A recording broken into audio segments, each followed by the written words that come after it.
Brilliance Audio presents the unabridged recording of Christmas on 4th Street by Susan Mallery, performed by Tanya Eby. Chapter 1. In real life, snow was not nearly as delightful as it appeared in movies and on TV, Noelle Perkins thought, as her spinning car finally came to a stop in a snowbank. She'd been driving up the side of the mountain, not making any sudden moves, when it happened. Although she wasn't exactly sure what the "it" was. There'd been a swoosh and a swerve, and then the world twirling around her. There might have been a scream or two, but as she was alone, she wasn't going to admit to that. She glanced around, noticing how the nose of her car was firmly planted in the wall of a surprisingly firm drift. The good news was she was pretty close to her destination. The bad news was she was going to have to figure out a way to get down the mountain when it was time to leave. That was for later, she told herself, as she turned off the engine, then unfastened her seatbelt. First, she had a puppy to let out. Noelle opened the door and started to stand, only to discover why her car had gone whirling around. Snow, it seemed, was slippery. Her feet started to go out from under her, and she had to grab the door frame to keep from falling. "This is so wrong," she murmured, finding her balance and carefully closing the car door. She started walking very tentatively toward the house at the end of the long driveway. Snow had come early to Fool's Gold. There had been several inches in late October, then it had all gone away. More had fallen in early November, and now this blast the following week. But it was different in town, she thought, as she felt her left foot slowly sliding out from under her. She waved her arms and managed to stay on her feet, then started forward again. In town, roads were plowed and sidewalks scraped. Someone put magical stuff down so it wasn't slippery. She never had any trouble in town. Growing up in Florida, followed by a career move to Los Angeles, had not prepared her for a real winter, she thought, as she made it to the porch. Her feet started slipping again. She lunged for the railing and managed to hang on as her lower body slipped and stretched until she was nearly parallel to the ground. She dug her toes into the snow and ice, hoping to find some traction. At last she managed to get her legs back under her and straighten. It was like being a cartoon character, she thought grimly, only with the possibility of breaking bones. "This is not what I expected," she said aloud, thinking that Felicia's request had seemed so reasonable. With everyone running around, Webster, her friend's 8-month-old puppy, had been left home alone. Could Noelle go and let him out? Felicia had been a good friend to Noelle. When Noelle had opened her own store, the Christmas Attic, over Labor Day weekend, Felicia had been right there, helping stock the place and offering suggestions. When Noelle wanted to participate in town advertising with the other local retailers, Felicia had helped her navigate the maze that was local government regulations. When Noelle worried that she would never find a man for, well, you know, let alone love, Felicia had reassured her that it would happen. So helping with the family puppy seemed the least she could do to pay back her friend. "I am capable," Noelle told herself as she made it up the stairs. They were surprisingly not slippery. Whatever that magic stuff was, they must use it here, she thought. She walked to Planters on the railing and felt around for the spare key. Only there wasn't one. She checked all the Planters, sure that was where Felicia had told her to look. Nothing. Unsure what to do next, she walked to the front door and heard a soft, snuffling sound. "Hey, Webster," she called. The puppy yipped excitedly. Noelle reached for the door handle and found it turned easily. She pushed it open. Two things happened at once. A very excited 50-pound German Shepherd puppy bounded out toward her, and she saw a duffel bag in the foyer. Noelle automatically patted the enthusiastic dog. He licked her hands and wiggled before dashing down the stairs and heading for the trees on the side to take care of business. "It's slippery," she called after him, only to realize he had magical feet, because he returned at the same hyperspeed with which he'd left, and never skidded once. "Good boy," she said, hugging him. Problem 1 solved, she thought, which only left the mysterious duffel and the open front door. The bag could be Carter's, she thought, picturing Gideon's 13-year-old son. Or it could be the proof that some evildoer had broken into the house and was, even as she stood there, ransacking the place. Either way, she had to find out. She stepped cautiously inside, the eager dog at her side. By the front door was an umbrella stand. She grabbed the biggest, most threatening umbrella she saw and held it in her hands like a club. She was tough, she told herself. After all, she'd taken a self-defense class earlier that fall. Of course, her instructor had warned them all against walking toward trouble. "If you're in here to steal stuff, I've called the police and I'm heavily armed," she yelled as she walked through the open area of the main floor. There was a big living room and a huge kitchen.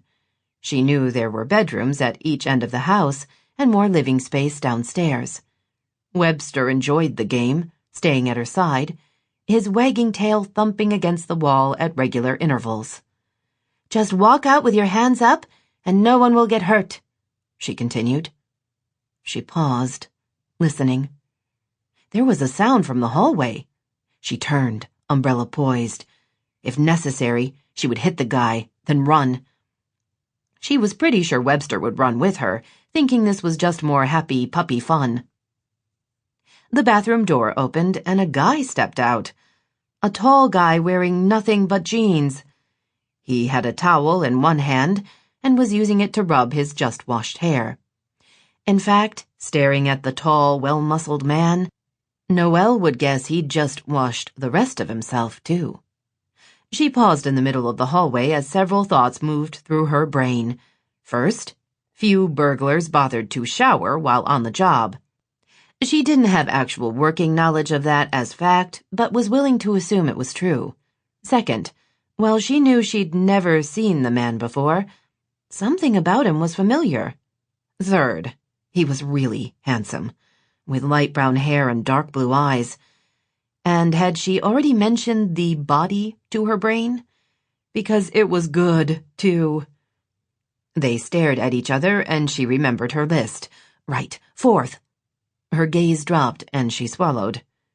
He had a nasty-looking cut on his left hand, complete with raw flesh, black thread from stitches, and— "Oh, no," she whispered, as the edges of her consciousness seemed to fold in on herself. "Not blood. Anything but blood." For someone who had been through what she had, it was pretty funny that the sight of blood made her woozy. But there it was. Life with a sense of humor. Her stomach roiled, her skin got clammy, and she knew she was about an eighth of a second from crumpling to her knees. If that happened, she didn't think Webster was up to saving her. She bent down to shorten the distance to the floor and hopefully save herself from a lasting brain injury. Gabriel Boylan stared at the half-collapsed blonde. "This is why I hate the suburbs," he told her, as he dropped his towel and moved toward her. "Can you hear me?" he asked, speaking loudly. She waved toward his hand. "Keep that away from me." Her voice was weak, and she seemed to be swaying. He swore under his breath, noticing, even as she started to go down, that she was still brandishing that ridiculous umbrella in his direction. Great. His brother had fallen for someone insane. He grabbed the umbrella and twisted it out of her grip, then lowered her the rest of the way to the floor. She groaned. He took in her paleness and rapid breathing and figured she was close to fainting. The annoyed, "I really don't like people" side of him wanted to let it happen. At least unconscious, she would be less trouble. But the doctor in him knew that wasn't the right decision. He shifted her so she was on her knees, then pushed her head down. "Head lower than the heart," he told her. "Slow your breathing. You're fine." "You can't know that," she managed to say. "Wanna bet?" When it seemed like she was going to stay conscious, he returned to the bathroom and quickly wrapped his left hand. The deep cut was still tender and oozing. He was lucky. He'd been stupid to get injured in the first place. But while it was ugly, no permanent damage had been done. A good thing, considering he needed his hands to make a living. When the tape was secure, he shrugged into a clean, long-sleeved t-shirt, then walked back into the hallway. The woman had straightened and was staring up at him. Her gaze dropped to his hand, then darted away. "Thank you for covering up," she said, her voice low. He assumed she meant the wound, and not his chest. "You're welcome." The puppy settled next to her, leaning heavily on her, ready for the next round of whatever it was they were playing. "You're sensitive to blood," Gabriel said. The woman winced. "I know, it's ridiculous. I always have been. You'd think I would get over it, but no. Oddly, I can deal with getting a shot, as long as there's no bleeding. Otherwise, I have to close my eyes." She drew in a breath, then looked at him. "Who are you?" Gabriel frowned. "Gideon didn't tell you?" "I haven't talked to him recently." She paused, as if trying to remember how long it had been. "I guess I've seen him in town, but we haven't spoken." Now Gabriel was confused. "You're not Felicia?" The woman scrambled to her feet. She was a tall blonde, too skinny for his taste, but pretty enough. She wore black jeans and a ridiculous sweater decorated with tiny Santa heads. Like he'd said before, the suburbs sucked. "No, I'm Noelle," she said. "Who are you?" "Gabriel." He was going to say more, but her blue eyes widened. "Gideon's brother?" He nodded, unable to figure out why someone he'd never heard of was chasing people with an umbrella in his brother's house. Not that there was an appropriate place for that sort of thing. She smiled.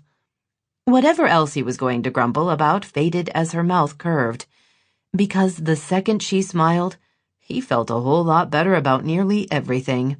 His hand hurt less, he wasn't as tired, and the avalanche of regret he felt at showing up in fool's gold reduced itself to a small rock slide.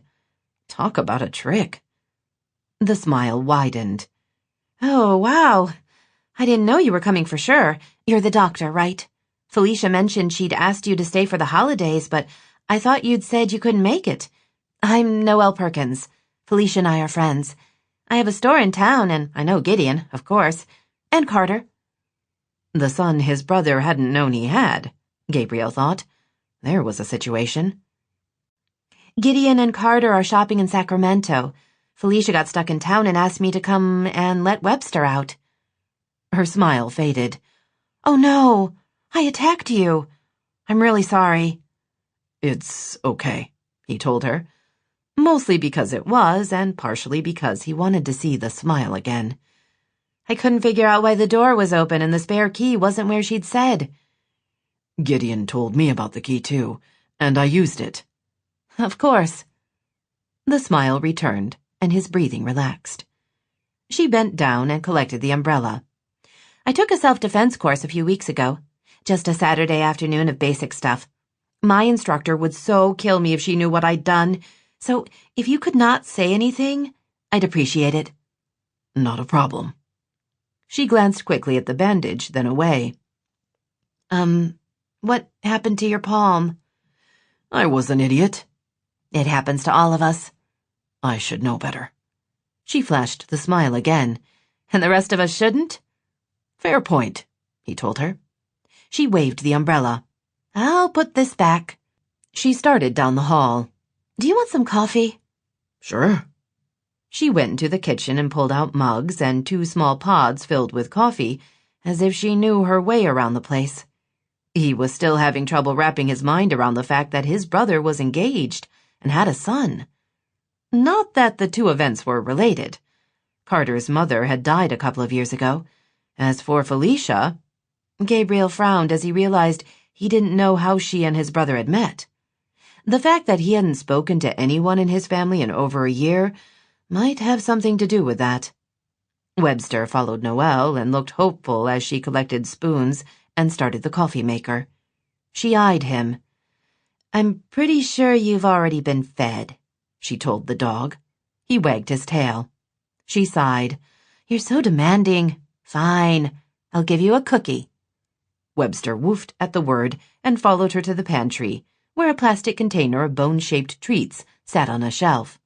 "But just one," she told him, waiting until he sat to give it to him. He took it gently and bolted from the room. Gabriel watched him go. "He's not much of a guard dog.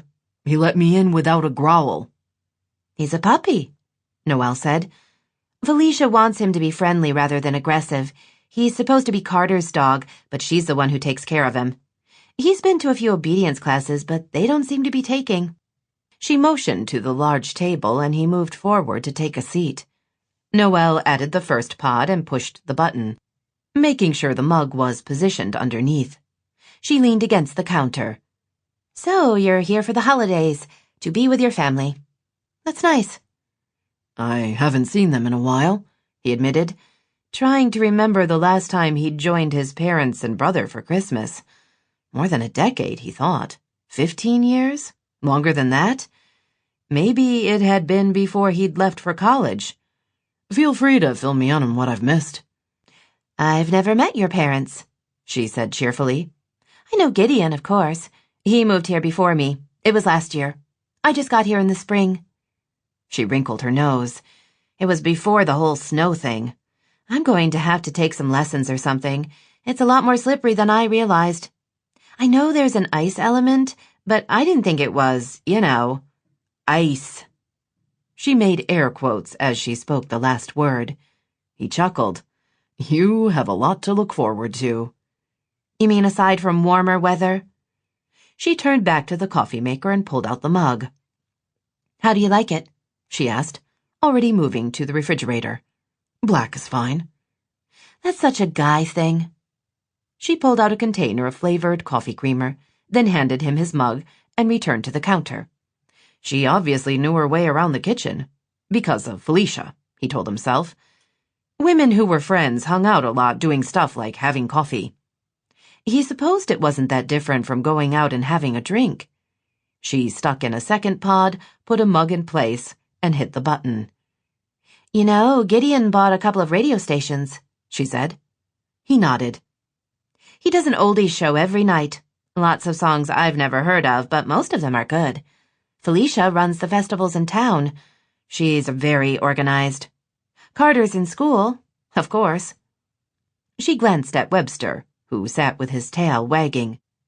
"What about you, young man? Any career plans?" The puppy barked. Impressive. She glanced up at Gabriel. "Sorry, I talk to everything." "It happens." She got her own coffee and poured in the flavored creamer, then set the container back in the refrigerator. She took a seat across from him and tilted her head. "What else can I tell you?" she asked. "I have guilt about trying to attack you." "With an umbrella." She laughed. "I'm not sure if that makes it better or worse." He liked how amusement danced in her blue eyes, and the flash of teeth when she smiled. He wanted to keep her talking because the sound of her voice soothed him. A ridiculous claim, but there it was. What he couldn't figure out was why. Why her? He was around women all the time. Other doctors, some of the nurses and techs, soldiers, administrators. But Noelle was different somehow. "How long has Carter been around?" he asked. "He showed up this past summer. His mom died about a year before that. He was in foster care with his best friend's family. They'd made arrangements with Carter's mom before her death, I think. But they started having marital trouble, and he was going to have to go into the system. He didn't have much to go on, his dad's name and that he'd been in the military. But he found him and made his way here. I don't think I could have been that resourceful at his age." "Me either," Gabriel admitted. He cupped the mug with his good hand. The wound on his left palm throbbed in time with his heartbeat. If he were his own patient, he would tell himself to take something. That being in pain didn't reduce the time to heal. But he also knew he wouldn't listen. That he didn't want the mental wooziness that was a side effect, and that he was a long way from the threshold of what was unbearable. "You know they're getting married, right?" she asked. "Gideon and Felicia." I'd heard. There aren't details yet. At least not that I know of, but I can't see them waiting. She paused and raised her mug. I should probably warn you about her. Felicia? Noelle nodded. She's really smart. However smart you're thinking, you're not even close. She's beyond genius level, although I don't know what that's called. And she speaks her mind, which I adore, but it can surprise some people. She just flat out says what she thinks. So you don't have to be subtle around her. Oh, and she's super beautiful. If we weren't friends, I'd have to hate her. The last statement was delivered cheerfully. You're good at speaking your mind, too, he said. She shook her head. Not really. I try to be honest. You know, not waste everyone's time with game playing. But it's a tough habit to break. I'm not advocating being mean at all. That's not right either. But I think the world would be a better place if we all stuck a little closer to the truth. She paused, and the corners of her mouth turned up. I have no idea where that sermon came from. She stood. I should get back to my store before I start bothering you with my theories on the meaning of life. You have theories? He asked as he rose. A few, but trust me, you don't want to hear them. Anyway, I also need to get back to my store because, in an effort to save money, I hired part-time college students instead of full-time regular people. College students aren't regular people? Not usually, and especially not when there's a dusting of fresh powder up on the mountain. I live in fear of returning to my store and finding the door propped open and no one inside. Well, no one who works for me. She paused. It's weird because the high school kids I've hired are really responsible. So I guess at 19 they regress. He had no idea what she was talking about, but that was okay. Just listening to her voice was soothing. He also appreciated the information about his family. A case could be made that he should have known it all himself, but he didn't. It was nice to meet you, she told him, and I am sorry about the umbrella. He waved off the apology. You okay to get down the mountain? He asked. She blinked at him, then her eyes widened. Crap and double crap. My car's stuck in a snowdrift. Crap was her idea of a swear word? She wouldn't have lasted in Kandahar an hour, he thought, amused. I don't suppose you know anything about winter driving? She asked. As a matter of fact, I do. I went to medical school at Northwestern, and I've been stationed in Germany more than once. Whew, good. Then maybe you wouldn't mind backing my car out of the drift? Then I can sort of point it down the mountain and I'll be fine. Instead of answering, Gabriel walked to the front door. Despite being barefoot, he headed out onto the porch and saw her small import nose first in a bank. There were skid marks on the driveway and a couple of places where it looked like she'd fallen on her way up to the house. This really is your first winter, he said. She moved beside him and sniffed. I have other talents. He was sure that was true, and he wanted to tell her they were likely far more interesting than an ability to drive in the snow. But she was a friend of his future sister-in-law, and this was a small town, and he wouldn't be around for very long. All good reasons to only say, I have no doubt. He stepped back into the house and waited until she'd joined him to close the door. Give me a second to put on boots, and I'll drive you back to town. You don't have to go to that much trouble. Someone has to. I doubt you can make it on your own. Pointing the car in the general direction of town is not an option. Noelle nodded at the nice, handsome doctor before he turned away and retreated to the guest room. She sighed, thinking it just wasn't fair. He was single. At least she thought he was. She was single. She wasn't sure what else they had in common, but there had to be something. Regardless, she obviously hadn't impressed him in the least. Oh well, there were worse fates, she told herself. Just as soon as her busy season was over, she was going to get into a relationship. Maybe she would join one of those online dating services, or see if there were clubs for singles in town. If nothing else, she could put the word out with her friends. Most of them had recently fallen madly in love. Maybe there was something in the water, she thought, as Gabriel walked toward her, taller now in sensible-looking snow boots. Keys, he said as he approached. She dutifully held them out. I'm sure once I'm out of the snowbank, I'll be fine. I doubt that, he said, shrugging into his jacket. You'll be a menace until you hit flat ground. That's not very flattering. He looked at her, his blue gaze steady. Isn't it true? Sure it is, but you're being kind of blunt about it. I thought you liked blunt. Not as much as I thought. She made sure Webster was secure in the house before closing the door and following Gabriel to her car. He told her to wait while he backed the car out of the snow, which he did in one easy move. The tires didn't even skid, something she considered a personal betrayal. When she got her car back in the garage, they were going to have a little one-on-one conversation. Gabriel stopped beside her and opened the passenger door. She climbed in, instantly struck by how close the seats were and how much broader his shoulders were than hers. She fastened her seatbelt, and as she did, she glanced at him. He had a nice face, she decided. A little guarded, and there were shadows under his eyes, no doubt from his hand injury and maybe traveling. But he was someone she would instinctively trust. Not that her instincts were anything to brag about, she thought. Look what had happened with Jeremy. Or not, she thought, facing front. Is that the way? He asked, motioning with his left hand. Instinctively, she felt herself getting woozy. Be careful with that, she murmured. It's like a weapon. He glanced at the bandage. There's hardly any blood. She leaned back and closed her eyes. Just the B word itself is bad. Yes, go down this road about 3 or 4 miles. At the bend in the road, turn right. Follow the signs and you'll be heading into town. She pressed a hand to her stomach and told herself to think pure thoughts. Or at the very least, distract herself. You picked a really good time to visit, she said, knowing she was about to babble and not caring. Babbling was better than fainting, or throwing up. There are always festivals in Fool's Gold, but more so during the holidays. There are a couple of parades and a live nativity. I can't wait for that because there's going to be an elephant. In a nativity? Don't judge. You don't know for sure there wasn't an elephant at the birth of baby Jesus. I'm actually pretty confident there wasn't.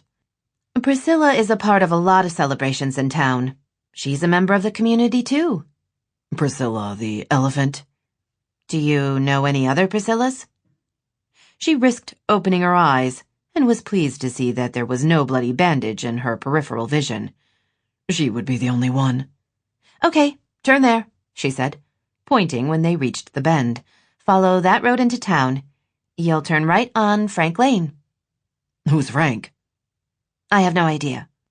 It's by 4th, which is where my store is. But yeah, Frank. I guess there's more town history I have to learn. You know about the elephant. That should count. He was nice, she thought, wondering if there was a subtle way to ask him to coffee. Or dinner. She glanced at his large hands resting on the steering wheel and wondered how badly things would go if she mentioned a sleepover. She pointed to her store, and he pulled in front and parked the car. She turned to him, prepared to offer a heartfelt thank you, only to realize there was a problem. How are you going to get back to Gideon's house? I thought I'd go find Felicia. She risked a quick glance at his hand, then turned away before she got faint. Are you up to it? I'll be fine. Just point me in the right direction. She looked into his eyes and smiled. I thought you didn't believe in that. My concerns were specifically about your driving. I want to take offense at that, but there's the whole snowbank issue that makes it less valid. They got out of the car and she gave him directions to Felicia's office. He handed over her car keys. Thanks for the ride back, she said, wishing she was better at the boy-girl thing. She used to be relatively okay at it. Obviously, the lack of patience was showing. I hope we run into each other again. Not literally, she added, glancing at the snow still lodged in her fender. I'd like that, he said. She returned her attention to him, trying to judge what he was thinking. But his dark blue eyes gave nothing away. He smiled and gave a wave, then turned and started in the direction she'd told him. Noelle watched him go. When he turned the corner, she hurried toward her store, only to come to a stop when she saw the sign on the door. Gone skiing. Come back later. Chapter 2. The town of Fool's Gold was like something out of a cheesy made-for-TV movie, Gabriel thought, as he followed Noelle's directions. There were plenty of people on the streets, and every single one he passed greeted him in some way.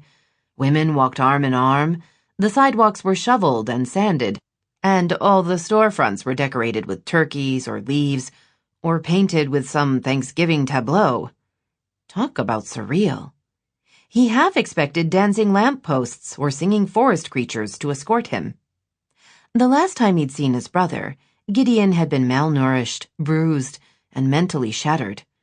His brother had been taken prisoner by the Taliban and kept for nearly 2 years. He'd been in a cell with several other Americans, all of whom had been tortured regularly. Gideon had been the only one to survive. Gabriel had visited him in the military hospital where he'd recuperated before being discharged. From there, Gideon had gone to Bali, where he'd worked on getting himself back to whatever his degree of normal was going to be. Gabriel couldn't reconcile the soldier his brother had been, or the broken prisoner, with anyone who would live in a town like this. What the hell had happened?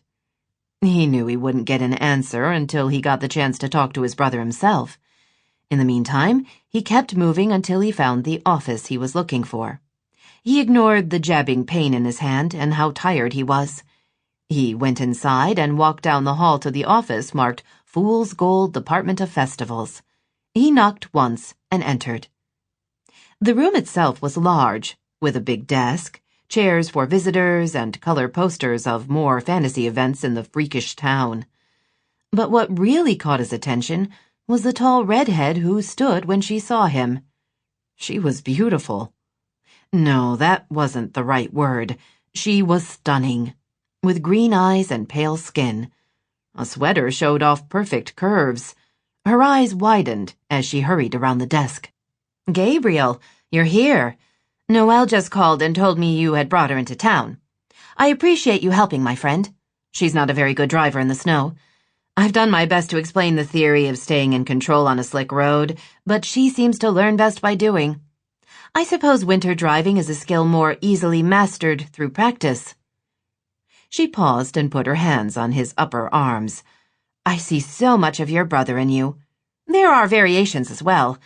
How interesting. I have no siblings, so all my observations about the subtle differences and similarities within a biological unit have been with friends or people I work with." Noelle had warned him Felicia was intelligent. She obviously hadn't been kidding. Smart and beautiful, he thought, as she stared at him. Funny how, despite that, the smile that had most affected him today had been Noelle's. Her mouth trembled slightly as that smile faded. "I feel compelled to hug you," she admitted. "Is it too soon?" "Go for it," he said, holding open his arms. Felicia stepped into his embrace. She hung on with more strength than he would have guessed. He hugged her back, thinking Gideon would have his hands full with this one. She stepped back and motioned toward one of the chairs by her desk. "How was your trip? Are you tired?" She sat back down. "I'm okay." She stared at his hand. "That's the injury Gideon told me about? I understand there's no tendon or nerve damage." "I was lucky." "You were. Based on placement, you could have easily severed—" She paused, then sighed. "You would know that better than me." "Maybe not." She grinned. "I'm sorry. When I get nervous, I talk too much." She bounced back to her feet and crossed to a table by the window. Once there, she picked up a box and brought it to him. Inside were rows of crisp red apples. "They're grown locally," she said. "The last of the season. Delicious." He took one but didn't bite into it. She took her seat again. Carter is very excited to meet you. He and Gideon are in Sacramento, doing some shopping. She paused. You know about Carter, right? Gideon's son. Yes, he told me. Good. He's so interesting to have around. He does have occasional emotional outbursts, but I'm sure they're the result of hormones. For the most part, he's fun and enjoyable. He's responsible, too. He takes good care of Webster. She bit her lower lip. I'm sorry, you've never met him, and my observations have no value at this point. It's just, your approval would mean so much. He frowned. My approval about what? The dog, the kid. I'm marrying your brother. Her voice was soft, tentative. Gabriel wanted to bolt for the door. She wanted his approval because she was joining the family? Was she kidding? Didn't she know he hadn't seen his parents in over a year and barely had any contact with his brother? They'd spoken more arranging his visit than they had in the past decade. I'm sure you two will be very happy, he said, hoping he sounded friendly instead of trapped. We will, she assured him. Gideon and I are well suited. We have a shared love of the town and Carter, of course. I was in the military, so I have a basic understanding of what he went through while he was abroad.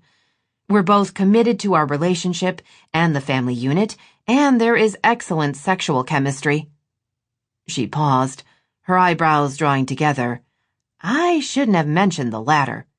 That's more of a girlfriend topic. Despite the throbbing in his hand, the exhaustion clawing at him, he laughed. I can handle it, he told her. Just don't give me details. We're talking about my brother. She smiled. Yes, of course. I don't want to make you uncomfortable. The smile faded as she paused. Your parents will be arriving soon. I'd heard. It's going to be one big family Christmas. He glanced down at his hand. A tiny spot of blood had seeped through the white gauze. No doubt what had caused Noelle to nearly faint. She was a lightweight, he thought humorously. She wouldn't last 30 seconds of his workday. Not that he would want her to see what he'd been dealing with on a daily basis for the past decade. Do you think you could tell me what they're like? It took him a second to realize Felicia meant his parents, and not his life as a trauma specialist in the Army. I'm not sure what you want to know, he admitted, returning his attention to his future sister-in-law. My parents were very traditional. Mom took care of business, and Dad told us all what to do. Felicia frowned. There's information in your statement, but I don't understand it. She waved her right hand. While I'm exceptionally well-schooled, my social cues aren't perfected. I'm mostly concerned that they bond with Carter and that they not tell Gideon he shouldn't marry me. Grandparents are hardwired to love their grandkids, he said, impressed with her bluntness. As for you, what's not to like? Thank you for the compliment. I could compile a list of my flaws, but I know that's not what you're asking. She drew in a breath. I'm very nervous. Gideon always speaks of his mother fondly, but he has more ambivalence about his father. And he was the good son, Gabriel said dryly. You weren't? Gabriel didn't believe in dwelling on the past, and he wasn't going to start now. My father was a drill sergeant. Great for the military, but hell on the kids. At least Gideon had always wanted to serve. Just don't let him boss Carter around. Felicia nodded. We have a routine that is beneficial to all of us. I'll be sure to protect that. He made the mistake of flexing his injured hand, then had to hold in a curse. I should let you get back to work. What time do you head home? 5. She looked at him. You must be tired. I can drive you up the mountain now if you'd like. I'll be fine, he told her. I'll wander around town until you're ready. He gave her his cell number, then stood. It's nice to meet you, Felicia. My brother is a lucky man. Her expression softened, and what could only be described as love filled her eyes. I'm the lucky one. I'm glad to finally meet you. Her mouth curved. Whenever Gideon's in a bad mood, I remind him that he once shared a womb with you. He finds the image so uncomfortable, he's usually distracted from whatever is bothering him." Gabriel was a doctor, and even he didn't like to think about being in his mother's belly or sharing the space with his brother. "You're a twisted woman. Like I said, Gideon chose well." She came around the desk and hugged him again. "I'm so happy to have an extended family," she said, "even if it is by marriage." This time he was more comfortable hugging her back. She wasn't anyone's definition of normal, but to his mind, that concept was highly overrated. He had a feeling that she and his brother fit the way a couple was supposed to. He told himself to let his usual cynicism go and simply be happy for them. After all, it was that time of year. He left her office and started walking through town. While the sky was clear, the temperature was cold enough to make him grateful for his bulky coat. He ignored the steady pain in his hand and occasional stumble. He could make a couple of hours. Once he was back at Gideon's, he would crash for a couple of days and wake up healed. At least that was the plan. The small downtown was bustling, even on a weekday afternoon. There were lots of stores, including a coffee place called Brouhaha. He stopped in for a drip to go and got a cupcake while he was at it. He wandered by the park, then saw Noelle's store across the street. Not sure of his purpose, he crossed at the corner and walked toward the building. She was in the window, putting a Help Wanted sign in front of the decorated Christmas tree. When she saw him, she smiled and waved, then motioned for him to come in. The store was big and well lit. There was more Christmas paraphernalia than any one person could want. Overhead beams simulated an actual attic, and 2 or 3 train sets ran around the perimeter of the store. The air smelled of apples and cinnamon, and holiday music played in the background. A couple of women browsed what looked like the world's largest teddy bear display. "You found Felicia?" Noelle asked. "I did." He chuckled. "You were right. She's smart." "And beautiful. It's an annoying combination, but she's my friend and I love her. Which I think makes me a superior person." Noelle laughed as she spoke. Her blue eyes were bright and happy. Everyone had secrets, he thought, but he would guess hers were the garden variety. No dangerous ghosts, no great loss. This was what home was like. Regular people living their lives. Like nearly every soldier, he'd enjoyed knowing that ordinary life had existed somewhere. The difference was he didn't know if he could return to it or not. "What's with the sign?" he asked. "The college help let you down?" "You have no idea. When we got back, the store was closed. Both my salespeople had taken off to experience the fresh powder up on the mountain. I'm trying not to hope they fall and break an arm." Noelle studied the tall man in front of her. He'd been pale the last time she'd seen him, but now she would swear there was a gray cast to his skin. The shadows under his eyes seemed darker, and his mouth was pulled in what she would guess was pain. "Are you okay?" she asked. "I'm fine. Jet-lagged. Felicia's going to take me back up the mountain when she gets off at 5. Noelle winced. That was 3 hours away. "It's my fault," she told him. "I shouldn't have let you drive me back to town." "I wasn't going to have you drive yourself and crash." "I might have made it." Might being the operative word. "I'll be fine." "No offense, but you don't look fine. Are you sure I can't drive you back?" She held up her hand. "Never mind. I already know what you're going to say." The worst part was, he was right. Until she got some more practice, she shouldn't be doing any winter driving outside of the plowed streets of town. But she couldn't leave the poor man swaying from exhaustion. "Come on," she said, motioning for him to follow her. She led the way to the back room, where she kept extra inventory and had a small break area with a table and 4 chairs. The table was actually salvaged from an estate sale in town. Noelle loved the deep mahogany finish and the graceful legs, but what had most appealed to her was the writing etched into the top, as if the previous owner had spent long hours writing letters. Now she pulled a blanket from the pile on one of the chairs and folded it into the shape of a pillow, then pointed to the sofa. "It's more comfortable than it looks."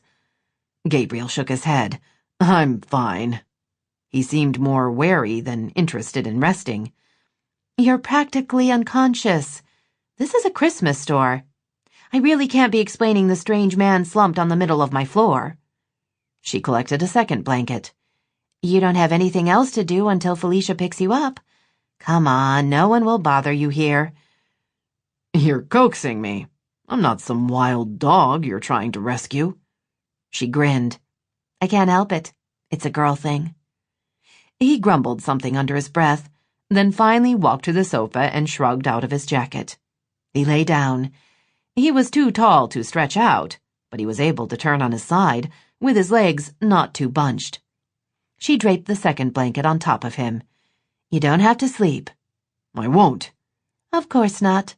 I'll be back a little before 5. She walked out of the storage room and went to help her customers. They each bought 2 bears. A family with a toddler and a stroller came in and wanted to talk about the train set. 10 minutes later, they left with one, along with 3 holiday DVDs and an angel doll for their young daughter. Noelle tiptoed back into the storage room to check on her guest. Gabriel's eyes were closed, and he didn't stir as she approached. Good, she thought, as she backed out toward the front of the store. He needed the rest. It was the best way to heal. While she'd never been cut as badly as he had, she knew something about what it took the body to recover. The afternoon passed quickly. Noelle was kept busy with customers and brainstorming sales and events. Important when one was in retail, she thought. About 10 minutes before 5, she walked into the break room and stopped by the sofa. Gabriel didn't look as if he'd moved at all, but his color was better and some of the tension seemed to have faded. She put a hand on his shoulder. "Hey," she began, her voice soft. "It's nearly—" He sat up instantly, his eyes wide with alarm. "What?" She kept her voice low and calm. "It's Noelle. You're in my store. You've been sleeping." His dark blue gaze locked on her face. "I cut my hand. I don't have a brain injury." "Just checking," she told him, as she straightened and walked to the refrigerator. She took out her pitcher of water and poured him a glass. "Felicia phoned. She'll be here in about 10 minutes. He shifted until he was facing front. "She didn't have to leave work early for me." Noelle handed him the glass. "It's nearly 5. You've been asleep for 3 hours. Gabriel took the glass. "I was tired," he admitted. "Thanks for letting me crash." She turned one of the dining chairs toward him and sat down. As always, by the end of the day, her feet were ready for a break. "It's the least I could do," she told him. "You drove me down the mountain.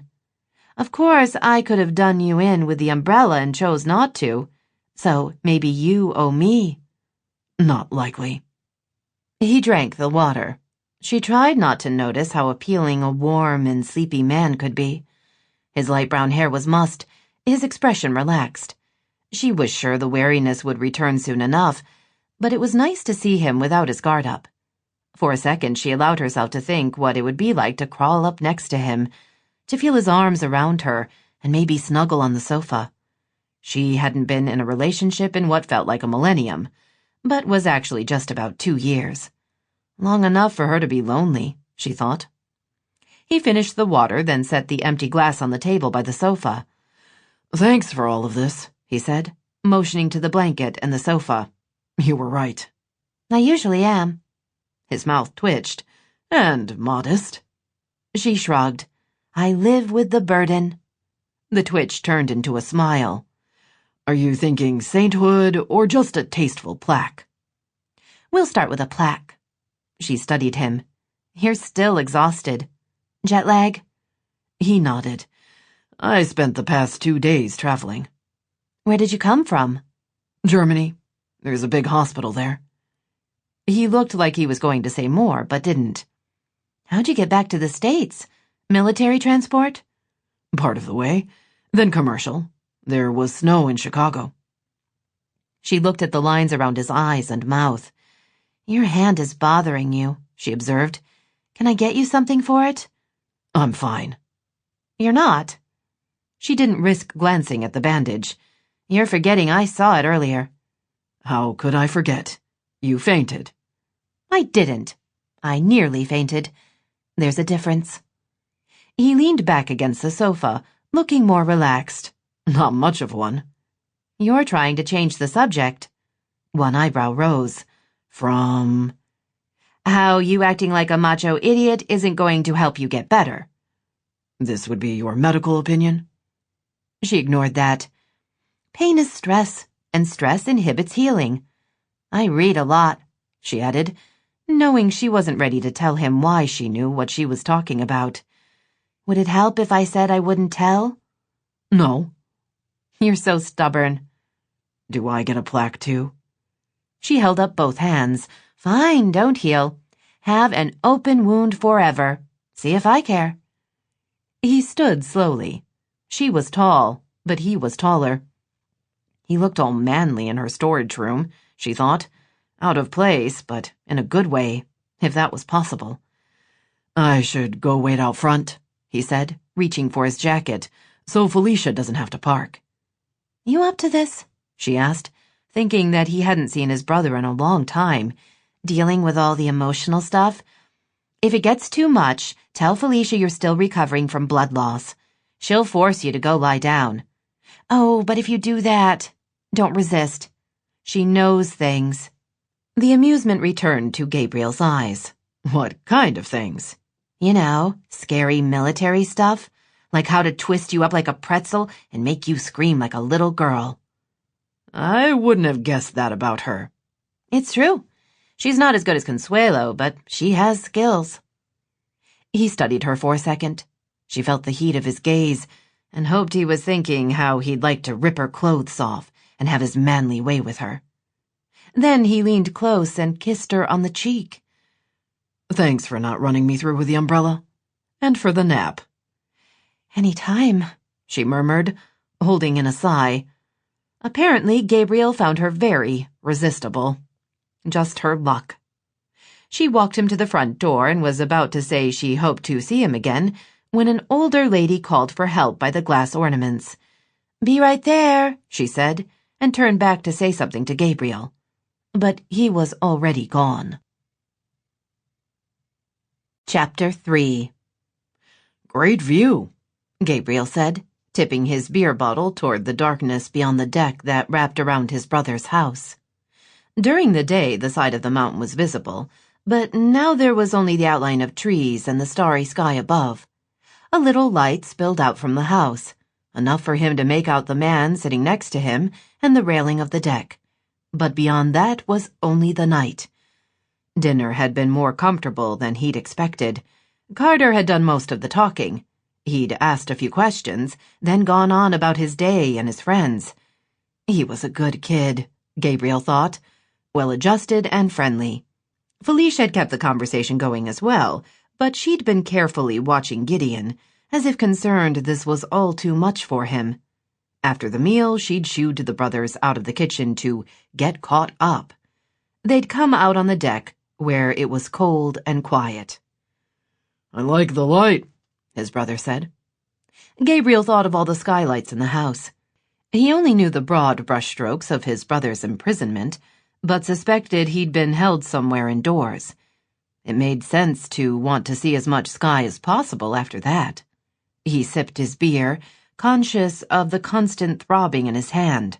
Later, when he was ready for bed, he would take something. Over the counter only, he amended, thinking that Noelle would mock him if she knew. "Sweet setup," he said. "You've done well." "I got lucky. I didn't plan to settle here when I came to visit. Hell, I wasn't planning to stay anywhere.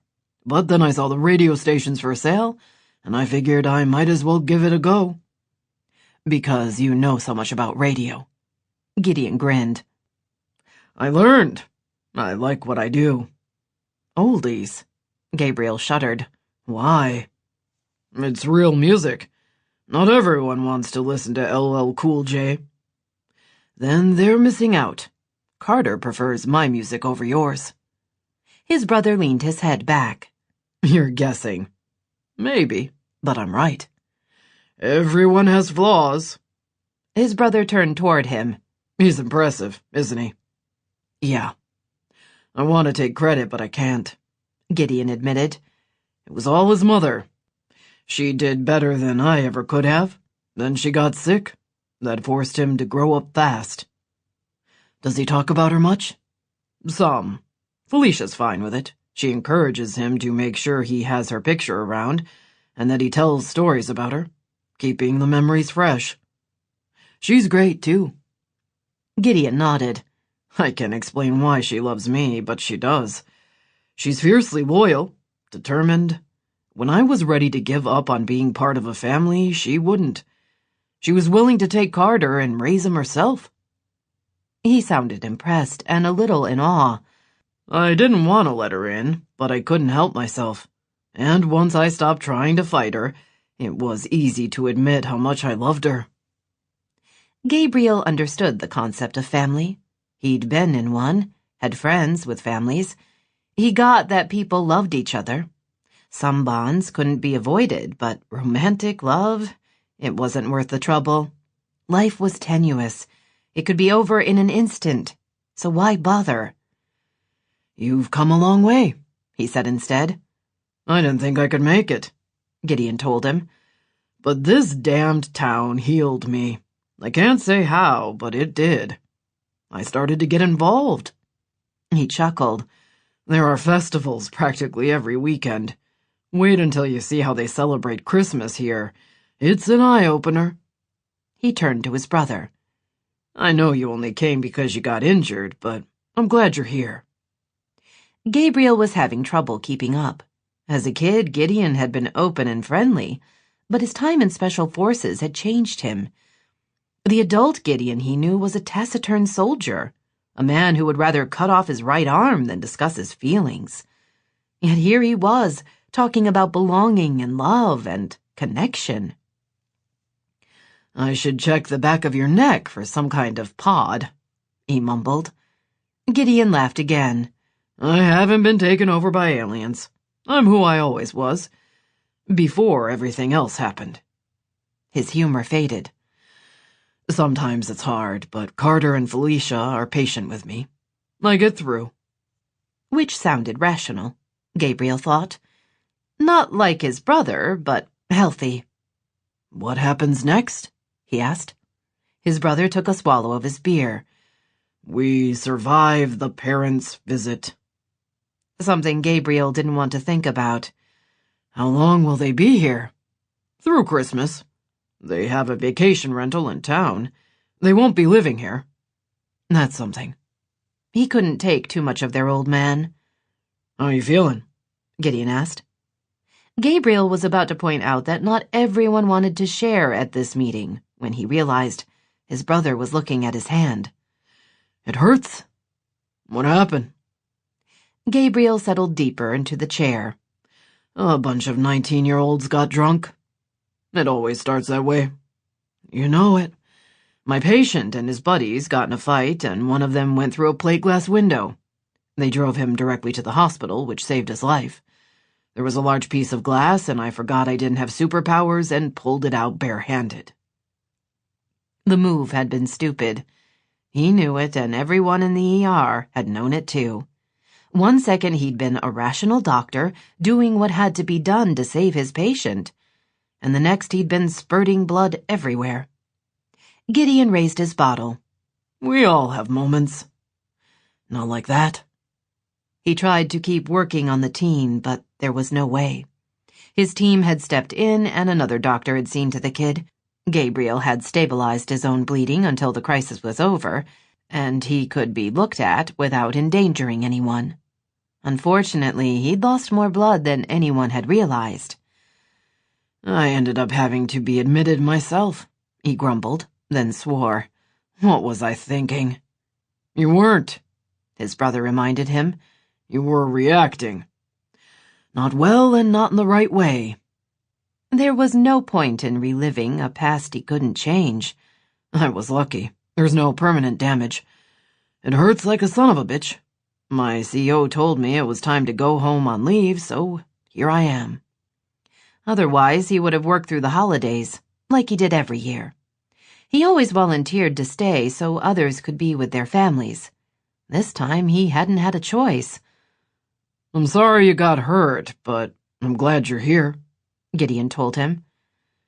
You want someone to take the pressure off with Dad around. That too. Although I figure we can throw Carter in his direction. From what everyone tells me, grandparents can't resist grandkids. An interesting plan. You're not worried about what the old man might do to your kid? Gideon smiled. Nope. Felicia will protect him. She's tough and fierce. I wouldn't want to go up against her. Good to know. Then I'll stay out of her way. Just don't threaten Carter and me and you'll be fine. Oh, I guess the dog falls under that umbrella now. Gabriel started to say something, but the word umbrella reminded him of the woman he'd met earlier. Noelle, who'd been willing to defend her friend's house with nothing more than bravado and an umbrella. He was glad she'd seen the error of her attack. Had there been a real intruder, she would have been in trouble. But he'd been no threat, and he had to admit she'd been an unexpected distraction. For a moment, he allowed himself to wonder how his evening would have been different if she'd been the one sitting out here with him instead of his brother. He grinned. For one thing, they wouldn't be so far apart, and they sure wouldn't be talking. What are your plans for after the holidays? Gideon asked. Staying in? By in, his brother meant the army. His smile faded. I don't know, he admitted. He'd always planned to stick around long enough to get his 20 years. He would still be young enough to move into a regular job at a hospital. But lately he wasn't sure he wanted to, or could. It was the flights, he thought grimly. Those years of shepherding injured soldiers from Iraq and Afghanistan. They were in no position to be moved, but needed the more intense care only a permanent military hospital could provide. So they were patched up and flown out. He and his team spent the hours dealing with one crisis after another. The conditions were cramped, the patients critical. Space and weight limited the equipment. When he hadn't been on the flights, he'd been working in field hospitals. Those on the front line suffered from PTSD, while those who cared for them battled compassion fatigue. Watching the endless parade of injured, continually fighting against impossible odds without ever knowing who lived and who died, left a person drained.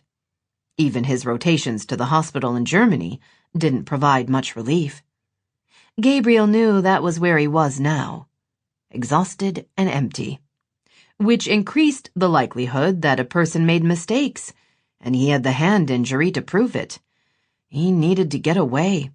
His brother's invitation had provided a place. Going to spend time with the family at the holidays required no explanation. The door to the house slid open. Felicia stepped out into the night. She crossed to Gideon and placed her hand on his shoulder. He put his fingers on hers. "I'm sorry to interrupt," she said, her voice quiet. "I wanted to give the two of you plenty of time to connect. A strong relationship between brothers would be beneficial to each of you, and it would provide Carter with a view of how siblings interact." Gideon smiled. "How could I have resisted you?" Felicia smiled. "You didn't. At least not physically. It was your resistance at giving your heart that was the cause of your delay in admitting your feelings. I'm glad you're more open now. We're going to have children, and I want Carter to be comfortable as a brother, but also a member of the family. I don't want him to worry he's being pushed out." "Which is not what you came out to tell us." "No. Your parents just called." Gabriel felt the tension in his shoulders. "Giving us an ETA?" Felicia looked at him. "Yes. They're so excited about meeting me and Carter that they decided to drive straight through. They're only an hour or so outside of town." She returned her attention to her fiancé. "I knew you'd want to mentally prepare for their arrival." Gideon's humor faded. He was on his feet in a second, already moving toward the far end of the deck. About 15 yards away, he stopped and turned back. Gabriel recognized the need to bolt. He was feeling it too. Unfortunately, he didn't have anywhere to go, although he remembered seeing a couple of hotels in town. No, he told himself, he wouldn't leave tonight. But the morning was a whole other matter. The Boylan family could trace their service routes back to the Civil War. Each generation of Boylan men enlisted. They weren't officers. They were never famous for their exploits, but they gave to their country and had the medals to show for their courage. Gideon had wanted to be a soldier from the time he was little, but Gabriel had wanted something else. As a boy, he'd dreamed of seeing the world, of visiting great museums and studying other cultures. Gideon had been loud and athletic. Gabriel had preferred reading to playing in the treehouse fort their father had built in one of their many backyards. He'd preferred theater to baseball and debate to football. The summer he and his brother turned 15, his father had taken him for a long hike. When they were alone in the woods, the older Boylan had demanded to know if Gabriel was gay. Gabriel knew he was different from his brother and his father, but there were other guys like him, guys who wanted more than hitting a ball, and it had nothing to do with whether or not he liked girls. He'd said he wasn't, and had known his father didn't believe him. On the bright side, when Gideon got caught with a cheerleader in the back of the family car, he'd been grounded for a month. When Gabriel had been found with the pastor's daughter in a very compromising situation, he'd gotten a slap on the back and unexpected praise. So there had been compensations. But, on the whole, it hadn't been easy being his father's son. Now, all these years later, as he waited in the cold for his parents to arrive, Gabriel told himself there was no need to head for the hills, or in this case, the mountains. He might not have his brother's special forces training, but he figured he could make a run at surviving for a few weeks on his own. Not that disappearing that way was an option. They were all lined up on the porch, even Webster, who had no idea why the pack was shivering in the cold, but happy to be a part of things. An aging Ford Explorer pulled up in front of the house and parked. Gabriel watched the couple that stepped out. His first thought was that they were older than he remembered. It had been years, and the time showed, more on his father than his mother. His second thought was that his father seemed smaller somehow, not the imposing figure he'd always been. It wasn't easy to grow up with a drill sergeant for a father. There were expectations for behavior in the community that other kids didn't have. Norman Boylan had always been more boogeyman than parent, at least when Gabriel had been young. Now, looking at the man, he realized that he was at least 2 inches taller. His father wasn't a threat anymore. He was little more than a man close to 60, who had once been the center of his son's small world. Gabriel's mother, Karen, was still pretty. There'd always been a softness to her, and he saw that now as she took in the sight of both her boys. Then her gaze shifted to Carter, and tears filled her blue eyes. She'd been the one who comforted, the one who tried to explain why their father had made the rules he had, and enforced them with an iron fist. Gideon had accepted her hugs and kisses, then run off, healed. But Gabriel had resisted, asking why, instead of apologizing for their father, she didn't try to change him. He remembered she'd said changing a man wasn't so easy, and when he got older he would understand. Felicia and Carter were the first ones down the stairs. Karen hugged her future daughter-in-law, then put her hands on Carter's shoulders. Webster joined them, racing to Norman's side. Gabriel half expected his father to ignore the bounding puppy. Instead, he crouched down and petted him, then ordered him to sit. Webster, like any young recruit, did what he was told. "We'll go into town and get drunk," Gideon said as he and Gabriel started down the stairs. "How about we get drunk in Morocco?" Gideon flashed him a smile, then stepped onto the path and held out his hand to his father. Gabriel did the same. What they said was, "Dad," but the tone was, "Sir." Norman didn't try to hug them. He studied each of them in turn, stepping back when their mother rushed toward them. "My boys," she cried, holding out her arms to them and pulling them close. She hung on for a long time. Gabriel gently patted her back, waiting for all the emotion to pass. Finally, she stepped away and wiped her tears. "I can't believe how long it's been since we were all together," she said, her voice trembling. "This is so wonderful." She turned to Felicia. "Thank you for inviting us." "We're happy to have you," Felicia murmured. Gabriel waited. From what he'd seen, Felicia usually said more. A statement or two on the importance of the family unit, or an unexpected observation about connection. But there was nothing else. Gideon leaned close. "She's trying to tone things down for the folks. They're going to find out you're marrying a genius sooner or later. She wants it later so she doesn't scare them off. She's great. They'll like her." "That's what I said," Gideon told him, "but she won't listen." Gabriel wanted to take her aside and point out that Gideon wasn't looking for their approval, but doubted that would make her feel better. She would have to figure it out for herself.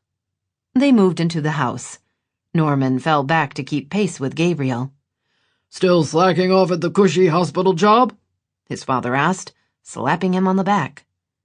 Gabriel thought about the horrors he saw, the hours he worked, and how there was never an easy day. He remembered the countless times he'd been forced to tell a brave young soldier that yes, his leg, arm, eye, or more was gone. He thought of the screams and the blood, and knew there was no point in talking about any of it. "Still slacking off," he said, shutting the door behind him. Noelle hurried toward Brouhaha. Her friends had invited her for coffee before she opened her store. While she was busy, she'd never thought to say no. Since moving to Fool's Gold, she'd met wonderful women who were very much a part of her life. They had sustained her in ways they didn't even know about. She walked in the coffee house right on time and saw that Patience, Felicia, and Isabel were already at a table together. There was a plate of muffins, a latte at each place, and a slightly guilty expression on each of their faces. Noelle had no idea what was up, but she knew the guilt didn't come from eating an extra muffin that morning. "Hi," she said as she took her seat. "What's up?" Patience slumped in her seat. "I'm so bad at this. I just can't keep a secret. Not from anyone I care about. I'm a blabber. It doesn't matter if I don't say anything. It shows on my face." Felicia studied her. In the gambling world, it's called a tell, the twitch of a muscle or nostril flare. I could show you what you're doing and teach you how to control your involuntary reaction. Or she could simply accept the fault and move on, Isabel said cheerfully. She picked up her latte. "I'm just saying." "I don't think I'm very trainable," Patience admitted. Noelle relaxed and reached for a muffin. Obviously, whatever was up with her friends wasn't a crisis. "If you want to try, I'm here for you," Felicia said. Then she cleared her throat. "Gideon's parents arrived last night." "They weren't due for a couple of days," Isabel said. "Or did I get that wrong?" "They were early," Felicia admitted. Noelle thought about Gabriel and how tired he'd been yesterday. She didn't know the man very well, but from the little she'd seen, he wasn't exactly a family kind of guy. "Did everything go okay?" she asked. "It was awkward," Felicia admitted. "Norman and Karen seem very nice, but there hasn't been much contact between all of them in a while, so that makes a difficult situation worse. Carter is thrilled, and Webster offers an excellent distraction. We talked for a couple of hours, then we all went to bed." She held on to her mug. "This morning Norman was up and fixing breakfast at 6. I found him easy to talk to, but then I don't have any kind of past with him. It's going to be more difficult for Gideon and his brother." "Can we help?" Patience asked. "Host a dinner or something?" Isabel nodded. "Ford is a master at dealing with a big family, and we can all be buffers. Just say the word." Noelle nodded, not wanting to say anything in case she sounded too eager. Because where there were Felicia's soon-to-be in-laws, there was also likely to be a certain handsome doctor. Maybe he would like her to rub his back or gaze adoringly into his eyes. She was up for either. Or something more adult. Which only went to show she had been manless for far too long. "Thank you," Felicia said. "I appreciate the show of friendship." She pressed her lips together. "Enough about me. We wanted to talk to Noelle for a reason, and she has to be at her store soon." The three women turned to her. Noelle had a sudden need to worry about having something stuck in her teeth. "What? Don't freak me out. This is my busy period. I couldn't take the pressure." Patience reached for her hand. "We have something to tell you." "It's a good thing," Isabel added quickly, then sighed. "The best." "We're getting married," Felicia added. Noelle exhaled a breath she hadn't realized she was holding. She squeezed Patience's fingers, then picked up her latte. "Duh! You're all wearing engagement rings. I'm blinded on a regular basis." It was true. Each of them sported a diamond ring of impressive size. Noelle resisted the urge to cover her face and moan, "My eyes, my eyes." But she wasn't sure her friends would get the humor. "You know I'm happy for each of you, right?" She sipped. "Do you worry I'm upset?" "No," Isabel told her. "It's not that at all." "Then—" "We're getting married at Christmas," Patience said in a rush. "Christmas Eve, after the dance of the Winter King." "Oh, wow, that's great." Noelle had never seen the dance of the Winter King, but she'd heard all about it. Fool's Gold did Christmas in style. Christmas Eve Day began with a live nativity and ended with the production put on by the local ballet school. Afterward, those attending went to midnight services at the various churches around town. "We haven't told anyone," Felicia added. "Our fiancés know, of course, and Delina. She's assisting us in planning the weddings. We thought with having everyone already at the convention center, it would be convenient." Isabel rolled her eyes. "And romantic. It will be a surprise. But we wanted you to know," Patience added. "Thanks for telling me. This is a great idea. I can't wait." Noelle felt a slight twinge and knew that was about wanting to be in love herself.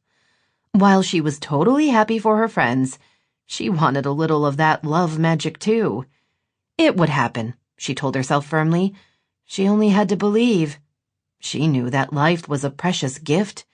She was going to enjoy all of it, including her friend's triple wedding. "We want you to be our attendant," Felicia told her. Isabel grinned. "Look at it this way. You only have to buy one hideous dress." She held up her hands. "And it won't be hideous, I promise. I've already pulled 3 different dresses that are great." "I'm honored," Noelle said sincerely, "for all of you thinking of me. This is going to be such a surprise for everyone. Let me know if you need any help with anything." "You're extremely busy with your store," Felicia pointed out. "But your offer of assistance is very supportive. Thank you." She smiled. Consuelo also offered to help, but I knew she didn't mean it. She was backing out of the door as she said it. The smile broadened. "Maybe I'll invite her to be a bridesmaid." Patience's eyes widened. "Are they to that point?" Isabel shook her head. "I'm sure Kent would propose in a heartbeat, but Consuelo needs a little more time to settle into what she calls the hell of being normal." Noelle chuckled. "That sounds like her." She glanced at the time on her cell phone and groaned. "I have to get the store open. Thanks for telling me your secret. I'll keep it to myself. And thank you for making my first ever Fool's Gold Christmas even more special." Noelle waved as she dashed out and headed for her store. She was pleased to find she really was genuinely happy for her friends.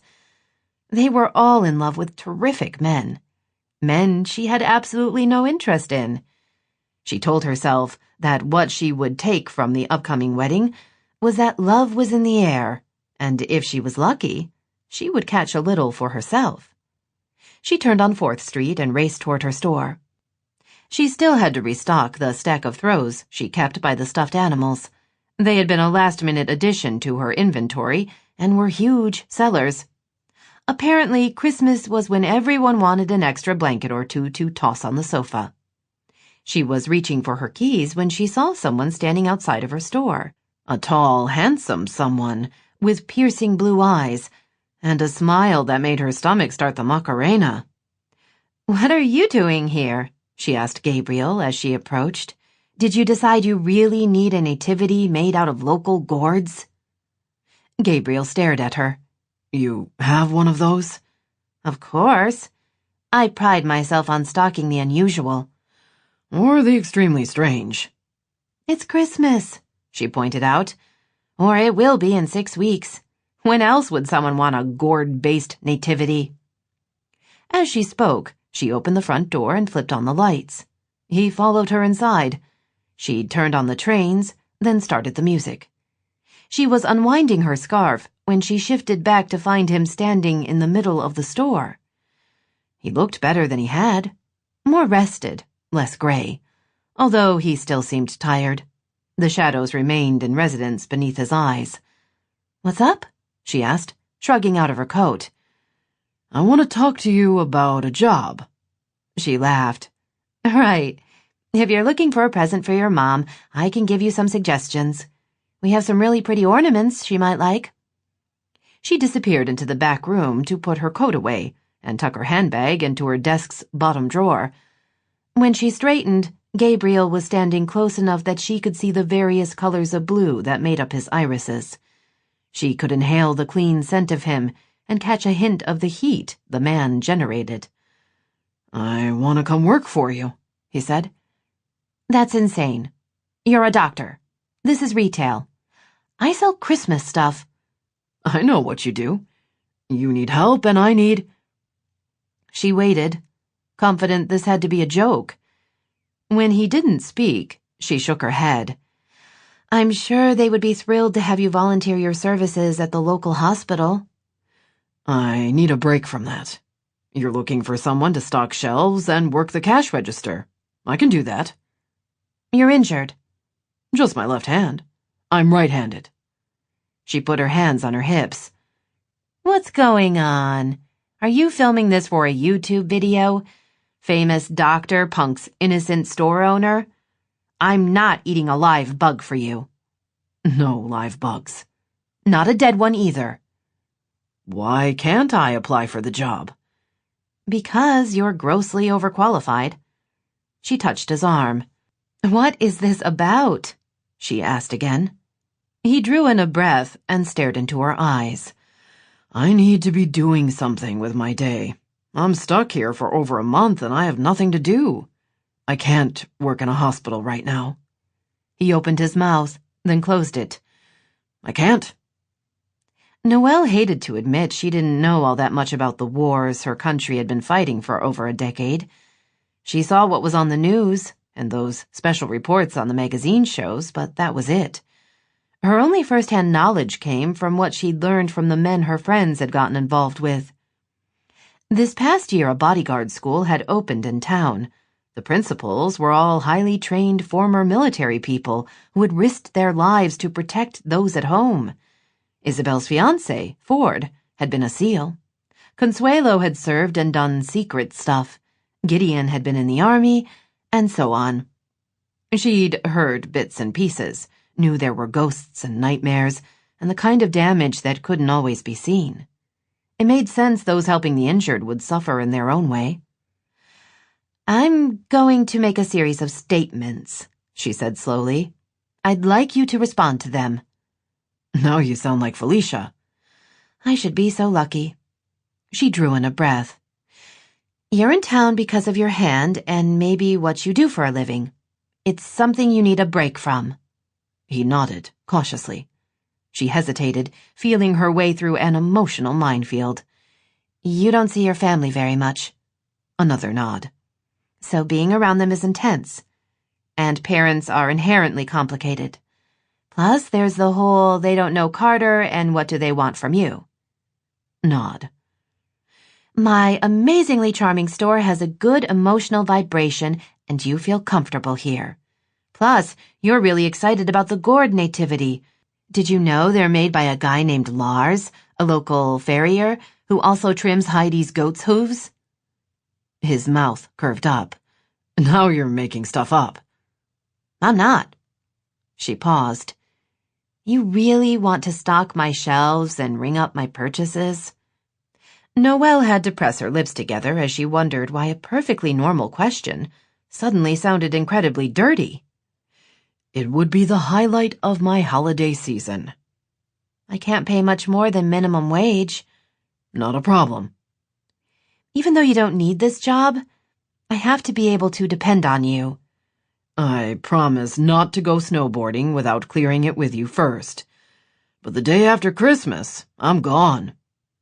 My busy season ends the day before Christmas, so we don't seem to have a timing issue. She hesitated, sure there was something she was missing, only she couldn't figure out what it was. The bottom line was she needed help and a responsible, attractive man was offering.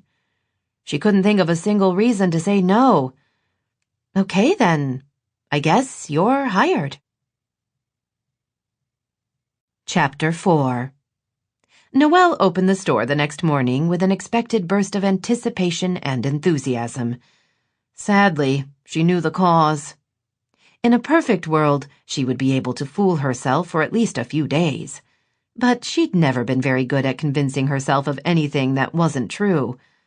She had always had a streak of realism that now reared its ugly head. She had a thing for Gabriel. The handsome, wounded doctor pushed all her buttons. He was funny, nice, kind, and elusive. Or, in the feline vernacular, catnip. She didn't know why it had to be like that.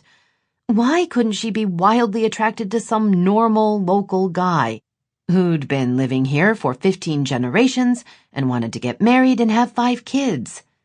She supposed one of the reasons was that she hadn't met anyone like that. Well, if I do, I'm all over him, she murmured as she went through her pre-opening ritual. She turned up the heat, made sure the trains were running, checked the selection of Christmas music on her iPod, and then moved toward the cash register. She had just finished counting 1s, 5s, and 10s when someone knocked on the still-locked front door. Her stomach gave her a name before she even looked up. Sure enough, Gabriel stood there, right on time, still tall, and worse, smiling. "Hi," she said, unfastening the lock and letting him in. "You're here." As promised. "That's nice. Where did you park? I like to save the spaces out front for customers." He shrugged out of his coat. There was a light dusting of snow on his hair, and he wore a navy sweater that brought out the deeper blue tones of his eyes. He could have stepped out of one of those funny woman-to-woman Christmas cards. I walked. She stared at him. "Down the mountain?" "It's like 5 miles or more. Are you insane? It's freezing cold and snowing. You can't walk that far in this weather. Oh my God, I've hired a crazy person." He dropped his coat onto the counter and put his hands on her shoulders. Breathe. "I'm not going to faint." No, you're going to pop a blood vessel. Breathe. She was less interested in breathing than the feel of his large hands holding her. If only he would pull her closer or maybe cop a feel, she thought wistfully. "I'm staying in town," he said. "My parents rented a little apartment for the holidays. It's not much more than a studio. They decided to stay at Gideon's when they saw how much room he had, so I took the rental instead." He dropped his arms to his sides and shrugged. "It's plenty big enough for me, and they get more time with Carter." She decided not to comment on the sudden lack of hands on her arm and instead focused on the conversation. "It was getting too intense?" she asked. He grimaced. "My mother carted photo albums with her. Last night we relived our childhood, year by year." "There had to be happy times." "There were. When we were younger, we moved around a lot. Once my dad became a drill sergeant, we settled."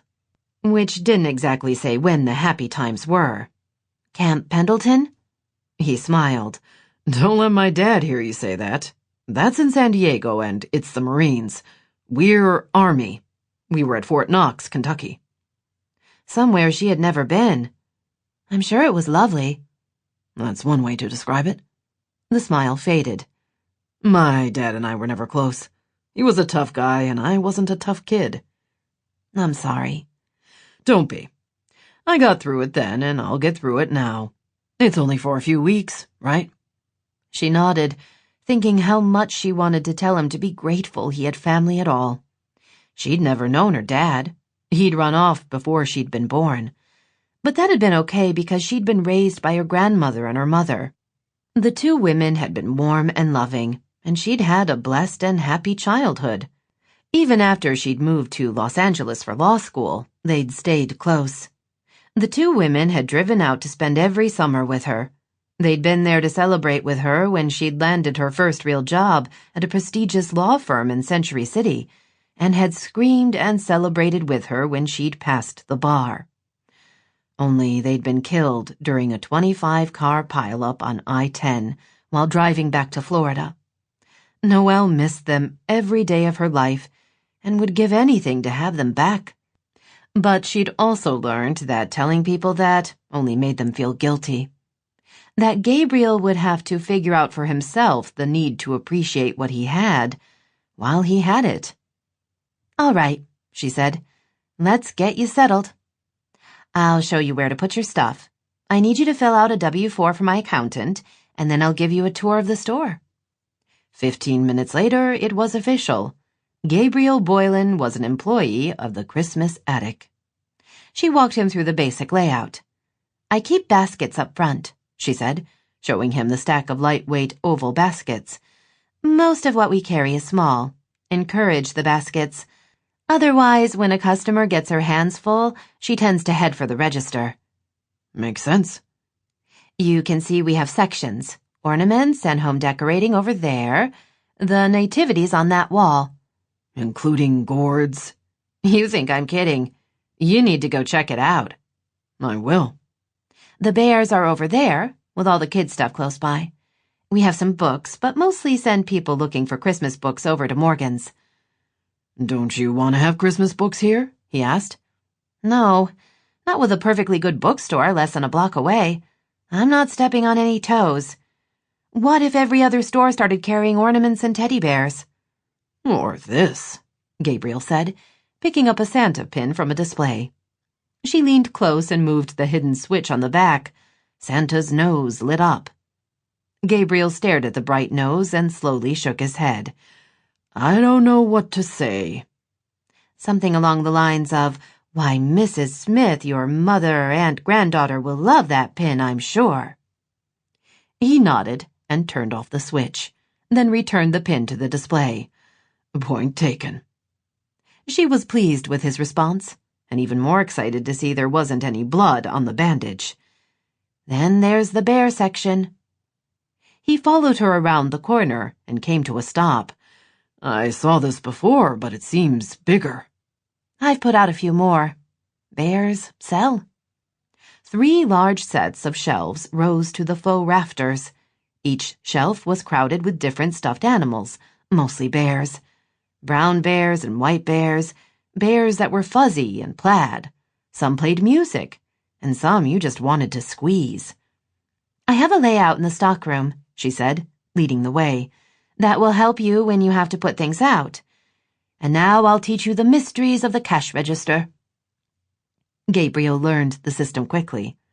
Noelle had chosen a credit card service that didn't give as many reports, but was a whole lot easier to deal with on a daily basis. Right at 10, she unlocked the front door and let in a couple of waiting customers. The next few hours passed quickly. There was a steady stream of business. Just before noon, a pretty woman came into the store. She had short brown hair and looked to be in her late 50s. Noelle was about to greet her when she saw Gabriel staring at the woman. Something in his expression told her this wasn't just any customer. Noelle walked over. Hi, welcome to the Christmas Attic. Gabriel glanced between them. Noelle, this is my mother, Karen Boylan. Mom, this is Noelle Perkins. She owns the store. It's lovely, Karen said, unbuttoning her coat. Underneath, she wore a bright purple sweatshirt with a shell logo and the words Blackberry Island. In smaller print, the sweatshirt proclaimed, "Stay for the wine." "Great color," Noelle said. "Where is Blackberry Island?" "Washington State, just north and west of Seattle. Norm and I went there a couple of years ago. We did the whole West Coast, heading north through the summer. And then we drove home. It was a very nice trip." "It sounds like it." Karen turned to her son. "Your dad and I sent you a few postcards." Gabriel nodded.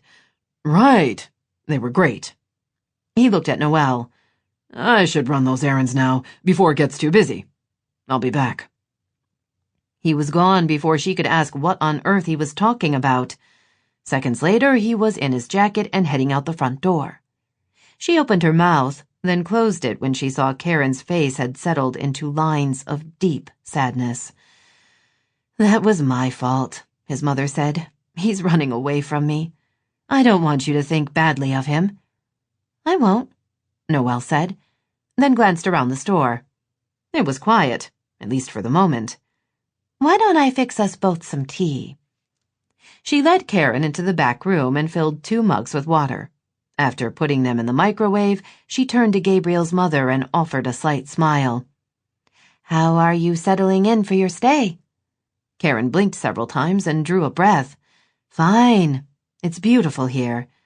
What a sweet little town. Norm and I have traveled a lot, and we've never been anywhere like this. I'm excited about all the festivals."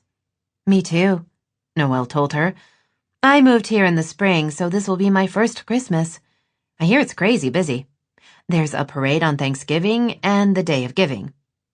I plan to throw myself in the center of all of it." "That's a good attitude." "Thanks." Noelle noticed the other woman's earrings. "Are those garnets?" "Yes."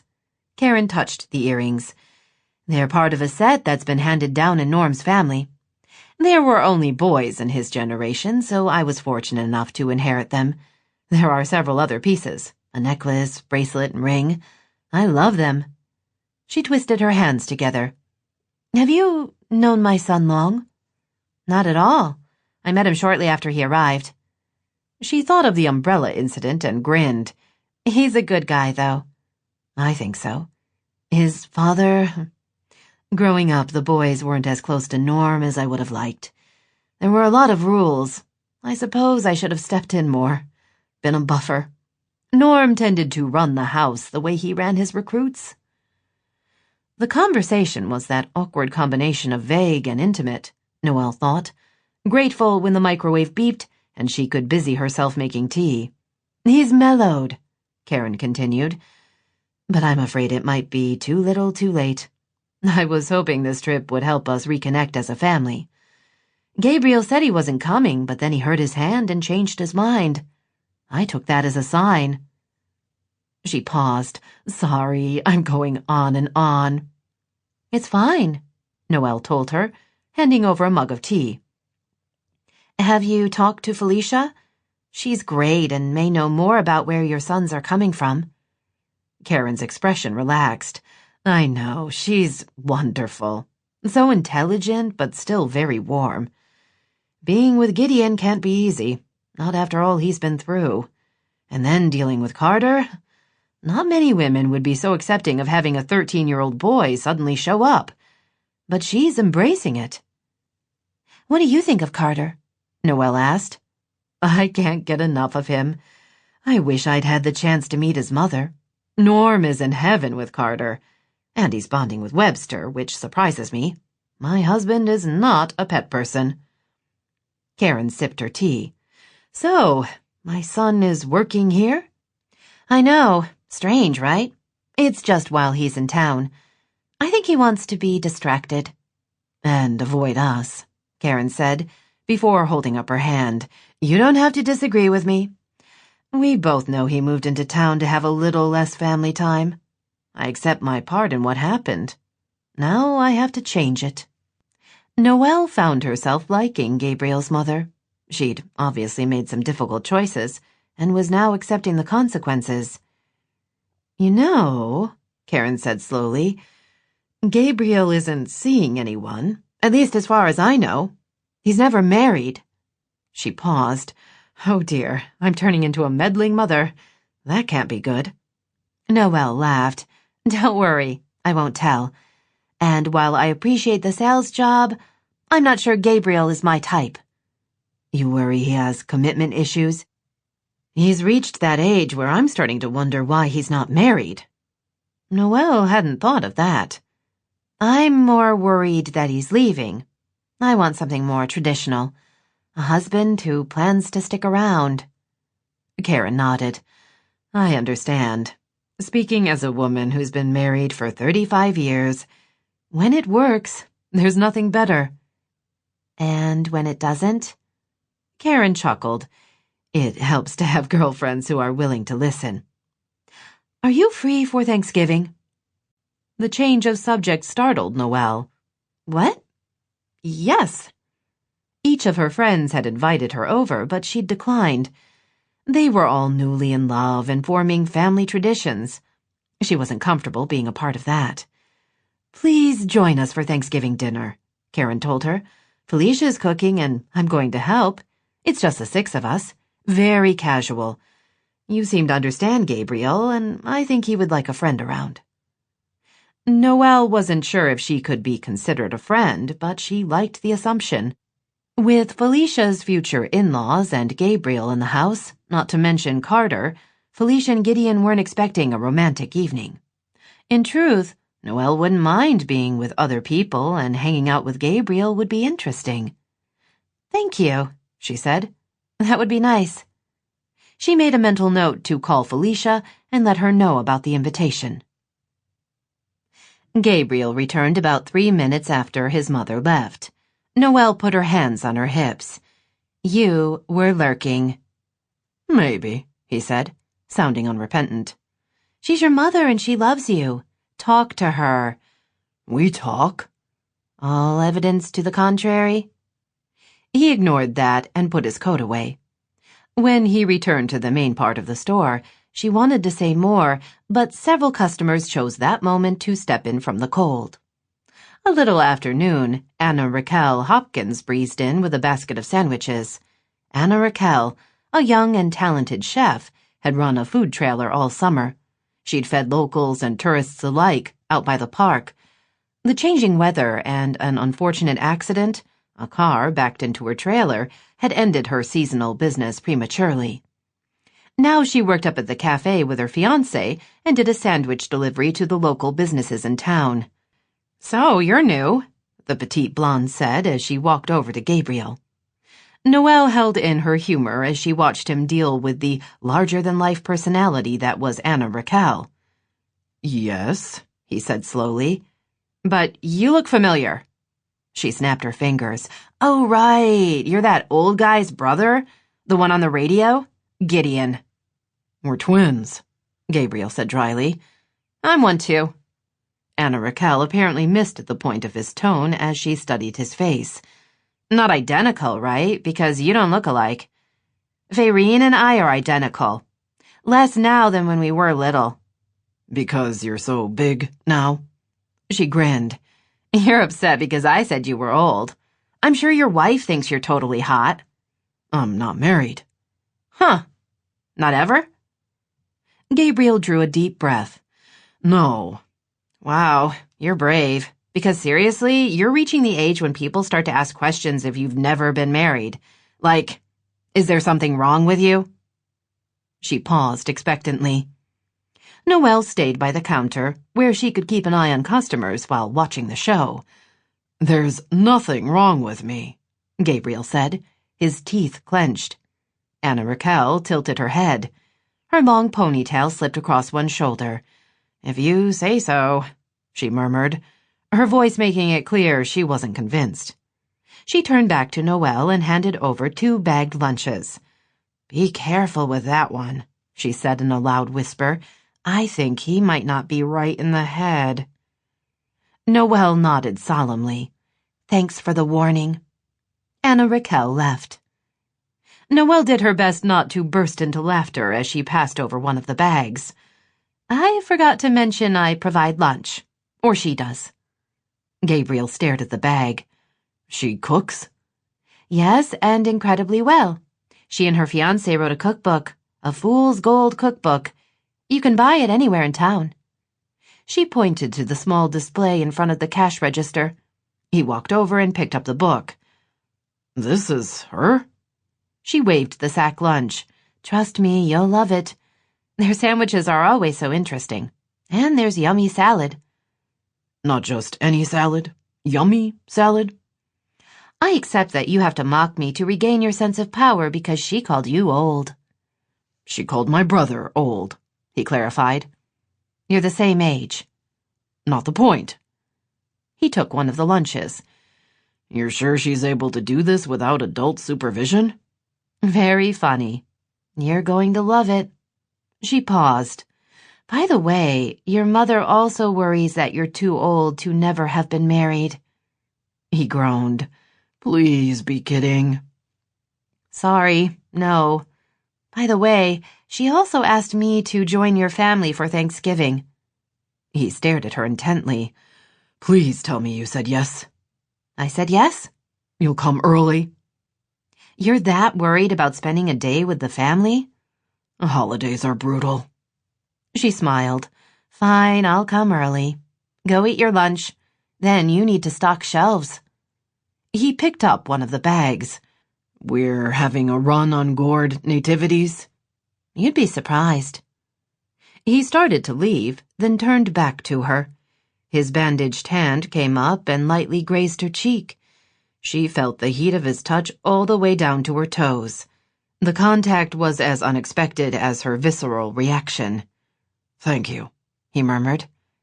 You're welcome. She thought about mentioning he could thank her in other ways, like kissing or walking around shirtless, but he just headed for the back room, apparently unaffected by their brief contact. Just what every woman needed for the holidays, she thought dreamily. A man crush. Thanksgiving morning, Gabriel sat on his brother's front steps, sipping coffee and ignoring the cold. His mother had insisted he show up for breakfast. The request had been unexpected, and he hadn't had time to figure out a lie, so he'd been stuck arriving at 8. It hadn't snowed for a couple of days, so the roads were clear. A good thing, considering Noelle was driving up by herself. As he watched the driveway, waiting to see her arrive, he realized they hadn't discussed a time. Early could mean a lot of things, especially considering dinner wasn't until 5 that afternoon. He continued to hold on to his mug of rapidly cooling coffee, pleased he could almost stand the pressure of the cup against his wound. He was healing. The searing pain was just a dull ache. The stitches pulled when he moved. Good signs. His work at the store hadn't set him back at all. Not that he cared if it did. He liked what he did at the Christmas attic. He'd taken the job on an impulse. Keeping busy meant less time to think, something he appreciated. In his regular job, there was too much thinking, too much worrying. Once a crisis hit, there was only reacting, then later, second-guessing. Folding throws and making sure the teddy bears were in a straight line would get old in time. But for these few weeks, the job was exactly what he needed. A place to retreat. When he had his flashbacks, the sound of an explosion somewhere out of sight, he was able to stay calm. He kept breathing, and the urgent sense of having to go help, to save, bled away with the sound. He was left back in this time and went on with his day. Now he turned toward the driveway, but no car appeared. Damn. He wanted to see her, he realized. Not just for the way she would be a buffer between himself and his parents, but because she would make him laugh. She would poke fun at him and breeze in and out with a graceful sway of her narrow hips. She would be endlessly patient, as she often was at the store. She didn't care that some old lady took nearly an hour to pick out 2 ornaments with a combined value of less than $10. She wanted every customer to be happy, whatever it took. Integrity, he thought, finishing his coffee. She had integrity. And long legs, he mused, thinking how good they would feel wrapped around him as he... Gabriel slammed the door on that line of thinking. No, he told himself firmly, that wasn't going to happen. For one thing, Noelle was sweet and soft and not the kind of woman who thought sex was a game. For another, there were no secrets in fool's gold. He'd figured that out the first day. If he slept with her, everyone would know. Then he would be gone, and she would be left with the consequences. He liked her, so he didn't want to hurt her. He heard footsteps on the porch behind him. He was hoping the person joining him was his brother, or even Felicia. He could handle the company of either. He doubted Carter was up yet. Otherwise, he would take the kid. But no, he thought as his father settled next to him. His luck wasn't that good. Here, his dad said, handing over a travel mug. If you're going to be fool enough to sit out here, you need to keep warm. Your other coffee will be cold by now. Thanks. You waiting on a woman? He was, but didn't want to have the conversation. It would mean explaining why, and that would take both of them places they didn't want to go. His father had spent his life in the military, but had seen little actual combat. It was a timing thing. While Gabriel hadn't been under live fire, except when the field hospitals were attacked, he'd been plenty close to what went on. Gideon had lived it, of course. Regardless, their father would feel he was one of them and want to talk about it. Gabriel had never been able to figure out what to say.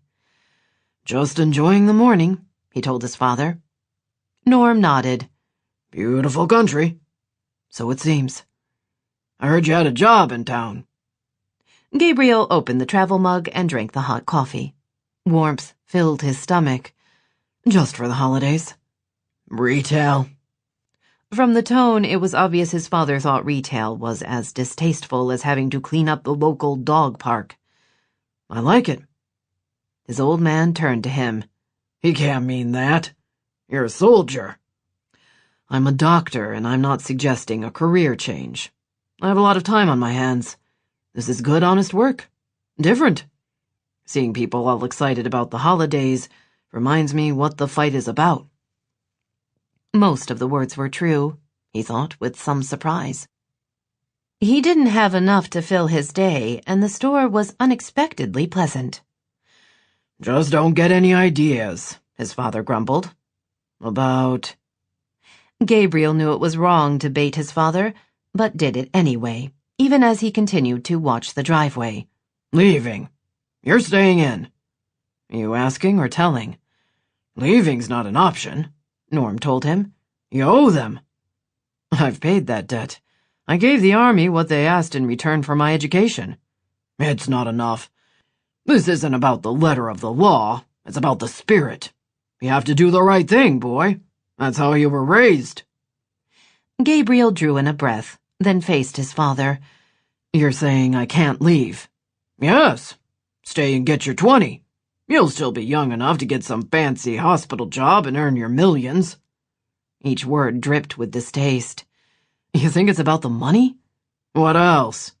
It's like those jet jockeys who take their training to some airline. Disgusting. They should stay in until they're released. Leaving isn't right. You think service isn't a choice? It's indentured servitude with pay and medical? Once you sign up, you're in for life.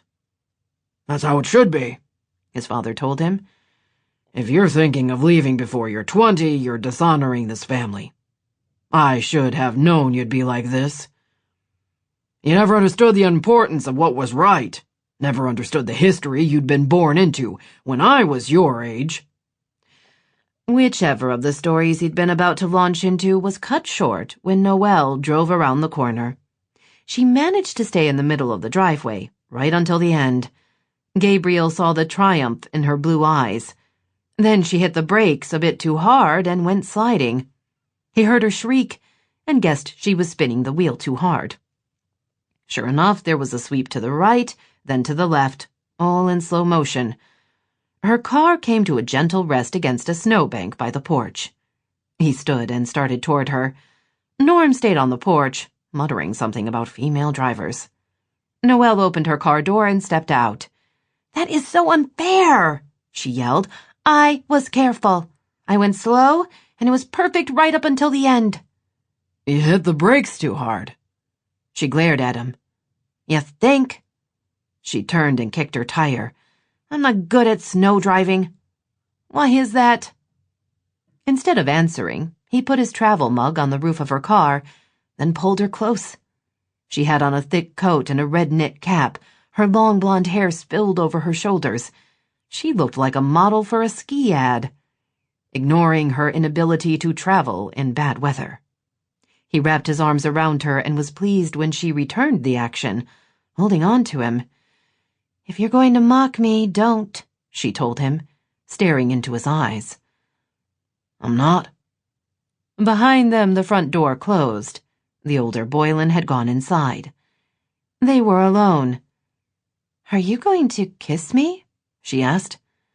There were a dozen reasons not to kiss her and only a couple as to why he should. But the latter were more compelling. Or maybe it was just because a woman like Noelle wasn't easy to resist. Either way, he lowered his head just enough to brush his mouth against hers. Chapter 5. Gabriel's kiss was sadly brief, Noelle thought, as she felt the warmth of his lips on hers. There was contact, a sensation of heat, and then he raised his head. She wanted to insist on more, but perhaps the front yard of his brother's house, with both his parents and residents, wasn't the place. "Thanks for coming early," he said. "You're welcome. Felicia called me a little bit ago with a last-minute grocery list." She smiled. "I've never heard her so rattled." "I wouldn't know. I've been banned from the kitchen. All the men have. This is Felicia's first Thanksgiving dinner." They were still standing very close together. If not for the layers of coats and sweaters, their pose could be considered intimate. She liked how his hands rested on her hips and the way he was looking at her, like a man looks at a woman who intrigues him.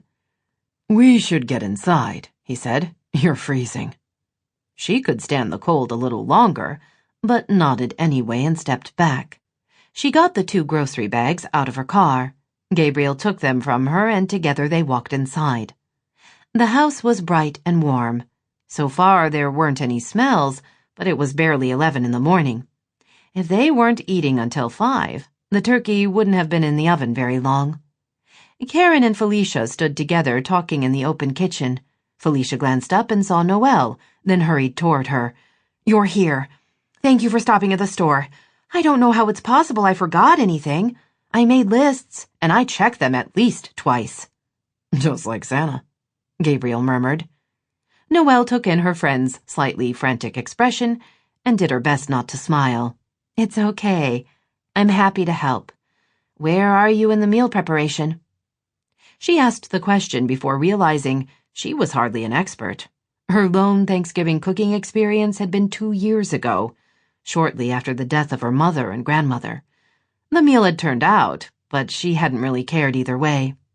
This was better, she told herself, as she took the grocery bags from Gabriel and put them on the counter. This time she was happy and healthy, and the meal wasn't her responsibility. "I read an article online," Felicia began as she emptied the bag, "about a woman who does a just-in-case turkey the night before. At the time, I remember thinking she was wasting a lot of time. But now I completely understand, and I think she's brilliant. I need a just-in-case turkey." Noelle moved next to her friend. "While I'm enjoying the meltdown, because you're normally so unflappable, let's be rational for a moment. Has anything happened to make you concerned the turkey won't turn out?" "No. It's only been in an hour. It's barely started cooking. I followed the directions precisely for cleaning it and then filling it with stuffing." She turned to Karen. "You were with me, helping. Did it appear everything was in order?" Gabriel's mother nodded. "You need to take a breath. There's no crisis." "I forgot whipping cream. Who forgets that? What if I forgot something else?" Gideon walked into the kitchen and took Felicia in his arms. "Hey," he said, staring into her green eyes. "I love you. Carter loves you. We have a home and a dog and family.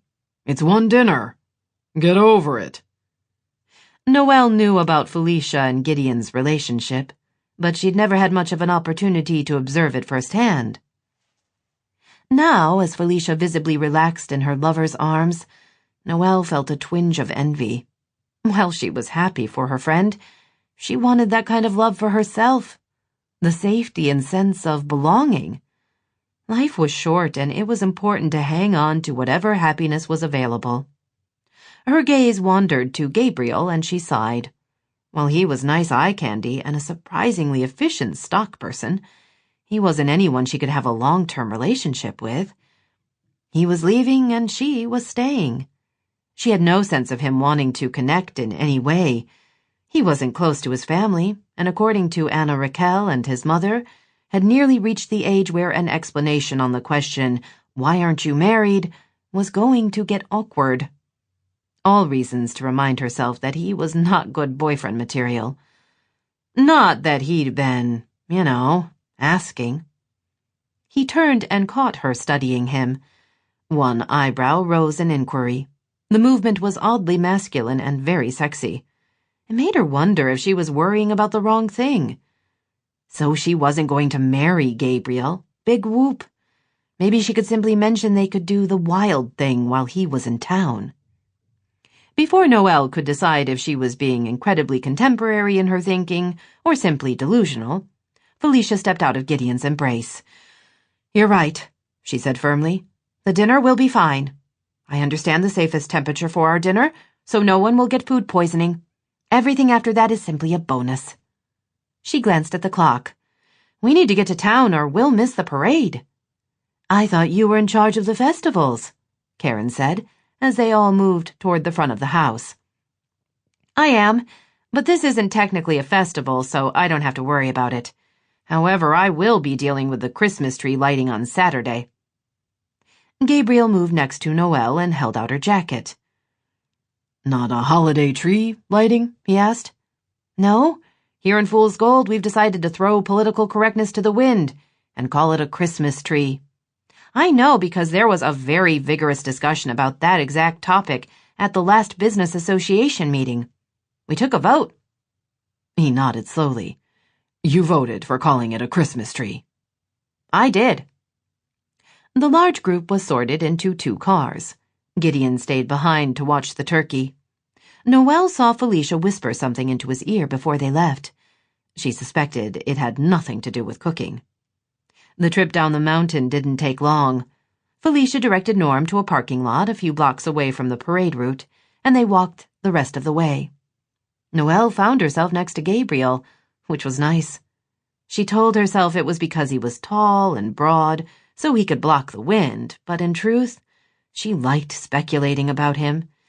And if that caused a tingle or two, all the better for her. They stopped by several street carts and bought hot chocolate and popcorn. The sidewalks were crowded with families. Because it was Thanksgiving, there were fewer tourists than usual for a parade, but plenty of residents. It was as if most of the town had turned out to watch. "Over there," Felicia said, leading them to a viewing area by the Fox and Hound. The corner spot allowed them to see down 2 streets. "Nice," Norm told her. "You are good at logistics." Carter settled on the sidewalk. Karen sat next to him. Norm and Felicia were behind them. Noelle noticed that Gabriel did his best to keep his distance from his father. She wondered about their relationship. Gabriel hadn't said that much, but there was obviously tension. Despite the fact that Carter had shown up in Gideon's life over the summer, Norm and Karen hadn't come to meet him until a few days before. Felicia had been the one to invite them to visit for the holidays. What had happened to cause both sons to become, if not estranged, then at least disconnected from their parents? Not a question to ask minutes before the parade started.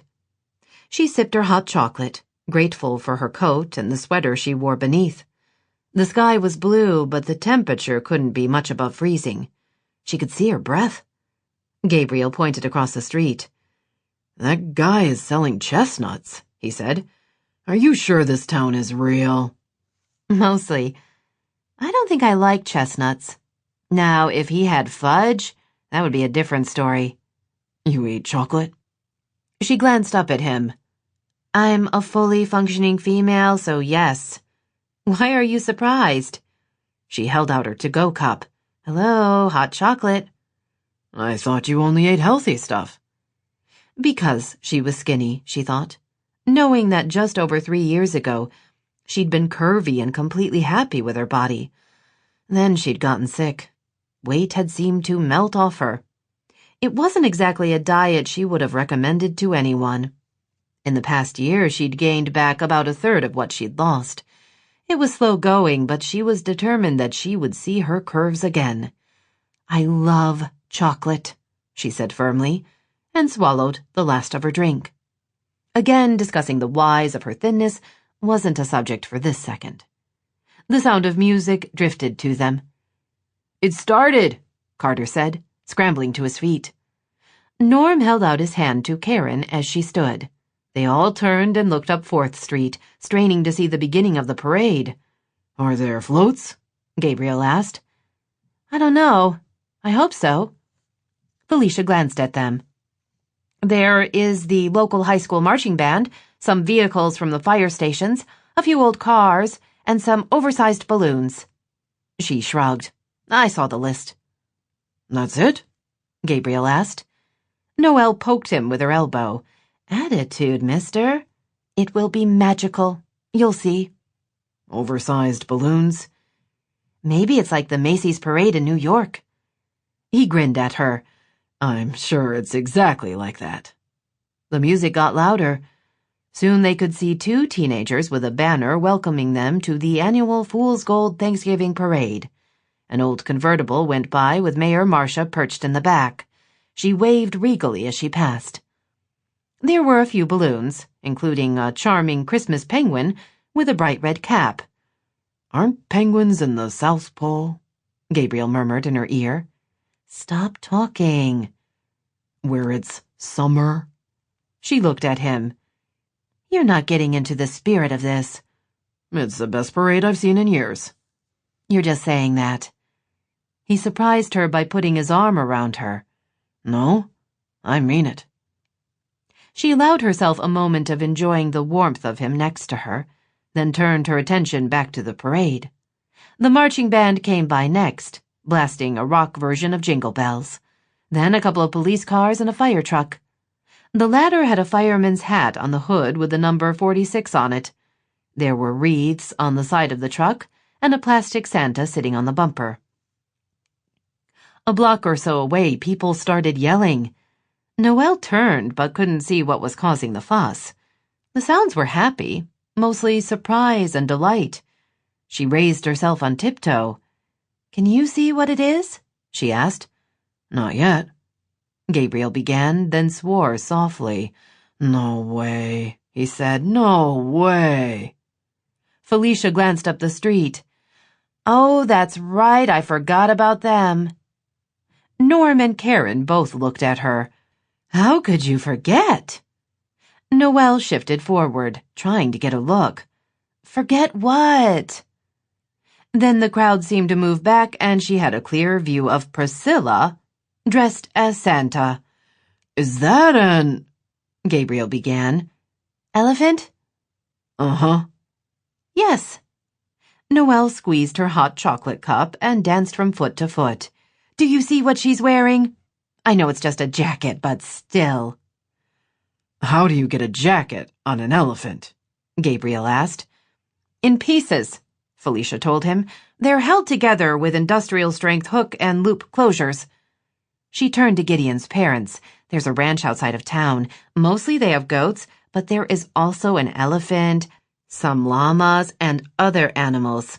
It's very eclectic, which suits the town. Noelle didn't care about that. She began to cheer at the sight of Priscilla the elephant strolling down the street. Most of the Stryker family walked with her, each of them dressed for the holidays. Rafe and Shane pulled wagons with their children in them. As Priscilla got closer, Noelle saw that she was trailed by a goat and a pony, each dressed as a Christmas elf. I'm never moving, she said with a sigh. Gabriel still had his arm around her. Now he pulled her against him. Was it ever a question? No, but now I'm completely and totally sure. After the parade, the family drove back up the mountain. Once in the house, Felicia headed for the kitchen. Noelle and Karen went with her, while the men headed downstairs to watch whatever game was on. The smell of roasting turkey filled the air and made Noelle's stomach growl. Felicia crossed to the oven and turned on the light. "It would make me very happy if you could cooperate," she whispered, then glanced over her shoulder. "I do understand the foolishness of talking to my entree. I just can't seem to help myself." Karen nodded sympathetically. "I've had many a conversation with my meals," she confessed. "It's nothing to worry about." Carter flew into the kitchen, Webster at his heels. "I'm going to take him out," he said, crossing to Felicia and hugging her. "Then I'll be back. I'm going to peel the potatoes. You remember that, right?" "Yes, I remember," Felicia told him. The boy and the dog headed outside. When he was gone, Felicia turned to them. "He wants to help. It's so nice. We've been very fortunate with his personality and how he was raised. His mother did an excellent job. I hope when Gideon and I begin a family that I can be half as skilled." Karen moved toward her and touched her shoulder. "You'll do great." "I have doubts," Felicia admitted. Noelle was about to reassure her when she heard a sharp, angry voice. It took her a second to realize it came from downstairs. Karen and Felicia both turned in that direction. "No," Karen said firmly. "They're not going to fight on Thanksgiving." She spoke as if this had happened before, but didn't explain any further. But when she started for the stairs, Felicia and Noelle went with her, all three women hurrying down to the lower story. The voices grew louder. "This isn't about you," Gideon growled. "It's not your choice." "I get a say," Norm shouted. "You're both my sons and you will respect my opinion." The three women raced into the family room. The men faced each other. Tension was thick with more than a hint of anger. Noelle saw Gabriel's back was stiff, his shoulders set. A muscle twitched in his jaw. She had no idea what the fight had been about, but she knew he was in pain. As she moved toward him, Karen grabbed Norm's hand and physically pulled him toward the stairs. "You stay out of this," he told her. "No," Karen said, still pulling. "You're coming with me until you can cool off. We talked about this." "You don't understand." "I understand plenty." Felicia went to Gideon and murmured something. He nodded, and they went down the hall behind the family room, which left Noelle with Gabriel. He crossed to the window and stared out toward the mountainside. "Sorry about that. It's a family thing. My dad has expectations." She thought about making a joke that he was a doctor and what more did his father want. Only she didn't know what the fight was about and couldn't be sure she wasn't stepping on toes. She wanted to help and didn't know how. A frustrating combination. Gabriel stood alone, and in that moment, as she watched him, she wondered how much of his life he spent like that. Solitary. Without knowing what else to do, she crossed to him. "Hey," she said, touching his good hand. He turned his face to her. Pain darkened his eyes, along with something she could only assume was hope. Hope that she would somehow make it all better. Panic seized her. She had no idea what to say, what to do. A distraction was called for, but short of yelling, "Fire!" there was nothing that... "You could kiss me again," she blurted. In that split second before he responded, she braced herself for dismissal, sarcasm, or pity, which probably didn't make her a poster girl for mental health, but then she'd never believed in lying to herself. The fact that she found him attractive didn't mean the interest was returned. One eyebrow rose. "I could," Gabriel said, right before he lowered his head, and did just that. The first touch of his mouth on hers was soft. Not tentative, she thought, closing her eyes. More discovery than passion. He had nice lips, warm and tender, but masculine enough to keep things interesting. Although she expected him to straighten right away like he had that morning, he didn't. He lingered. Nerve endings began to fire. Instinctively, she stepped toward him just as he wrapped his arms around her and pulled her close. They touched everywhere, and still it wasn't enough. She rested her hands on his shoulders. He was muscled and strong. He shifted slightly so he was kissing her cheek, her chin, her jaw. Heat radiated from every point of contact. When he trailed light kisses down her neck, her breath caught. It wasn't just that she hadn't been kissed in what felt like forever. It was that she had never been kissed by this man before.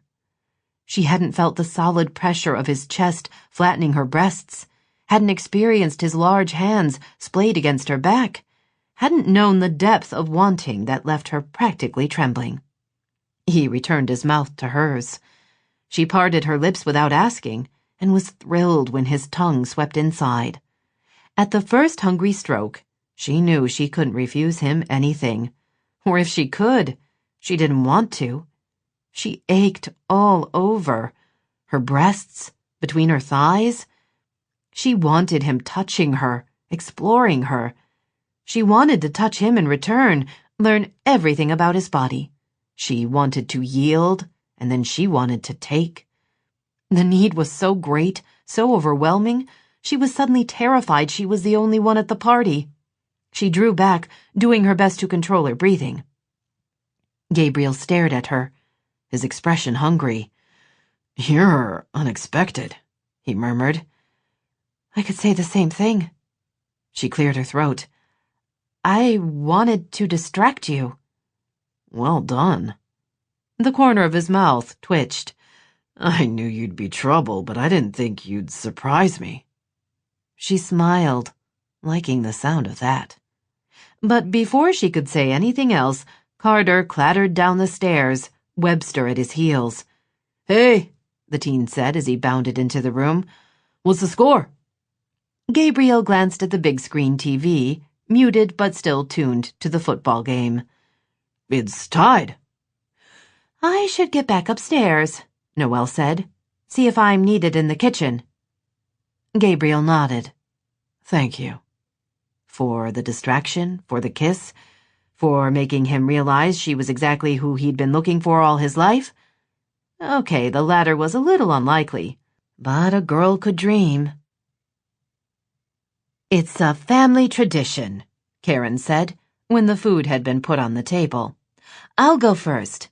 I'm thankful to be with my boys again." She nodded at her husband. "I'm thankful we have the strongest fighting force in the world," Norm said. Karen sighed. "It's Thanksgiving." "And I'm giving thanks." Felicia cleared her throat. "I'm thankful for my wonderful family, immediate and extended. And for my friends." She smiled at Noelle. "I'm thankful for my family, too," Carter said, squeezing Felicia's hand. "And Webster." Gideon agreed with Felicia and Carter, and Gabriel was thankful for those who made it. Noelle finished with thanks for finding where she belonged. As Norm began slicing the large turkey, Carter leaned toward his uncle. "You're like my dad, right? Serving in the army? As a doctor, your dad saw real action. But you carry a gun," Carter said. "Sometimes," Gabriel told him. "Not often." "Did you always want to be a doctor?" Norm snorted. "Hell no. If it was up to him, he'd have studied English literature at some fancy university and become a college professor." Carter and Noelle both turned to Gabriel. "Is that true?" the teen asked. Gabriel shrugged. "It wasn't an option." "You're right about that," Norm said, putting slices of turkey onto the first plate and passing it to his wife. "In our family, we serve." Karen looked desperately around the table. "This is all so lovely, Felicia. I don't know why you were concerned. Everything turned out perfectly. Thank you so much for doing this." "You helped," Felicia said, "although I am pleased with the turkey." "Maybe talking to it made the difference," Gideon teased.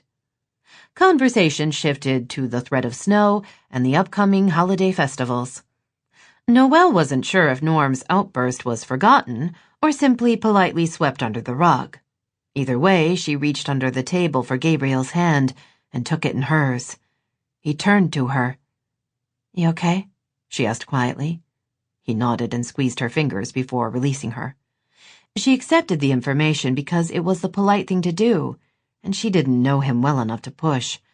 But she couldn't help wondering if this exchange was the exact reason he hadn't seen his parents for so long. Under the circumstances, she couldn't blame him. She was sure Norm was acting from some misplaced sense of doing right by his family. She just wished he could see that the price of that was losing the very thing he wanted to hang on to. Gabriel walked toward Noelle's store early on Friday. She'd warned him that they would be busy and open extra hours in support of Black Friday. He'd been out of the country so long it had taken him a second to remember what Black Friday was. He had trouble believing that people made such a production of shopping for a holiday that was still a month away. But then he wasn't the Black Friday target audience. Besides, he owed Noelle. She'd been there for him the previous day. From her enthusiasm for the parade to distracting him from his fight with his father, she'd been by his side. He sipped the coffee he'd bought at Brouhaha and crossed the street. He had to give her credit. She was unconventional. He grinned at the memory of their kiss, remembering how the exploding need had nearly knocked him off his feet. For someone who danced with excitement when viewing an elephant in a Santa suit, she was one sexy woman. He was still grinning when he rounded the corner and saw a group of people waiting outside the Christmas attic. No, he amended, not people. Women. Lots of women. They formed a line and were all talking animatedly. When an old lady toward the front of the line spotted him, she called out, "When do we get this show on the road?" Gabriel stared at her. We, open at 8. The old lady glanced at her watch. "You've got 5 minutes. If you think you're going to be late, you're wrong." He nodded instead of answering, then hurried past her and opened the front door to step into the store. Noelle was already there. She'd put on her cheerful red apron with the store logo on the front and was counting out bills as she put them into the cash register. "There's a line," he said, pointing. "I saw." She looked up, her gaze slightly unfocused. "I don't think I'm ready." Not being ready isn't an option. They seem determined and hostile. She pushed the cash register shut, then drew in a breath. "Okay, it's going to be a long day. We'll pace ourselves and do the best we can. If you get tired, you can rest in back or leave early." "I can make it through my shift." "I don't want you relapsing." "Wouldn't I have to lapse first?" Her lack of smile told him she was nervous. He crossed to her and put his hands on her shoulders. "You'll do great. The store is charming, and you have customers waiting. Let's open a couple of minutes early and get this day started." She stared into his eyes. For a second, he thought instead of opening early, he should take the minute or so they had and kiss her. Of course, kissing would lead to him wanting more, and this wasn't the time or place. But it sure would be nice. "Hey, you in there! It's freezing out here!" The comment came from outside and was accompanied by an insistent knocking. Noelle squared her shoulders. "Okay," she said as she marched to the front of the store. "I'm ready." "Me too." Although it turned out he was wrong. He wasn't ready. There was no way to be ready for the onslaught of customers. They arrived in groups of 2s and 3s. They lingered, and they bought. Bears and trains, CDs and throws. No corner of the store went unexplored. If he wasn't restocking, he was bagging. Every now and then he carried bags to a waiting car. "Excuse me, young man?" Gabriel turned and saw a pleasant-looking woman leaning heavily on a cane covered with painted purple flowers. "Yes, ma'am. How can I help you?" "I'm looking for a menorah for a friend of mine, and I noticed the one in the side window. It's so pretty. Having it made of glass is very unusual, and I like that the candles are all different colors. Can you get it for me?" "Of course," he said, already heading for the stockroom. "We have one in a box." He passed Noelle, who smiled wearily. 5 minutes later, the lady with the cane had her menorah and was heading out of the store.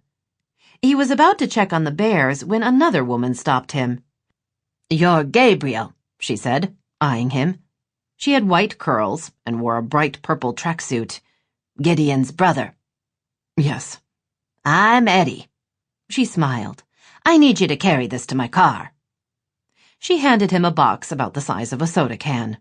He stared at it. "You want me to carry that?" "Uh-huh."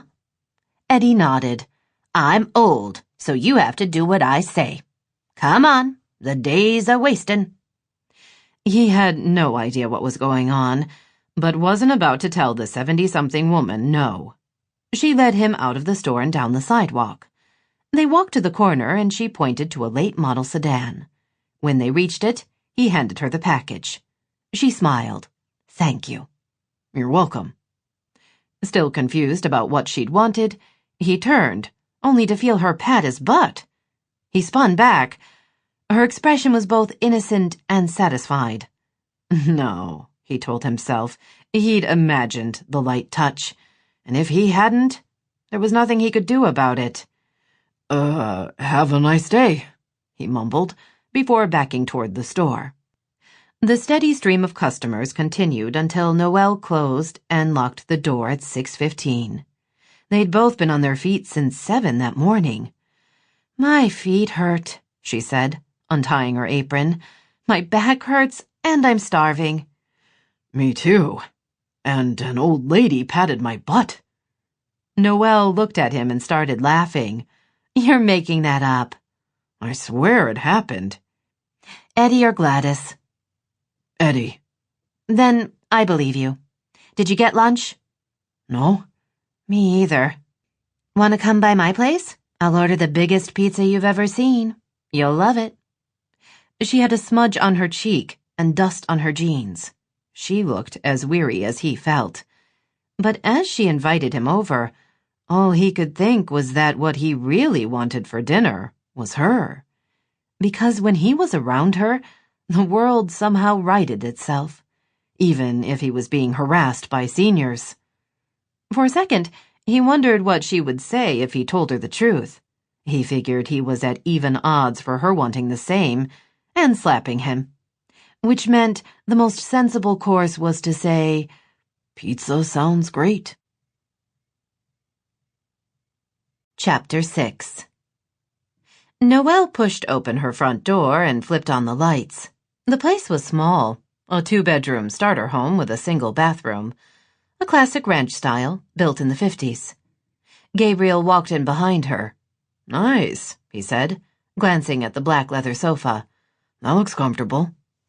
"Throw yourself on it. Seriously, I plan to do the same as soon as I order the pizza." She waited until he'd moved into the living room before sinking onto the bench by the door. She unzipped her boots and tugged them off, then stretched her aching feet. She hadn't been kidding before. Every part of her hurt, even her hair. She couldn't remember ever being this exhausted. And the thrill of it was she got to do the same thing tomorrow. At least she didn't have to open until her regular time. She stood and limped into the small kitchen. Once there, she pulled the pizza menu free of the magnet on the refrigerator door. "All meat?" she asked. Gabriel stood in the doorway of the kitchen. "You like that?" "No, but I'll get it on half." He crossed his arms over his chest. "You can eat half a large pizza?" "Yes." "That I want to see." "You will." She placed the order, adding a pint of Ben & Jerry's, then put the phone back on the counter. She opened the refrigerator and pulled out 2 bottles of beer. Gabriel's expression of surprise returned. "I would have said you drank red wine." "I have mysterious depths." "I can see that." They headed back to the living room. Her sectional sofa took up most of the floor space, but she didn't care. There was a chaise that was perfect for stretching out to watch movies, and she had a great reading light. She'd bought a nice big television because she wanted to see all the period details in Downton Abbey. Maybe an apartment would have made more sense, but she liked having a yard. Her landlord, local retired cyclist Josh Golden, had told her she could plant whatever she wanted. This past summer she'd gone crazy with berries. Next year she was going to experiment with a few vegetables. If her cash flow improved, she would buy a place. But for now, the tiny house was plenty. Gabriel sat at one end of the sofa while she collapsed on the chaise. She wiggled her toes, wondering when her feet would go from semi-numb and sore to seriously throbbing. She pointed to the coffee table. "Feel free to put your feet up. I bought that at a garage sale for $20. It's indestructible." He hesitated for a second, then bent down to unlace his boots. He pulled them off and then raised his stocking-clad feet on the battered wooden surface. Thanks. I'm used to standing all day, but for some reason this was different. Harder. I know. I'm used to running around too, but I'm completely exhausted. I think it's the intensity. She picked up her bottle of beer and took a sip. You remember the gift bazaars coming up, right? He leaned back his head and closed his eyes. Don't remind me. What is it with this town? We love to celebrate. You need a 12-step program. Hi, I'm Fool's Gold, and I'm addicted to festivals. She smiled. I'm actually really excited about the bazaar next weekend. I stocked it with some really interesting items.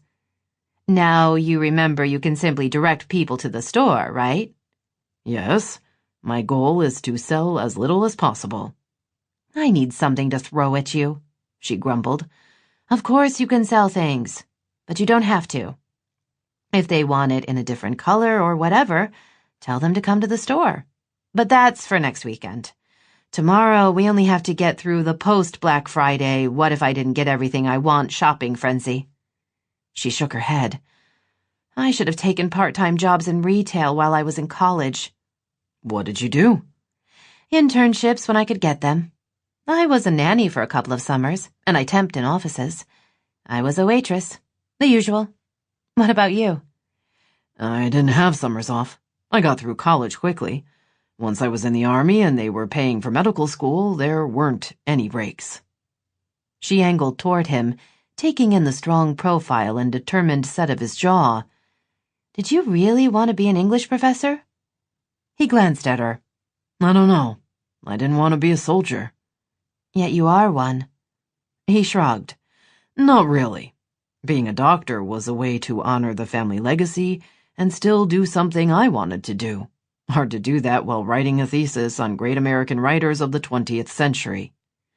Your dad pressured you. That's one way of putting it. He drank from his beer bottle. My dad was determined. He talked about Gideon and me going into the army from the time we were born. Doing anything else wasn't an option. Looking back, I tell myself I should have stood up to him. You were a kid. Did you even know there were other choices? Not really, he admitted. I just knew I couldn't go do what Gideon did. She'd been lucky with her family. They wanted her to do whatever made her happy. But not all parents were like that. There was a knock on the door. She stood and groaned as her feet and legs protested, then hobbled to the door. Gabriel beat her there and pulled out his wallet. I've got this, he said. She grinned at him. You're such a guy. Thank you. 10 minutes later, they were seated at her small table. She put out plates and napkins, and they were digging into the pizza. The crust was crisp on the outside and soft on the inside. The melted cheese was hot. The grilled vegetables the perfect texture. Gabriel stared at her half of the pizza. Vegetables? Seriously? On pizza? I know. I can't help it. But you have your manly all meat. She grinned. Beer and pizza. Later, you'll probably feel the need to go challenge some teenaged boys to a drag race. Or I could just watch wrestling on TV and have my manhood affirmed that way. Really? Wrestling? Don't they wear tights? It's not tights, it's... He sighed heavily. Why do I bother? She laughed and took another bite of her pizza. When they'd polished off every slice, she leaned back in her chair. That was great. And later there's ice cream. A gourmet meal? He asked. One of my favorites. He started to say something, then stopped. She had a feeling it was going to be to ask her if she ate like that, how come she was so thin. And she didn't want to talk about her weight, or how she was still working her way back to what she had been. Any pizza where you were stationed? She asked. Sure. The Army provides. In Germany, there were a few places around the base. In Afghanistan and Iraq, it was more of a challenge to find. The mess had it, but it wasn't exactly the same. She got up and walked to her refrigerator, where she grabbed a second beer for each of them. You were close to the front line, weren't you? Sometimes. She remembered what Felicia had told her. You were also the doctor on the plane, right? The one who flies with those being medevaced to Germany? He nodded cautiously. She could tell he didn't want to talk about it. She would guess he'd seen a lot of horrible injuries on those flights. From what she'd read and seen on news reports, the injured were in pretty bad shape when they were flown out. Gabriel and his team would have been doing their best to keep everyone alive while working in really cramped conditions. It must have been intense, she said. My work mostly is. I see the soldiers when they're first injured. Get them stabilized and ready for whatever surgery they're going to need. He relaxed a little. The hours are long, and when I was in a field hospital, the injuries just kept coming. How did you unwind? She asked. She was waiting for him to say volleyball or video games, or maybe make a joke. Instead, he stiffened and seemed to be looking at everything except her. Her brain processed the change in him and tried to fill in the blanks. Then she felt herself starting to grin. Sex? She asked, not bothering to hide her amusement. Are you saying that there's sex in the military? I was on a softball team, he grumbled. Is that what they're calling it these days? He met her gaze. Yes, sometimes sex was a way to escape. Horn dog, she said cheerfully. So is that why you never married? Because I think you're going to need to give Anna Raquel an answer on that one. Not to mention your mother. Not that she's going to want to hear what you've been doing in your spare time. I don't care what Anna Raquel thinks about me. You won't tell my mother, and no, that's not the reason I'm not married. He opened his mouth as if he were going to say more, then closed it. Gabriel? She asked quietly, wondering what he was thinking about. What happened? He looked at her. There was a woman, a doctor. I liked her a lot. We'd been dating for a few months. It was different. You cared about her? He nodded. A few of her friends were going out in a Humvee, just the girls. She went with them. His mouth twisted. One second they were driving away, laughing, and the next they were hit by a rocket. Noelle gasped. Her stomach clenched, and she regretted all the pizza she'd eaten. They were gone, he said, staring past her. All of them. Just gone. It happened so fast. I'm so sorry. That must have been horrible. It was. Everything about it. But it also affirmed what I've always believed, that there's no point in getting married. She stared at him. Excuse me? You're dismissing the entire institution? Sure. Life is tenuous at best. We could all be dead tomorrow. I've seen it again and again. I know what happened is a tragedy, but you learned the wrong lesson. No, I didn't. He glanced around. I'll admit it's less likely to happen here than where I was, but we still don't know what tomorrow is going to bring. Why risk it? All the more reason to risk it, she told him. We should grab happiness while we can, because you're right. There's no promise of more time. I'm not saying other people shouldn't get involved and get married. Just not me. What about a family? Don't you want kids? For a second, his expression turned wistful, but then the softness was gone. I don't see that happening. You're going to be one lonely old guy. Anna Raquel will enjoy being right about me. She wanted to say more, to tell him he was wrong, but she knew there was no point. Gabriel was an intelligent man who had obviously thought a lot about his future. He'd seen that life was tenuous and had decided to avoid future pain by not getting involved. She'd learned the same lesson about life's tenuousness, but with opposite results. She'd thrown herself into her new life in fool's gold, buying the store, making friends, having plans. "I'm thinking about getting a cat," she said firmly, because a pet was the next step for her. "I like cats," Gabriel told her. "They make you earn their respect. Webster would go home with anyone."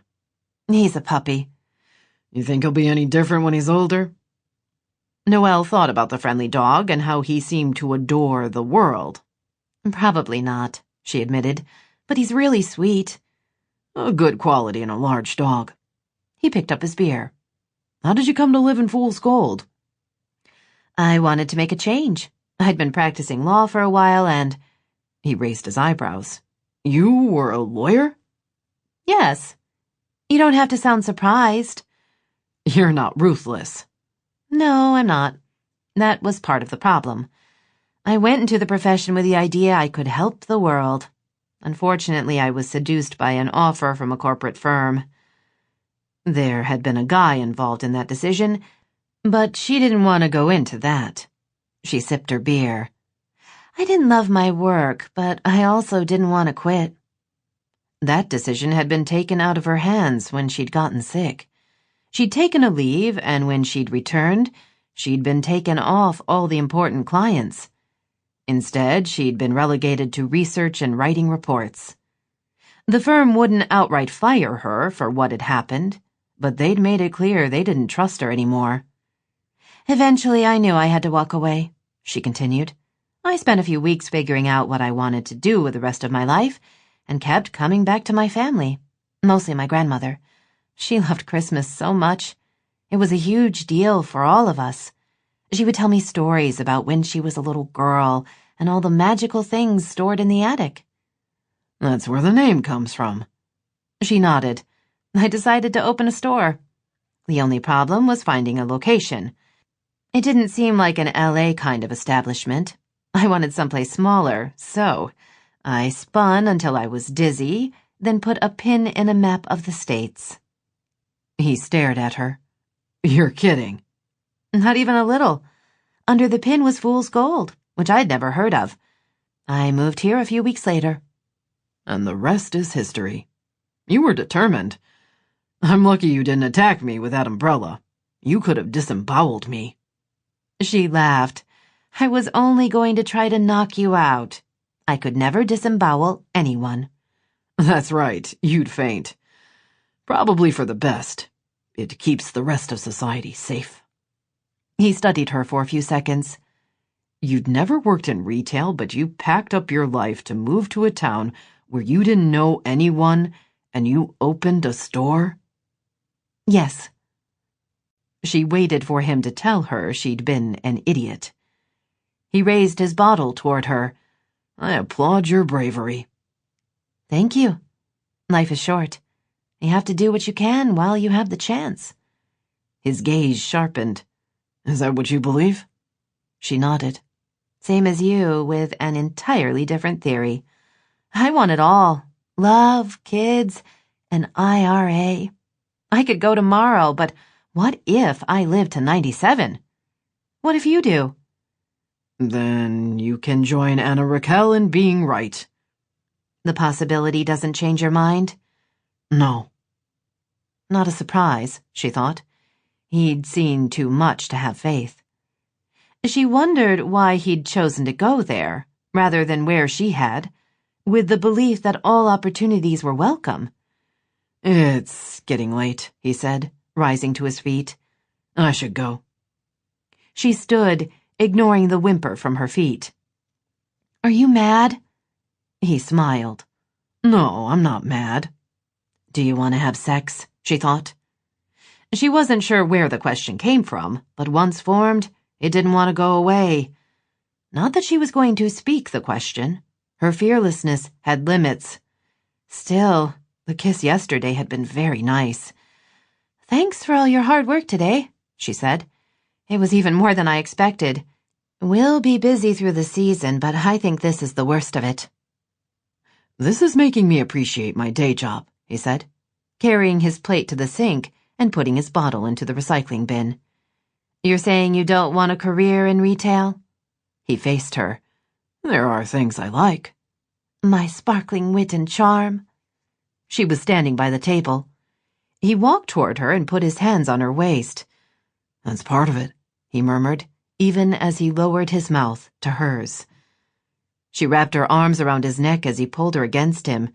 In her stocking feet, she had to shift her head back a little more than she had before, but the kiss was worth it. His mouth was warm and hungry against hers. He moved back and forth a couple of times before settling in and brushing his tongue against her bottom lip. She parted her lips for him, welcoming the sensuous stroking along with the clenching low in her belly. She tilted her head. Their tongues circled in that age-old dance of sexual need. He slid his hands up her back. She stepped even closer so that they were touching everywhere possible. Her breasts flattened against his chest, her belly pressed against his groin, and in a matter of seconds, she felt proof of his arousal. Her fingers instinctively tightened their grip on him. What she really wanted to do was cup them against his need, which would first require undressing him. She remembered how he'd looked in jeans and nothing else, and had to hold in a moan. Her bedroom was just down the hall. All she had was a full-sized mattress, which meant there wouldn't be a whole lot of room for both of them. They would have to snuggle close, and that could be fun. He broke the kiss to nibble his way along her jaw, then over to her ear. He drew her lobe into his mouth and then bit down gently. Shivers raced through her. They definitely had to go to her room, she thought. Desire making her frantic. Get in her bed and... "I should go," he said, dropping his arms to his sides and stepping back. She blinked at him. "What?" "It's late." "It's 8. "I know, but if I stay..." They were going to have sex. She was fully aware of that. It was kind of the point. "I don't understand," she admitted. "I don't have an IRA." Had she been drinking more than she realized? She glanced into the recycling bin and saw that no, she had only finished 1 beer and started a second. Even with her empty stomach, that shouldn't be enough to get her into an altered state of consciousness. An IRA? "I'm not what you're looking for," he said. "Really?" Because the quivering in her belly said otherwise. "It's not that I don't want you," he continued. "Oh, good, because if you'd tried that one, I would have pointed out the obvious." He gave her a slow, sexy smile that had her quivering. Then the smile faded. "I like you, Noelle." Crap. She might have been out of practice with the whole dating thing, but even she knew that any conversation that began with "I like you" was not going to end well. "But," she asked, bracing herself. "But you want things I don't believe in. You want forever. You want love. I can't give you that. I'm leaving, and even if I weren't, that's not me." "And if I just want sex?" She happened to be glancing down as she asked, and had the satisfaction of seeing his erection surge slightly. "I don't think my luck is that good," he told her. "You're saying I'm not that kind of girl?" "Something like that." She wanted to say he was wrong, only he wasn't. She was old-fashioned. In her world, sex and love went together. Or if not love, then extreme like with the possibility of love. Did she want to make an exception? Hold her heart carefully apart while giving Gabriel her body? The girl bits were screaming, "Yes, please, take me now." The rest of her was more cautious. Did she want to have what it took to be that disconnected from her feelings? Did she want making love to be that casual? He brushed another kiss across her mouth. "You know I'm right," he said firmly. I don't like it, she said, following him into the living room. He put on his boots and tied the laces. Me either. She looked at him. Sexy, charming, a doctor, honorable, and not having sex with her. Was there a complaint card for life? Because if there was, she had a few things to say. He rose and crossed to the door. She handed him his jacket. As he slipped it on, she pressed her hands against his chest. What if I change my mind? She asked. Get the big box of condoms.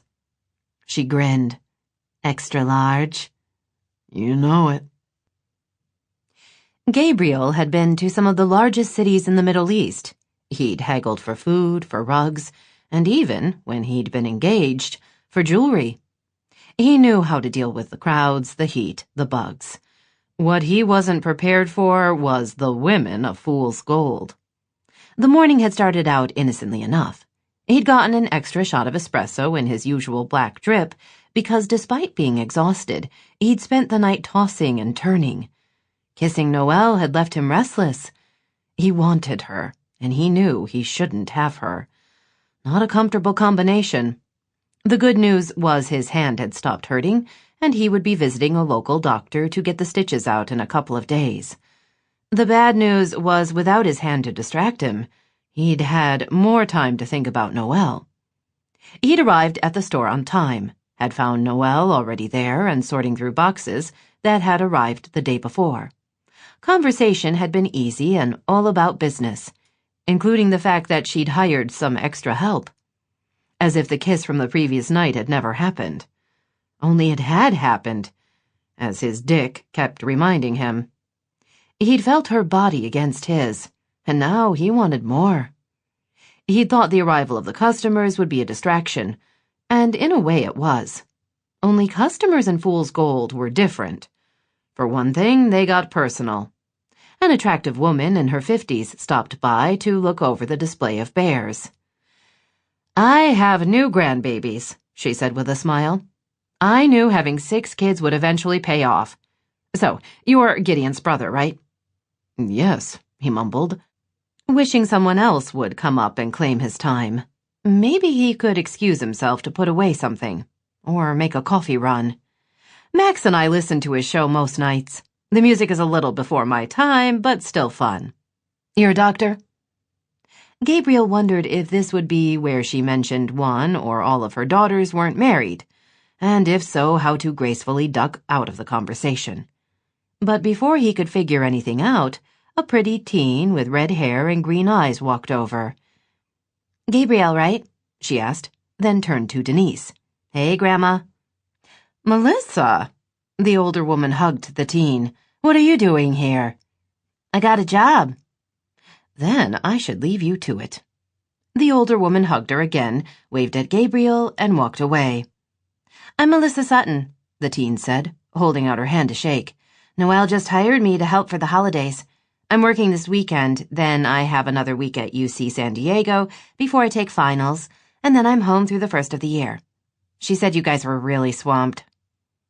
As she spoke, she moved through the store, straightening as she went. She fluffed the fur on a stuffed bear, then turned back to him. What? She asked at his pointed stare. Are you old enough to be in college? She laughed. I'm 18. Don't worry, I'm not like her other temporary employees. I'm not coming home to play. I want to earn money. Her expression turned impish. My folks are paying for college, but I'm responsible for providing for my own fun. And I have a latte habit that chews up cash. I blame Patience. She's the owner of Brouhaha. I worked there when the store opened last spring and got totally hooked. Of course, the caffeine helps on those long nights of studying. Mom says you're a doctor. He had no idea who her mother was, so didn't know if they'd met. Yes, he said, wondering why everyone found his occupation so fascinating, and how it was they all knew what he did. In, like, the army, right? He nodded. I want to be a lawyer. Noelle used to be one, but she doesn't talk about it much. She swears she'll give me some inside info on my shifts, and I'm going to make sure she does. A few more customers came in, and Melissa took care of them quickly and efficiently. Gabriel was able to return to keeping the shelves stocked, which was his preference. Noelle manned the cash register when she wasn't helping customers. The store was crowded and busy, just the way it should be. Sometime close to noon, a blonde woman with a couple of toddlers stopped by. The older child, a little girl, had a small stuffed giraffe clutched in her hands. "Hey, you," the woman said, stopping to hug Melissa. "I heard you were back." "Just for the long weekend. Then I have finals. I'll be home for the winter break by the 7th. Melissa turned to Gabriel. "This is my aunt, Dakota Anderson. This is Gabriel Boylan." "Nice to meet you," Dakota said, shaking his hand. "Gideon's brother, right? You're twins?" "Fraternal." The little girl was waving frantically at Melissa, who scooped her into her arms. "How's my best girl?" She looked over the girl's head.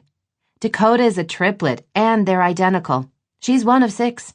Her brother, Ethan, is my stepfather." Melissa paused. "Is that right?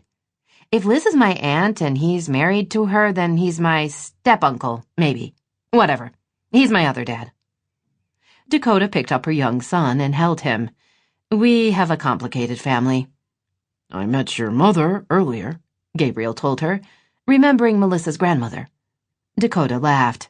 "Be grateful we're all married, or she would be talking up her daughters." News that didn't surprise him. Just before Dakota left, she turned to Melissa. "You're not going to miss the tree lighting, are you?"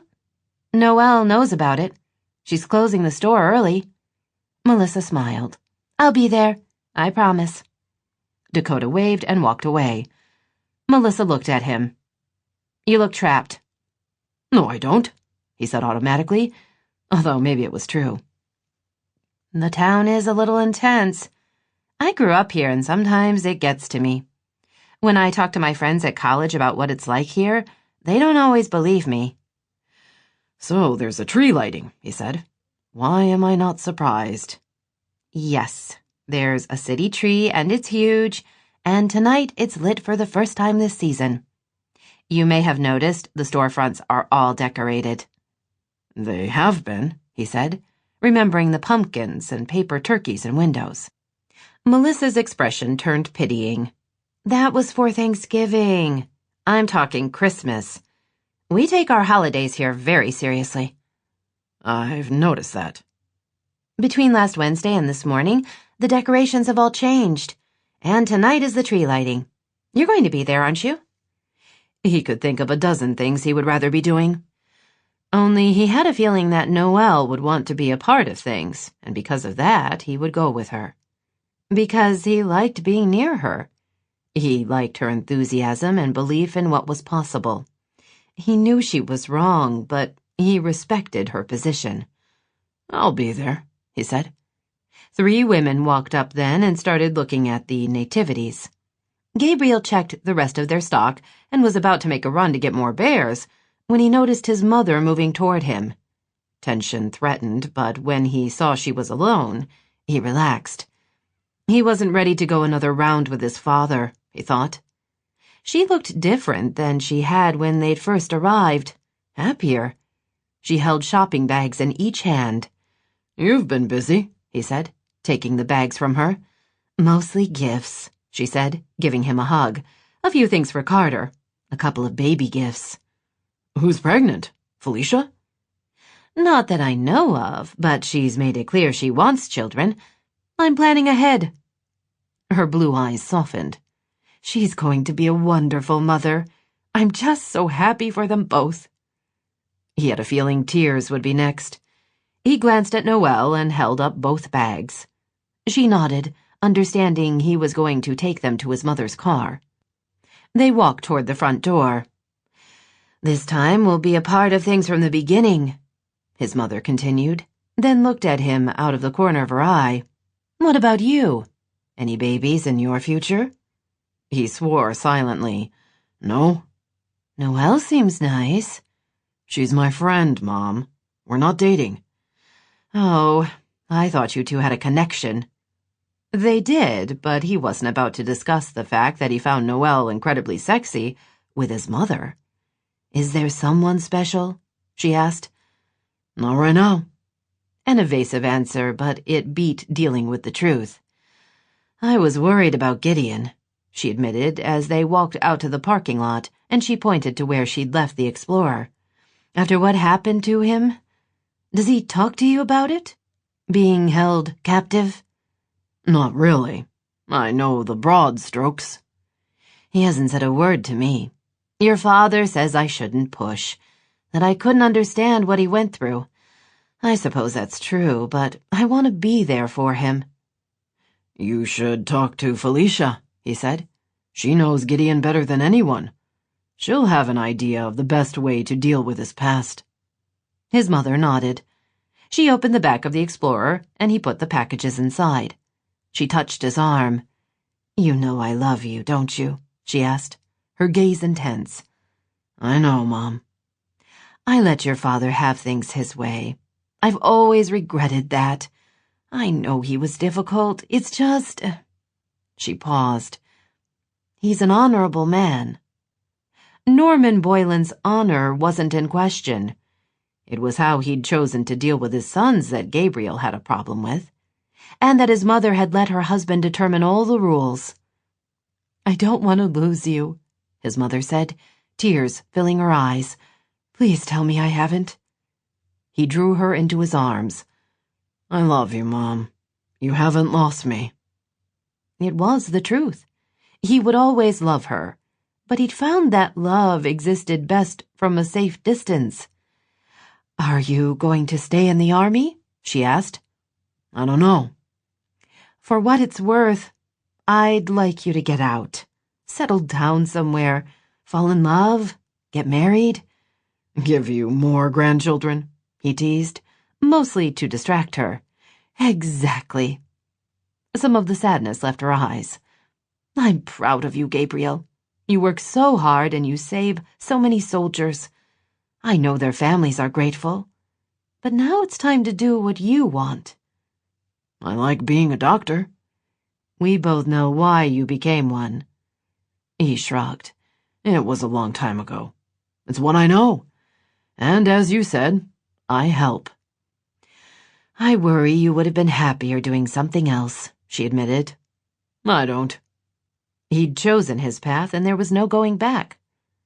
She rested her head on his shoulder for a moment, then straightened. All right, I've kept you long enough. You need to get back to work. I'd hate to be the reason Noelle fired you. He chuckled. I don't see that happening, but okay. I'll see you later, Mom. She nodded and kissed his cheek. While she got into her SUV, he turned and headed back for the store. On his way, an older woman waved him down. Young man, could you help me with my packages? She had a couple of bags and a box. He eyed them, then her, before nodding slowly. Happy to help, ma'am. He picked up everything and walked with her to her car. But as he lowered the items into the trunk, he was careful to keep his butt faced away from her. Maybe he'd imagined what had happened yesterday, but he'd learned that in a place like Fool's Gold, a guy didn't want to take any chances. Chapter 7. Once the sun went down, the temperature dropped quickly. Noelle burrowed deeper into her thick coat, grateful for the scarf she'd grabbed at the last minute. The sky seemed lower than usual, as if heavy clouds were pressing down on the town. She might not be an expert, but she would guess there was snow in the forecast. She'd closed the Christmas attic an hour early and raced home to change into jeans and winter boots. She'd barely finished tying the laces when Gabriel knocked on her front door. When he'd mentioned the tree lighting, and she'd said of course she was going, he'd offered to pick her up at 6:30. Not a date, she told herself firmly. If it was a date, that would mean they were dating. Thinking a guy was hot and wondering if she should sleep with him was very different than the whole going out thing. Now, as they walked toward the center of town, she tried to figure out why the ceremony was so appealing to him. You don't strike me as the tree lighting type, she said as they waited at the corner for the light. I heard it wasn't to be missed. By the way, Melissa is great. I know. When she came and asked if I still needed help, I grabbed her." She laughed. I actually clutched her sleeve and begged her not to apply anywhere else. When she was still in high school, she helped my friend Patience through the opening of her store, and she was terrific. On time, friendly, a hard worker. She's a dream employee." She paused and glanced up at him. "Not in your league, of course." Of course. Gabriel was bundled up too, in a heavy coat and boots. But enough of his face was visible to remind her he was one good-looking guy. Those blue eyes, his mouth. Her gaze lingered on the latter. She sure could use another couple of kisses, she thought wistfully. Over there, he said, pulling her hand out of her pocket and taking it in his. Hot chocolate. He guided her toward the stand set up and started to laugh. "What?" she asked, seeing only a growing crowd and, in the distance, the looming shadow of the dark Christmas tree. He pointed, and she saw Anna Raquel manning the stand. "I know she's going to ask me why I'm not married." "She's too busy," Noelle assured him, liking that a petite 20-something made the sexy doctor nervous. "But if she says anything, I'll tell her you're a god in bed, and that will shift the rumor mill into a more acceptable direction." He winced. "I'm not sure I want that out there." "Of course you do. Doesn't every guy?" "Then I'd have a reputation to live up to. I don't want you disappointed."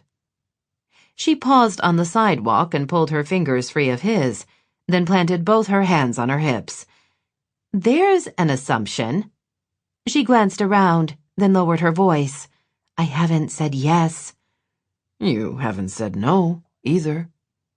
She was about to agree when she suddenly remembered what had happened. She leaned close so she could speak even more softly. "You're the one who told me no." She poked him in the middle of the chest.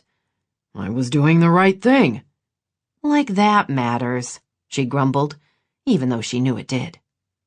He put his arm around her shoulders and drew her toward the stand. "You need liquid chocolate in your system," he told her. "Hot, thick, and delicious." It did sound good, she thought. "With whipped cream?" "Sure. Otherwise, what's the point?" They waited in line, then placed their order. Anna Raquel talked them into some brownies she'd baked, made change efficiently, and shooed them on their way. "See?" Noelle said as they joined the crowd standing around the tree. "You were practically anonymous. Feel better?" "I'll admit to being wounded by her inattention." She laughed. Now that he'd relaxed a little and gotten to know her, she'd figured out Gabriel was a lot of fun. He didn't take himself too seriously, and he had a unique view of the world. Both really good qualities. He kept one arm around her, which meant she had to feed him bits of cookie as his other hand held his hot chocolate. She liked the feel of his lips against her fingertips and the warmth of his breath. Around them, Christmas music played, and she could see several lit storefronts. "I like how all the businesses decorate for Christmas," she said. "My store always celebrates the season. But it's nice when everyone else joins me." "What do you do at the other holidays?" he asked. "This year I didn't open until Labor Day, and it was all Christmas.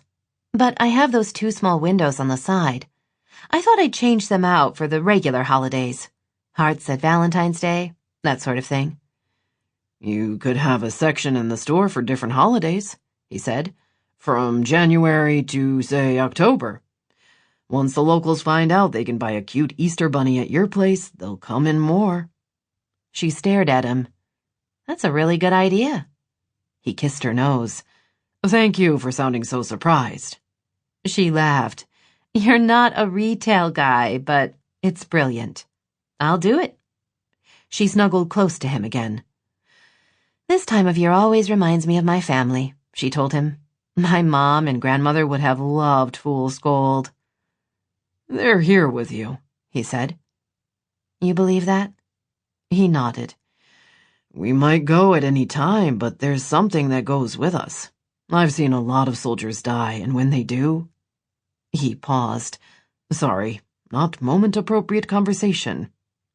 She shifted so she faced him. "Gabriel, you don't have to edit yourself with me. You can't shock me." "Wanna bet?" "Okay, you can, but that's okay. I'll get over it. If you want to talk about anything, I want to listen." Gabriel thought about what he'd been through on his various tours. The screams, the horror, the blood.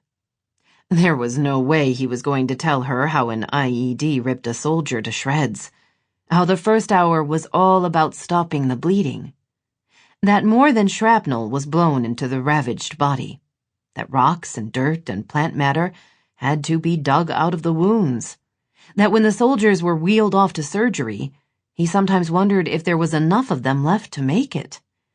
He wasn't going to say that, like every other soldier he knew, he had nightmares, moments of cold sweats and disorientation. Despite her offer, she didn't want to know. No one did. The images, once embedded, couldn't be removed. He stared into her blue eyes and smiled gently. "Christmas was a big deal at our house, too," he said. "My mom baked for weeks, and my dad was pretty mellow." The smile turned genuine. Gideon and I believed that came from the amount of rum she put in Dad's eggnog. There were always lots of presents, and we sang carols and went to church at midnight. That sounds nice. It was. Once my dad was a drill sergeant, we stopped moving around. That was good, too. Gideon and I went to the same high school all 4 years. He got to play football, and I read obscure books and made your father crazy. Something like that. She was beautiful, he thought absently, the crowd around them fading as he took in the curves of her face. Somewhere along the way they'd finished their hot chocolate and tossed the cups. Now she placed her hands on his chest. Through the thickness of his coat, he couldn't feel much more than the pressure, but even that was nice. Nicer would have been both of them naked, but the tree-lighting ceremony didn't seem the right place for that sort of thing. Still, he leaned close and kissed her, lightly, without expecting any more. He lingered, wanting to taste her, feel her softness, enjoy the intimacy. When he drew back, she sighed. "You're a good kisser." "Thank you. I'm glad you appreciate my skill." She laughed. At last the doctor's large ego rears its ugly head. He moved so his mouth was next to her ear. "That's not my head." She laughed again, then leaned against him. An older woman stepped onto a small podium, and the crowd quieted. "Good evening. For those of you who don't know me, I'm Mayor Marcia. Welcome to our annual tree-lighting ceremony." The mayor went on to explain about the tradition and outlined events that would take place over the holiday season, including a lighting of the large menorah on the first day of Hanukkah. Gabriel didn't know where they planned to put the menorah, but he wouldn't be surprised if it was right next to the Christmas tree. Fool's Gold was that kind of place. All faiths would be welcome to join in. Noel leaned against him. He wrapped both arms around her, wanting to be as close as he could. Whatever happened to him, wherever he went, he would remember these few weeks in this odd little town. He would remember the tree and the elephant in the parade and the butt-patting old ladies. But mostly he would remember her, and when it got too bad, he would let those memories wash over him. Felicia's directions had been accurate, Gabriel thought, as he pulled into the parking lot of his brother's radio station. Damned if Gideon hadn't really bought the place. From soldier to DJ. It was a tough transition to imagine. He could only guess how difficult it had been to live. He walked around back and hit the buzzer. Less than a minute later, his brother opened the door and grinned. "I already have the beers out," he said by way of greeting. "She told you I was coming." "Sure. She said talking to you would be good for me, that it would strengthen our fraternal bond and allow us to feel more connected. It would also remind me why it was good to have a sibling so I could explain that to Carter when he had to deal with a half-brother or sister." Gabriel followed his brother down a narrow hall. "That sounds like your girl." "I know." Gideon's voice was full of pride. I'm a hell of a lucky guy. They went into a control room. There was equipment all around them, including several computers and a control panel that looked complicated enough to run an airliner. Music played from speakers. There were bottles of beer in front of both chairs. Gideon sat in the one by the microphone and motioned for Gabriel to take the one across from him. I knew you were doing this, Gabriel said, lowering himself into the comfy leather chair. but I sure couldn't picture it. A radio station? I know. I didn't plan it. I was driving around town and saw the for sale sign. Gabriel picked up his beer and leaned back in his chair. I think the bigger question is what you were doing driving around town at all. Good point. The song came to an end, and Gideon pushed a button. We do a combination of pre-recorded and live shows, he said.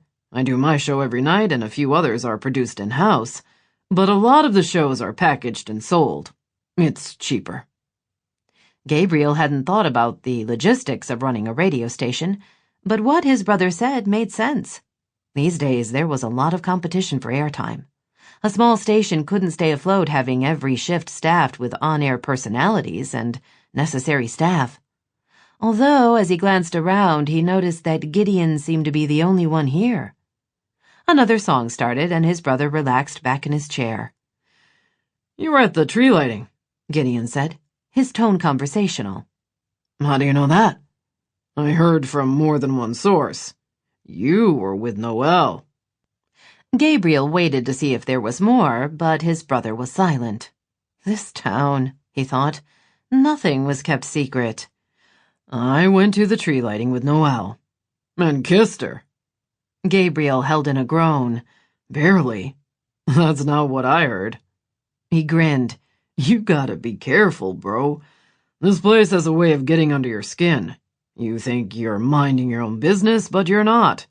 And before you know it, you're involved, doing things you never thought possible. Gabriel picked up his beer. Speak for yourself. I'm not staying. You say that now.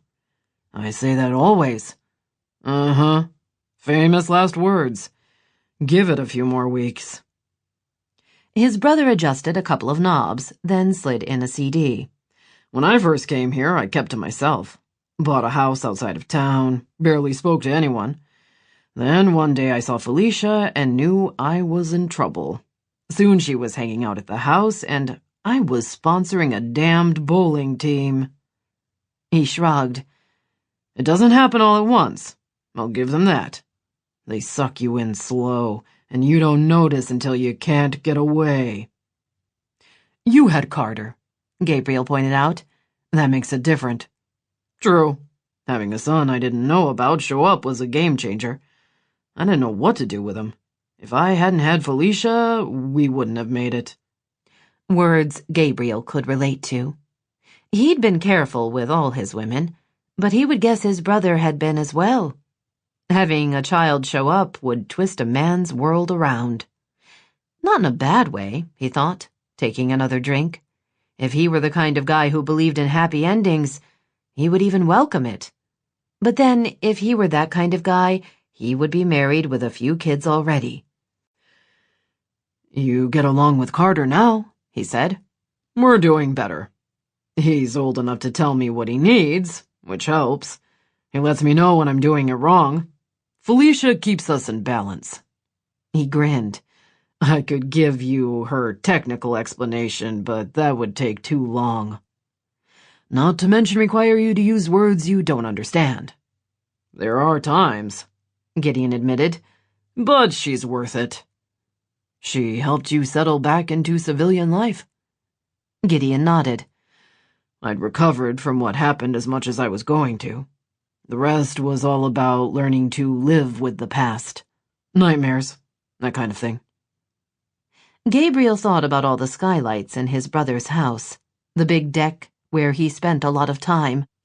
Gideon hadn't shared much about his captivity, but Gabriel knew he'd been held by the Taliban for nearly 2 years.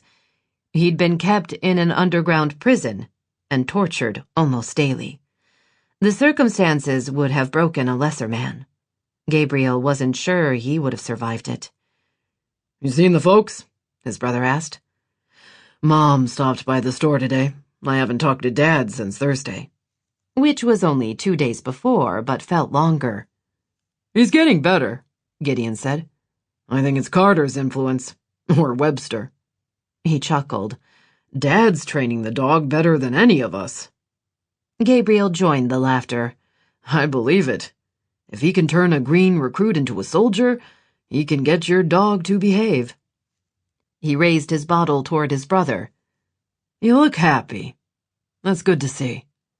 Thanks. A year ago, I would have told you it wasn't possible. But I was wrong. Between Felicia and my kid, I've made my way back. I'm glad. Gabriel wanted his brother to be happy. If anyone had earned it, he had. He allowed himself a moment to wonder how life would be different if he believed. Only he didn't. What was the point in having it all if you could lose it at any second? Paper Moon was a store in transition. It had been a bridal boutique for a couple of generations. As of 6 months ago, the Beebe family had been planning to sell it. Isabel had temporarily returned to Fool's Gold to help her parents by getting the boutique ready for the market. But life had a way of messing up the most perfect plans, and now she was newly engaged, staying in town permanently, and enlarging the store to include a selection of designer clothes, which explained why there was a large hole in the side wall of Paper Moon. "Ignore the mess," Isabel said as she urged Patience up in front of the 5-way mirror. "Are these the shoes? Because you don't want to hem the dress in the wrong heels." "These are them," Patience said, then bit her lip. "Oh, Isabel, you were right. This is the perfect dress." Noelle sat in one of the overstuffed chairs by the mirror and took in the view of her gorgeous friend. "Do you ever get tired of hearing that?" "No," Isabel admitted, bending down and adjusting the skirt. "I appreciate the validation." Patience had been unsure about having a real wedding. She'd been married before and wondered if she deserved to have the whole ceremony again. But after Felicia and Isabel got engaged, they'd invited her to join them in their post-Dance of the Winter King wedding plan. While Patience had agreed, she'd resisted getting a traditional wedding dress, instead insisting she would wear an ivory-colored suit. But Isabel had been relentless in getting her friend to try on different gowns. In the end, she'd simply ordered the one that had looked the best. Now, Patience stood in a soft white gown that was fitted to the knee before flaring out. It was covered in lace. The bodice was strapless, with a lace overlay, adding a touch of modesty that was pure Patience. "I should have listened to you from the beginning," Patience murmured. "I can see why you like this line of work," Noelle said, loving the happiness in her friend's eyes. "It's gratifying," Isabel admitted, stepping up on the low dais and adjusting the dress. "This is a really good fit. I'll have my brilliant alteration lady call to make an appointment with you. Get the dress tailored sooner rather than later. And remember, from this day until the wedding, you can't lose or gain an ounce." "Yes, ma'am," Patience said, taking one last look at herself. She was turning when she came to a stop, and her mouth dropped open. "Oh, my." Noelle looked and saw Felicia had stepped out of a dressing room. The stunning redhead had chosen an ivory gown that was more than fitted. It clung to her perfect body in diagonal rows of what looked like pleating, but was probably some kind of fancy draping. Like Patience's dress, it flared out just above the knee, but Felicia's skirt ended in dozens of massive flowers made of the gorgeous silk. They cascaded to the floor and formed a train. "I don't know," Felicia murmured. "I can barely walk. And maybe it's a little much for Fool's Gold. I don't want people to—" "Stop," Noelle said, walking toward her friend. She circled her, taking in the fitted back, the incredible flowers, and how the color made her friend's skin glow. "Just stop. You're inhumanly beautiful. You need that dress. It's perfect on you. No one else could carry that off." She looked at Isabel and Patience, who both nodded, wide-eyed. Felicia stunned her by bursting into tears, then pulling her close. "I love you so much. You're a wonderful friend. Thank you." Isabel and Patience rushed over to join the group hug. Noelle let the love wash over her, filling her heart with happiness. This was what she'd been looking for, she thought happily. Closeness, belonging, and she'd found it. They finally disentangled. Isabel sniffed as she wiped away tears. "This was so great, but I think we should do our fittings independently, or we'll spend the whole time sobbing." "You're right," Felicia said. "The abundance of emotion is overwhelming." "What she said." Patience waved at Felicia and brushed away tears. "All right, I'm taking control," Isabel told them. "You two, go get changed." When the other two had retreated to the dressing rooms, Noelle turned to Isabel. "What about your dress?" She smiled shyly. "I have it," she said, then led the way into the back. Noelle had seen the bridal shop storeroom before.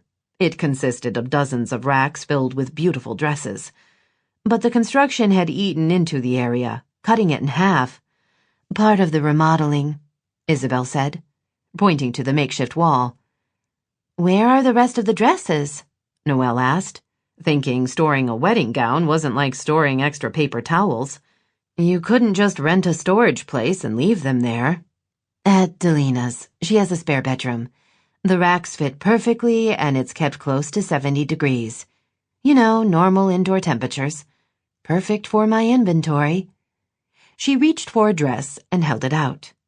Like the other two, it was strapless, but Isabel's skirt was full. Tiny flowers of lace and crystals covered the bodice, becoming more scattered closer to her waist before stopping just past her hips. The skirt was layers and layers of sheer fabric that rustled and swayed. "There's a matching veil," Isabel said with a sigh. "The same flowers are sprinkled along the edge. I know it's girly rather than high fashion, but I can't help myself. You'll be beautiful." Isabel put the dress back, then turned to her. "Are you okay with this? We're not making you want to slit your throat or something?" Noelle grinned. "I don't own a knife that fancy, and I'm fine. This is great. I love being a part of the secret triple wedding." Isabel didn't look convinced. Noelle shrugged. "Look, if I had some long-term boyfriend who wouldn't cough up a ring, I might be annoyed, but I don't. I love you guys, and I'm happy for you. Besides, you got me a great dress." In keeping with the strapless theme, Isabel had suggested a couple of different dresses for Noelle. Together, they'd chosen a simple strapless cocktail dress with shirring at the bodice and an unexpected twist of fabric at the waist. The dress was short enough to be sexy, but not so sexy that it was distracting. The blue-purple color flattered, and it was the kind of dress Noelle really could wear again. "I just don't want this to be depressing," Isabel told her. "I wish Consuelo had agreed to be a bridesmaid, but when I asked again, I got the sense she wanted to physically hurt me." Noelle laughed. "That sounds like her. Don't worry. I'm happy to be the attendant friend. Really." "If you're sure." "I am." They returned to the main room of the salon just as Delina, their wedding planner, arrived with both arms full of flowers. She put down the bouquets, looked at all of them, then put her hands on her hips. "What?" she demanded. "You've been crying. Don't try to tell me you haven't been, and I better not hear someone is breaking up." "They were trying on dresses and looked so beautiful, we lost it," Noelle said. Patience grinned. "No, Felicia looked so beautiful they started crying. I didn't inspire any great emotion." "You were stunning," Felicia told her. "Lovely and delicate. Like those flowers." Tears filled her eyes. Delina shook her head. "Was there wine involved?" "No," Isabel said cheerfully. We did all this completely sober. A frightening thought, Delina murmured. Are we back together now? I can move on to flowers without anyone getting hysterical? The three brides nodded. I was never hysterical, Noelle pointed out. Good. Then we have work to do, ladies. These are some flower samples. I was thinking we'd pick a color scheme for the flowers, and then each of you would have a variation of that color. That way you can have your favorites without clashing. Noelle listened as Delina explained which flowers would work best in a bouquet, then showed them different groupings. Less than 2 years ago, she'd been planning her own wedding, she thought wistfully. She and Jeremy had wanted a summer wedding on the beach. Their biggest disagreement had been about the wedding gown. She'd wanted to wear her grandmother's. She'd had the overlay of lace removed, leaving the fitted, heart-shaped bodice in place. The seamstress she'd worked with had carefully reapplied the lace flowers and had added some draping. But when Noelle had tried it on for Jeremy, he'd said it was too old-fashioned. In the end, it hadn't mattered, because then she'd gotten sick and eventually he'd left her. He'd told her she wasn't enough of a sure thing for him. She shook off the memories and returned her attention to the flower discussion. While you're mulling, Delina said, pulling a tablet out of her large tote and touching the screen, I'll mention some other details. Evie Jefferson and I talked. After the Dance of the Winter King, the girls will start a new dance she taught them. The music will change, and then Mayor Marcia will take the stage to explain what's happening. She went through the events of the evening, how the 3 grooms would take their places, and Noelle would be the first down the aisle. I have a list of pre-wedding march music, Delina said, digging for a sheet of paper. I'm also open to suggestions. Then the traditional wedding march, then you 3 appear. Ceremony, ring, kiss, and we invite everyone to a late supper before we all head to church for midnight services. You're doing the supper? Noelle asked. I'm organizing it. Delina grinned. Trust me, I didn't get the cooking gene. Anna Raquel and Greg are handling the food. It's going to be delicious. Felicia pulled her own tablet out of her bag. I have a list of what's been ordered, she said, including the champagne. Noelle glanced at the clock on the wall. If you guys don't need me, I'm going to head back to my store. We're swamped, and I left Gabriel in charge. Thanks for everything, Isabel told her. You've been great. I'm happy to help. Let me know the details. She waved at her friends, then left the store. As she hurried toward the Christmas attic, she told herself to revel in their happiness and not think about the fact that the day after Christmas, everything would be different. Her friends would leave on their honeymoons, Gabriel would go back to Germany, and her store would get quiet again. While her friends would return, they would be married, and she had a feeling that could change things. As for Gabriel, well, she doubted she would ever see him again. Not unless he started visiting his brother more regularly. And what were the odds of that? So, not getting involved really made sense. Only she wasn't sure she was in a place where she wanted to be sensible. She was about to turn the corner when Patience caught up with her. I have to get back too, she said, and I completely trust Alina with the menu. She pointed to the window for Da Bump Maternity. Oh, look, she's added an animated Santa. Noelle glanced at the window and saw a dancing Santa. There were elves, too. Cute elves she didn't remember from a couple of days ago. She's getting to her decorating late, she said. It's a tough time of year. She's not late, Patience said. It's the competition. I thought about trying, but with the wedding and all, there's no way. Maybe next year. Although Josh usually wins. I think he brings in people from outside to decorate. He's a professional competitor. The rest of us don't take it that seriously. Noelle stopped to face her. What are you talking about? The competition for best holiday window display? Patience told her.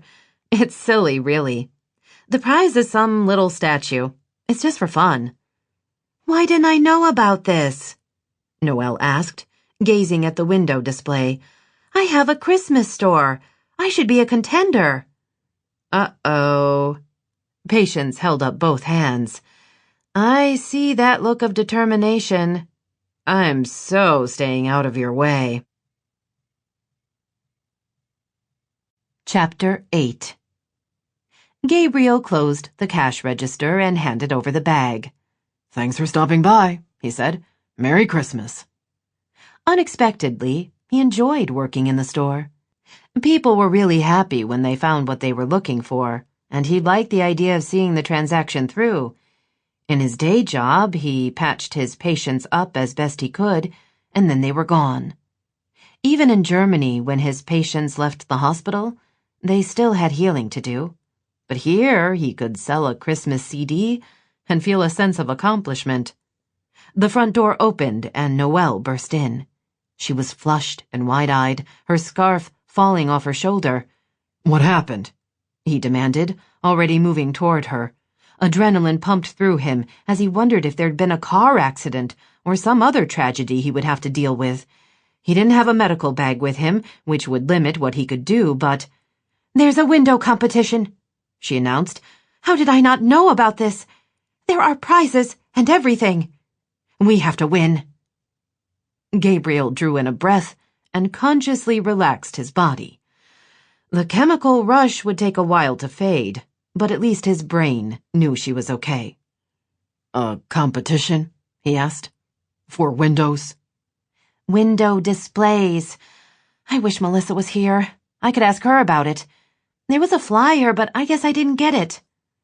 She walked over to the computer and typed in the password to log onto the internet, then searched. "Here it is," she said triumphantly. "The judging is the 11th. That's next Wednesday, and doesn't give us much time." She looked around the store. "I need to get organized." You're going to try to win? She gave him a pitying look. "Of course. This is important. Not only is this my first year in business, I'm the Christmas store. I need to at least be in the competition, even if I don't win." An unexpected side of Noelle, he thought, liking her fierceness. How can I help? She smiled then, and it was like getting kicked in the gut. Gabriel held in a groan as he wondered when wanting Noelle had shifted to liking her as well. Desire was safe. It was biology, and a lot about proximity. But liking was different. Liking was about personality and caring, which meant when he left he was going to miss her. Too late now, he told himself. He was stuck. "I'm going to walk around town and look at the other windows," she said. "I'll take notes. Then this afternoon we can strategize about what to do." She glanced toward the display in the south window. "I know we're going to need a bigger tree, that's for sure. But a real one." You're going to put a real tree in your window? "Why not? It will add a nice scent to the store and look more authentic. I wonder if Heidi would let me have one of her goats." No goats, he said sternly. You can't keep a goat in the window. "I suppose you're right. But if we made it looking like a stable and it was just for sleeping—" She shook her head. "There would be cleanup issues, and I don't know how many hours a day a goat sleeps." She wrapped her scarf around her neck. "Okay, I'll be back with intel and then we can brainstorm." Intel? Gabriel rubbed his right temple. He could already feel a headache coming on.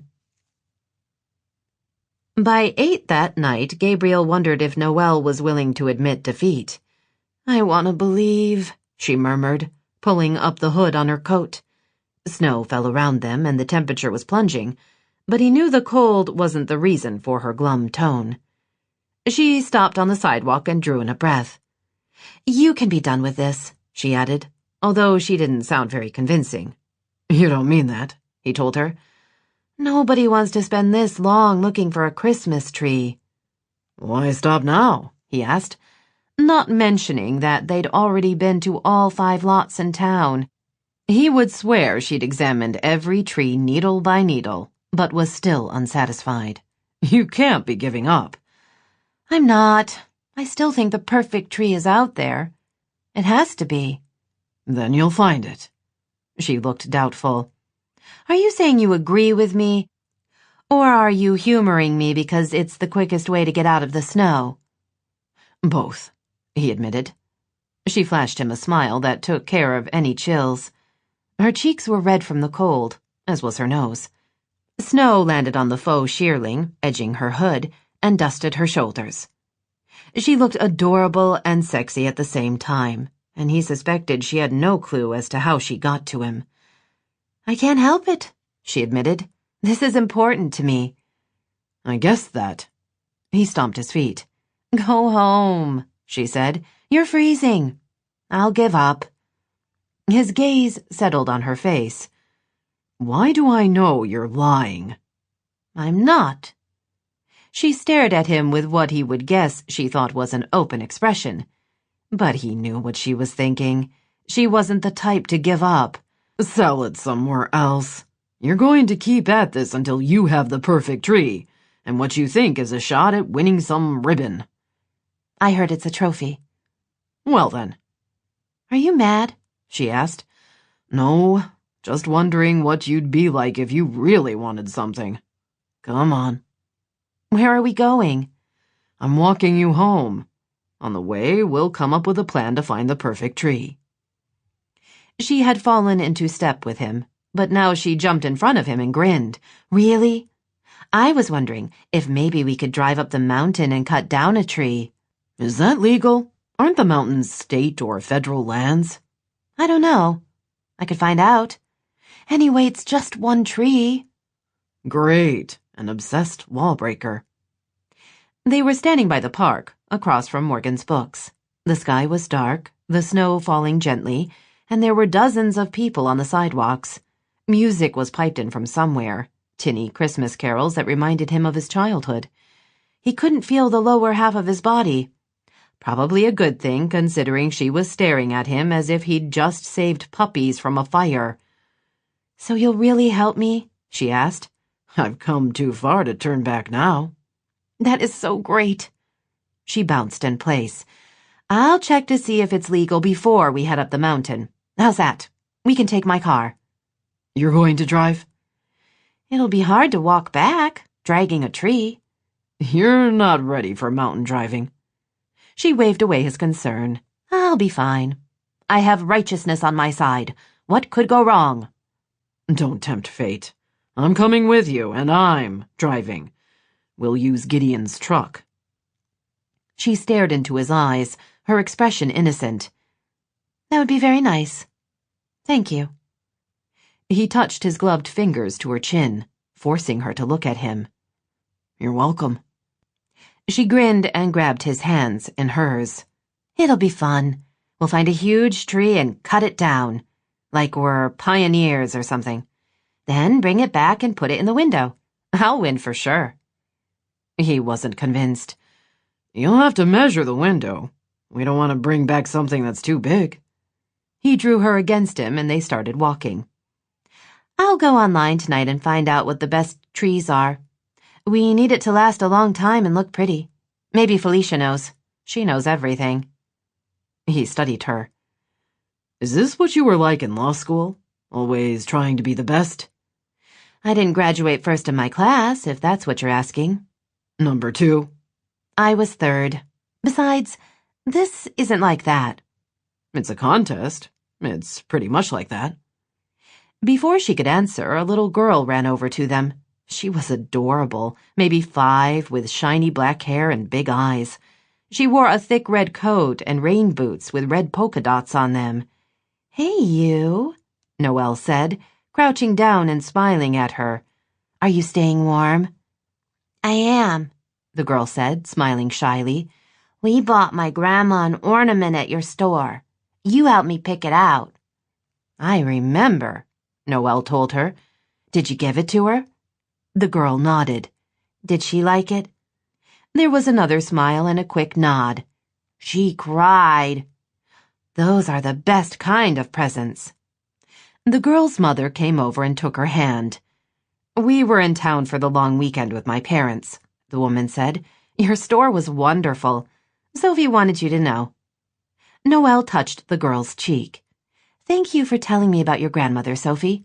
You're welcome. Noelle rose and turned back to him. Does that make you want to give the world a hug? You make people happy. I try.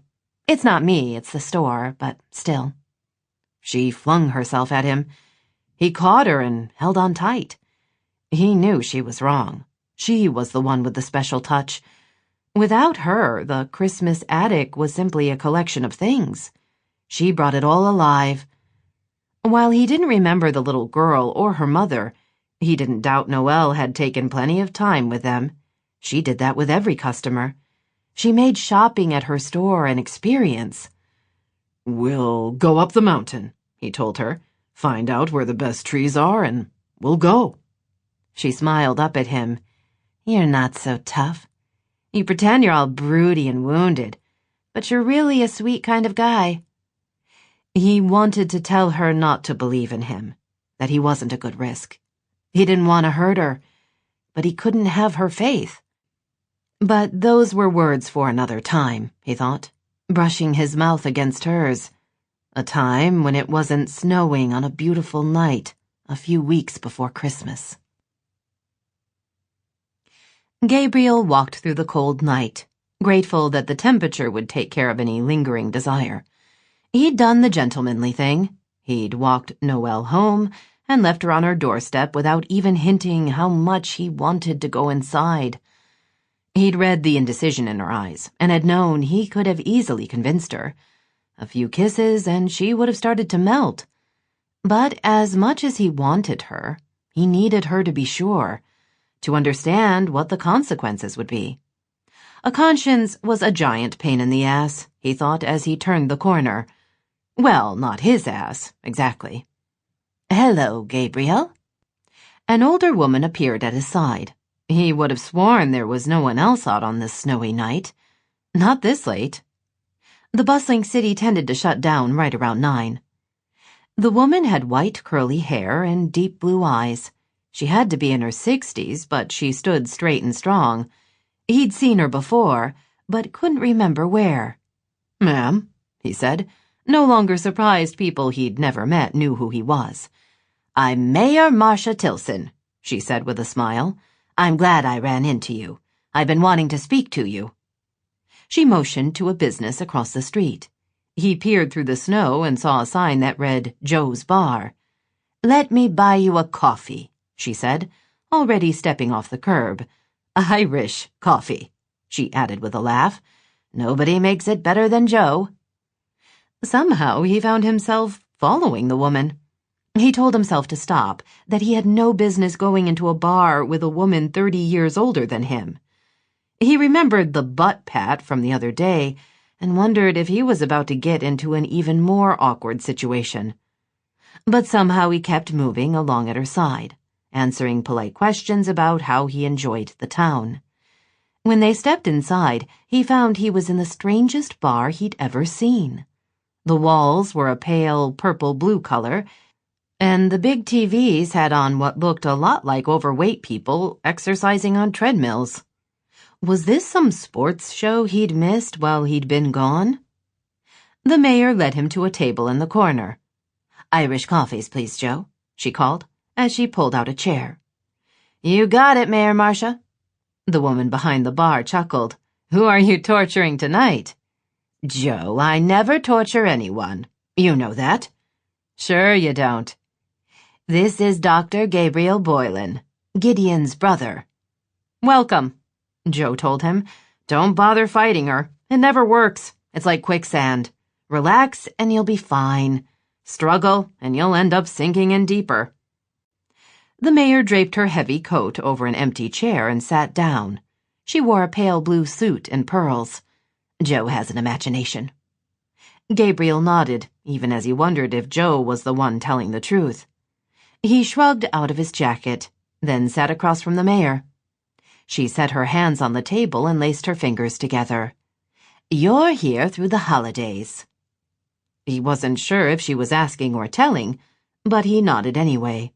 You're working for Noelle at the Christmas attic. That must be a change. It is. Your military service must be satisfying but extremely difficult. There are demands on the medical personnel. We talk about the PTSD the returning soldiers deal with, as we should. But you and those like you have your own internal struggles. Compassion fatigue, he said flatly. Yes, I've read about it. What you see, what you do, drains the soul. I hope you will find your stay here healing. She smiled gently. I wouldn't presume to know what you've been through, Gabriel, but if you need someone to talk to, I have names. I'm okay. She studied him for a second. I think you aren't, just yet, but you will be. Joe appeared with their coffees. The mugs were tall and slender and made of glass. Whipped cream floated on the top. She set down the drinks. I was heavy-handed with the whiskey. The mayor sighed. You always were a good girl, Joe. Joe laughed. That's me, the best of the best. When she'd left, Mayor Marcia raised her mug. To the holidays and being with those we love. He touched his glass to hers. To family. I have a beautiful granddaughter and 2 great-grandchildren, she said, and a grandson-in-law. I'm blessed. I understand your family is here now. They're visiting for the holidays. Her eyebrows rose. Are they? I was under the impression they were thinking of a more permanent move. Maybe I misunderstood. Gabriel suspected the wily old lady didn't misunderstand very much, which meant she had information he didn't. His parents moving to Fool's Gold? Was it possible? He tried to imagine what Gideon would think about it and couldn't. Although he and his brother were twins, they were no longer close. Gideon had changed so much. He might welcome having family nearby. Noelle is very sweet, she said, before sipping her drink. Was that it? Did the mayor want to warn him away from Noelle? He turned the idea over in his head and found he was pleased that she had someone looking out for her. With no family around, she was on her own. He knew she had a lot of friends, but he wanted even more people on her side. She is. The store's very special. But if you decide not to stay in the army, I don't see you finding yourself in retail. That's true. It's a nice break, though. I'm sure it is. But you're a doctor. It is in you to heal. Fool's Gold's new hospital is nearly complete. A state-of-the-art facility with a world-class trauma center. The statement was so unexpected, he was sure he looked like an idiot staring at her. You want to talk to me about a job? I want you to consider the possibilities. You might think we're a sleepy little town, but we have more than our share of trauma victims. There are car accidents and sports injuries on the mountain in both winter and summer. We've already assembled an excellent team, including Dr. Simon Bradley. He's a plastic surgeon who specializes in burn victims. We're putting together a program to bring in patients from all over the world. Many of them will be from poor countries. We're raising the money to help them here. It's exciting work. I'm not a surgeon. Yes, I know. However, your services are still very much needed. I would like you to meet some of the other doctors here in town. Get to know them. We're also in the preliminary stages of putting together a search and rescue organization. We're thinking that will launch in 2015. You would be a vital member of that team. He hadn't seen it coming, an offer like this. Stay here, in Fool's Gold? I can't, he said, coming to his feet. You don't have to decide now, she told him, still calm, still holding his gaze with hers. But he wasn't calm. His chest was tight, and he felt the walls closing in on him. In the distance was the rushing sound of chaos, of the wounded. Only the mayor continued to smile at him, which meant the only fiery noise was in his head, and he had to get out of here. Thank you, but no, he said, grabbing his coat. Of course. If you change your mind, I'm very easy to find. He nodded and bolted for the door. Before he got there, she called him again. Gabriel? Reluctantly, he turned back to face her. Tell Noelle to call me, and I can help her find the very best trees. He swore under his breath. How had the old lady known about their tree search? How did she... He didn't care, he told himself, as he ducked out into the night. The snow came down harder than before. It piled up on the sidewalks and coated the parked cars. It was the kind of night that drove most men indoors. Not him, he thought, as he shrugged into his coat. Tonight, he would walk until he was too exhausted to remember anything, to do anything but fall into a bed and sleep without dreaming at all. You're pouting, Noelle said, as Gabriel turned the truck at the stop sign. I'm not pouting, he growled, keeping his gaze on the road. It seems like you are. And if that's how you're going to be, then take me back to town and I'll drive to the trees myself. He continued through the intersection, then pulled to the side of the road. After putting the truck in park, he turned to face her. You wouldn't get 10 feet up the mountain, he pointed out. You don't know that. One corner of his mouth turned up. I'd take a bet on it. He looked tired, she thought, taking in the shadows under his eyes. He'd been quiet all morning, even as he'd given her the message to call Mayor Marcia about their tree search. They'd waited until Melissa arrived to head out, but he'd never seemed very happy about what they were doing.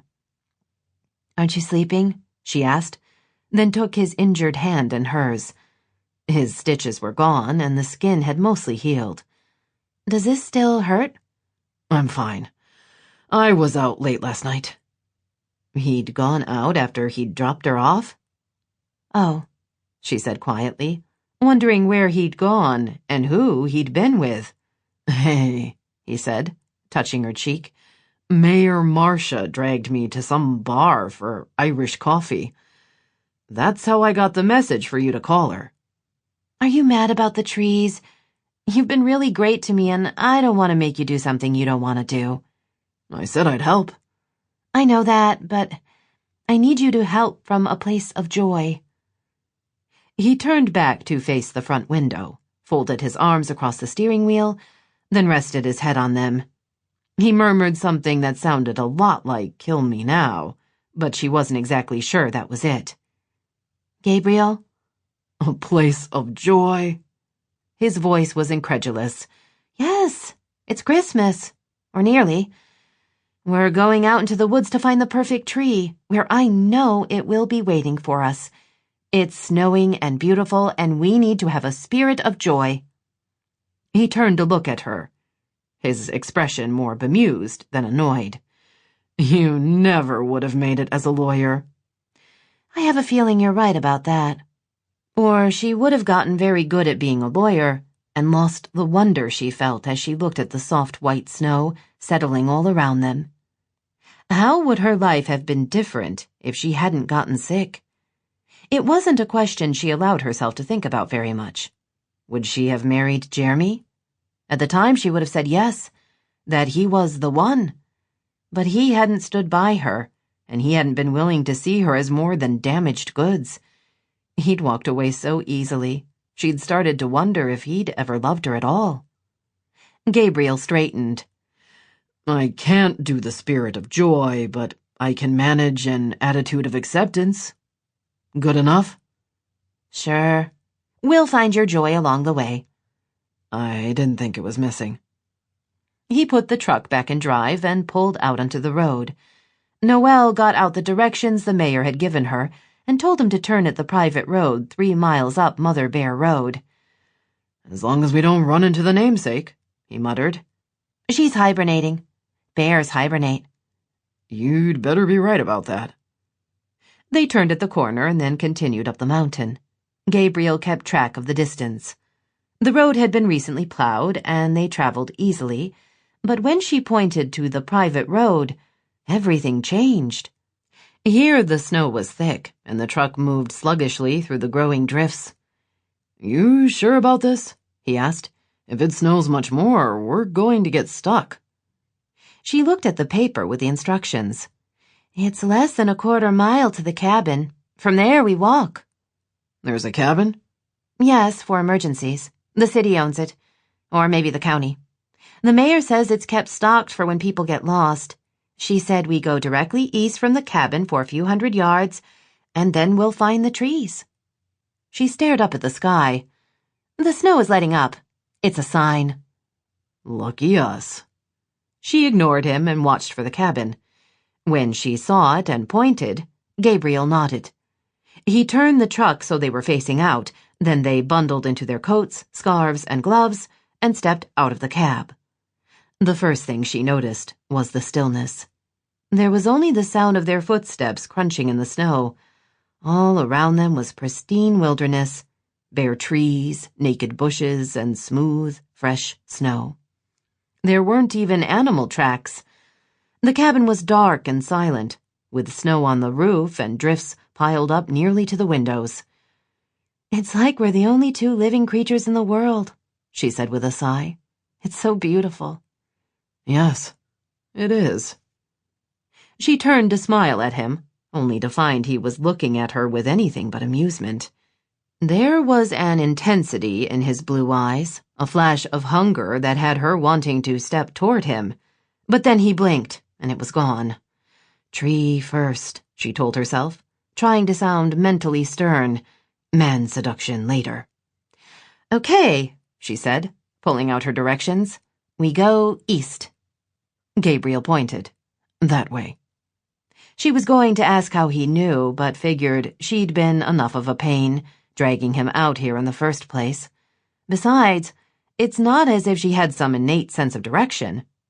Lead on, she told him, when he'd collected the axe and some rope from the back of the truck. They made slow progress through the deep snow. Noelle quickly realized there was no way she could have done this herself. Just getting out here would have been a challenge, and it wasn't as if she knew how to chop down a tree. Maybe she should have gone with one of the ones in town, she thought. Then pressed her lips together. She must remember not to mention that to Gabriel. So, you and Mayor Marcia, she said, as she struggled to keep up with him. That must have been interesting. She wanted to talk to me about the new hospital in town. New hospital? Oh, right, the one they're building. I have a friend, Montana. She's married to Simon Bradley. He's a famous plastic surgeon who specializes in people who have been burned, I was told. The mayor did her best on selling me the job. Were you interested? No. Disappointment weighed heavily in her belly. She wanted to say that Fool's Gold was a great town, and the people were really friendly, and that if he stayed, they could... What? Fall in love? Gabriel didn't want that. He didn't want a wife and a family. He believed the risk wasn't worth the reward. If he stayed, she would want to spend time with him, and doing that would most likely lead to getting her heart broken. Better for them both that he disappear while she was still in emotional control. You're going back into the army? She asked. I haven't decided. He looked up as it began to snow again. According to my dad, I don't get to leave. I owe them until I've done my 20. He doesn't want you to choose? Sure, as long as I choose what he wants me to. He pointed straight ahead. Trees, he said. She wasn't sure if he was excited about the find or simply wanted to get her to change the subject. Regardless, she kept moving her legs through the thick snow and watching for the perfect tree. Chapter 9. Noelle shook her head.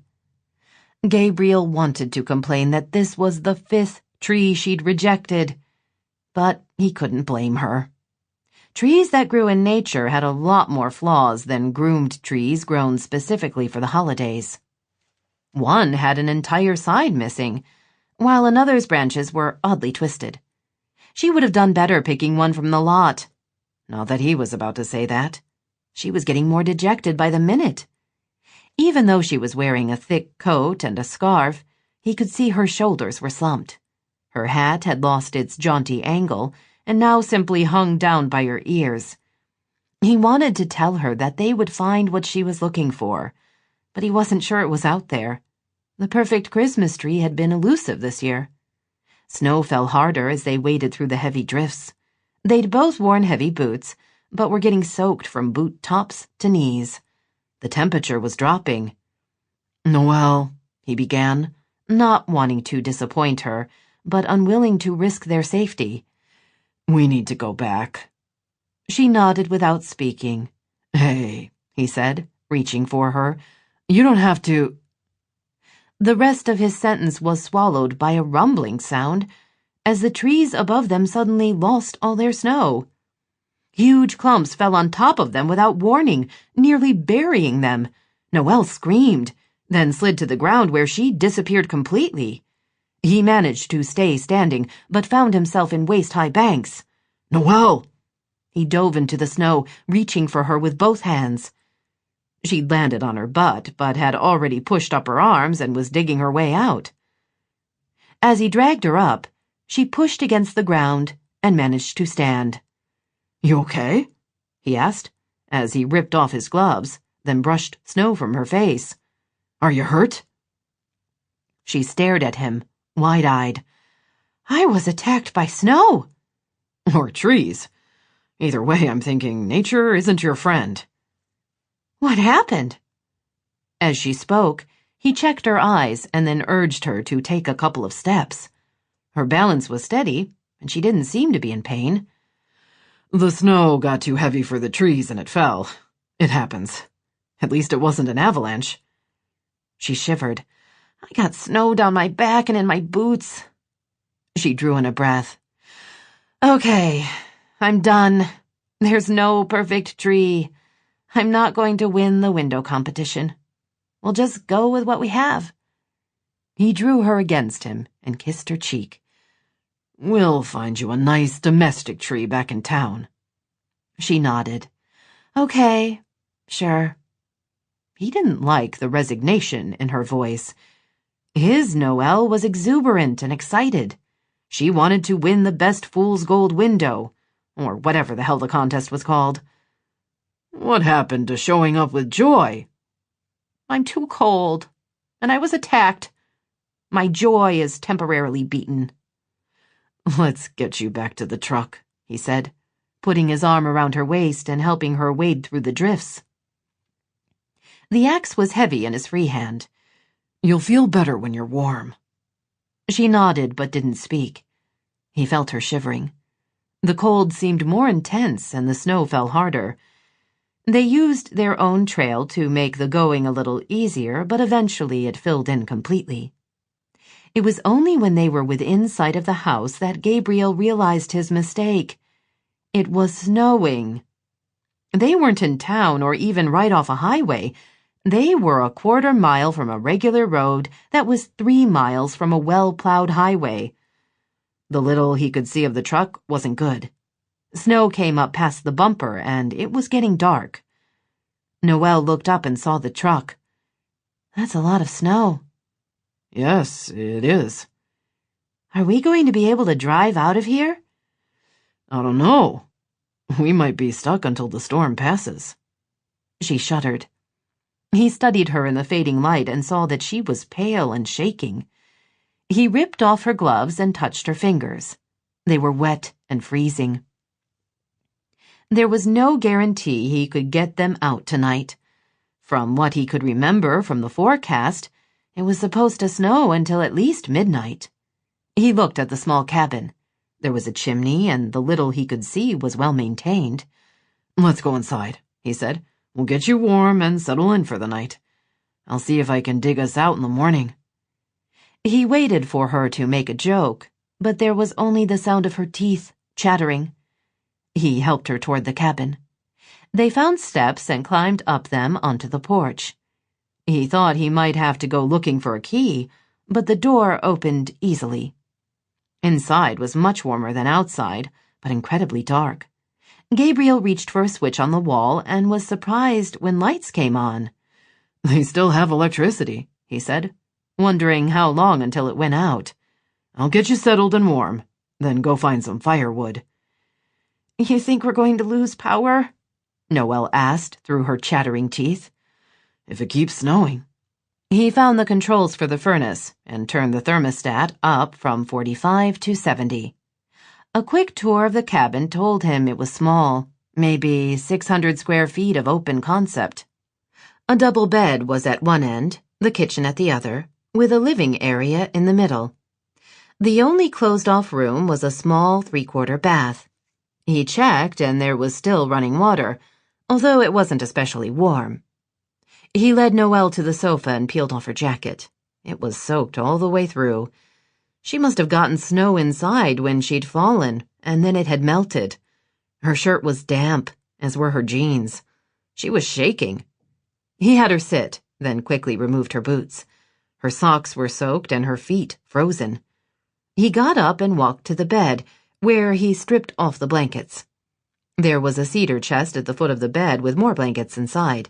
He grabbed all of them and returned to the sofa. "Stand up," he said, helping her to her feet. "We have to get you out of your clothes." He waited for a funny retort, but she only nodded.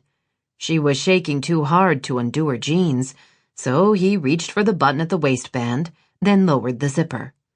The cold, wet fabric clung to her. He eased it down, ignoring her smooth skin and long legs.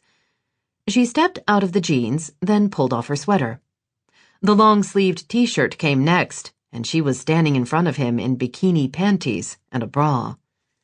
She was long and lean, with small breasts and narrow hips.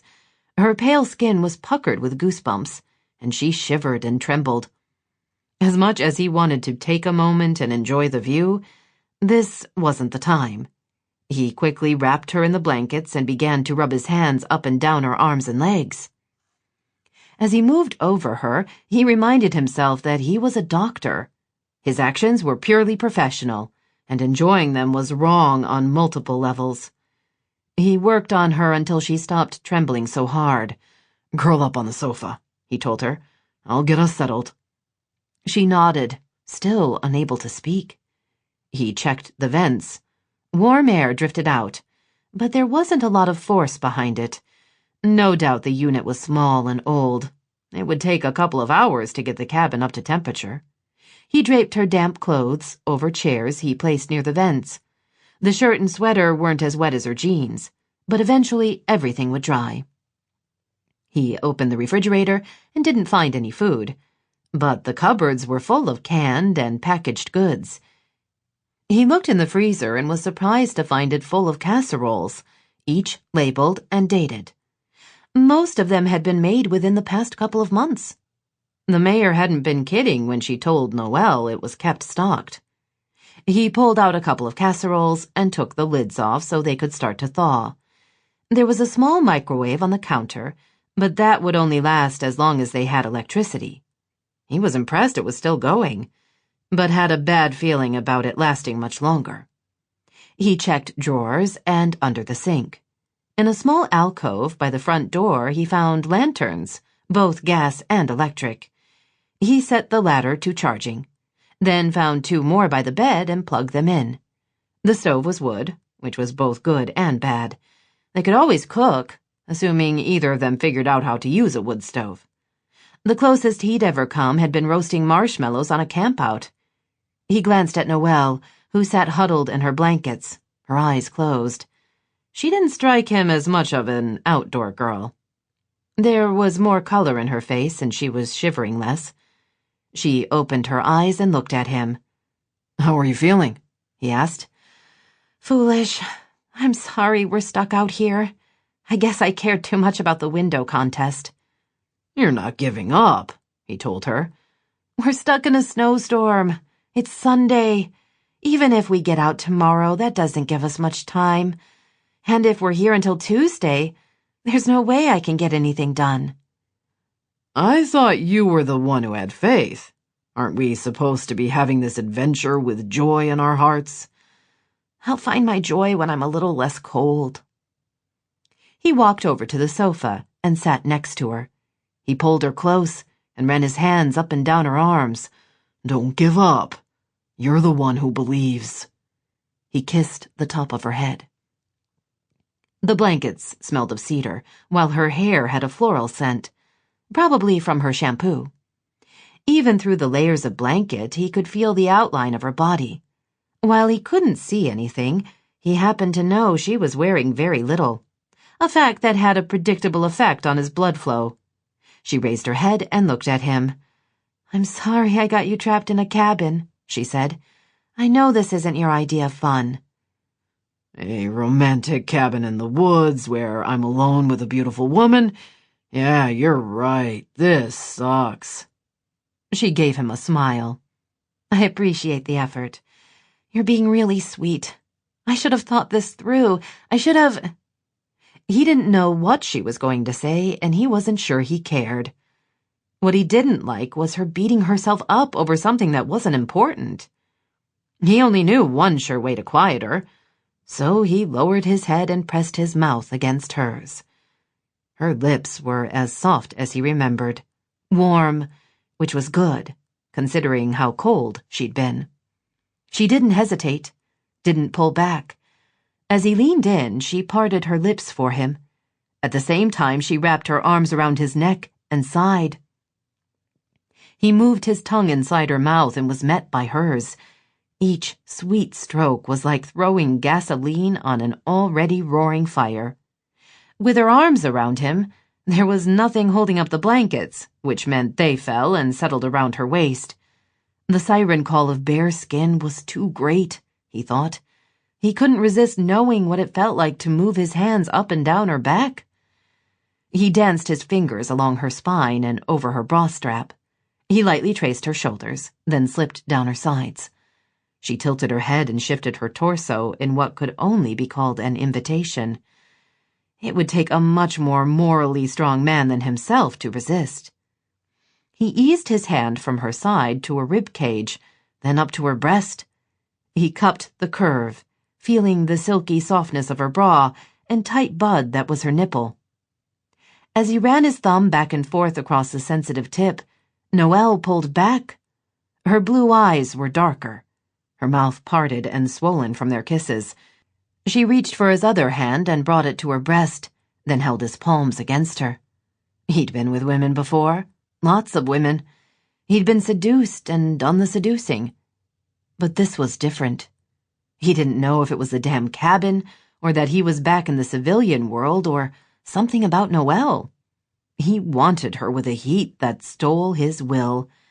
At the same time, he wasn't going to push, wasn't going to take, wasn't going to hurt her in any way.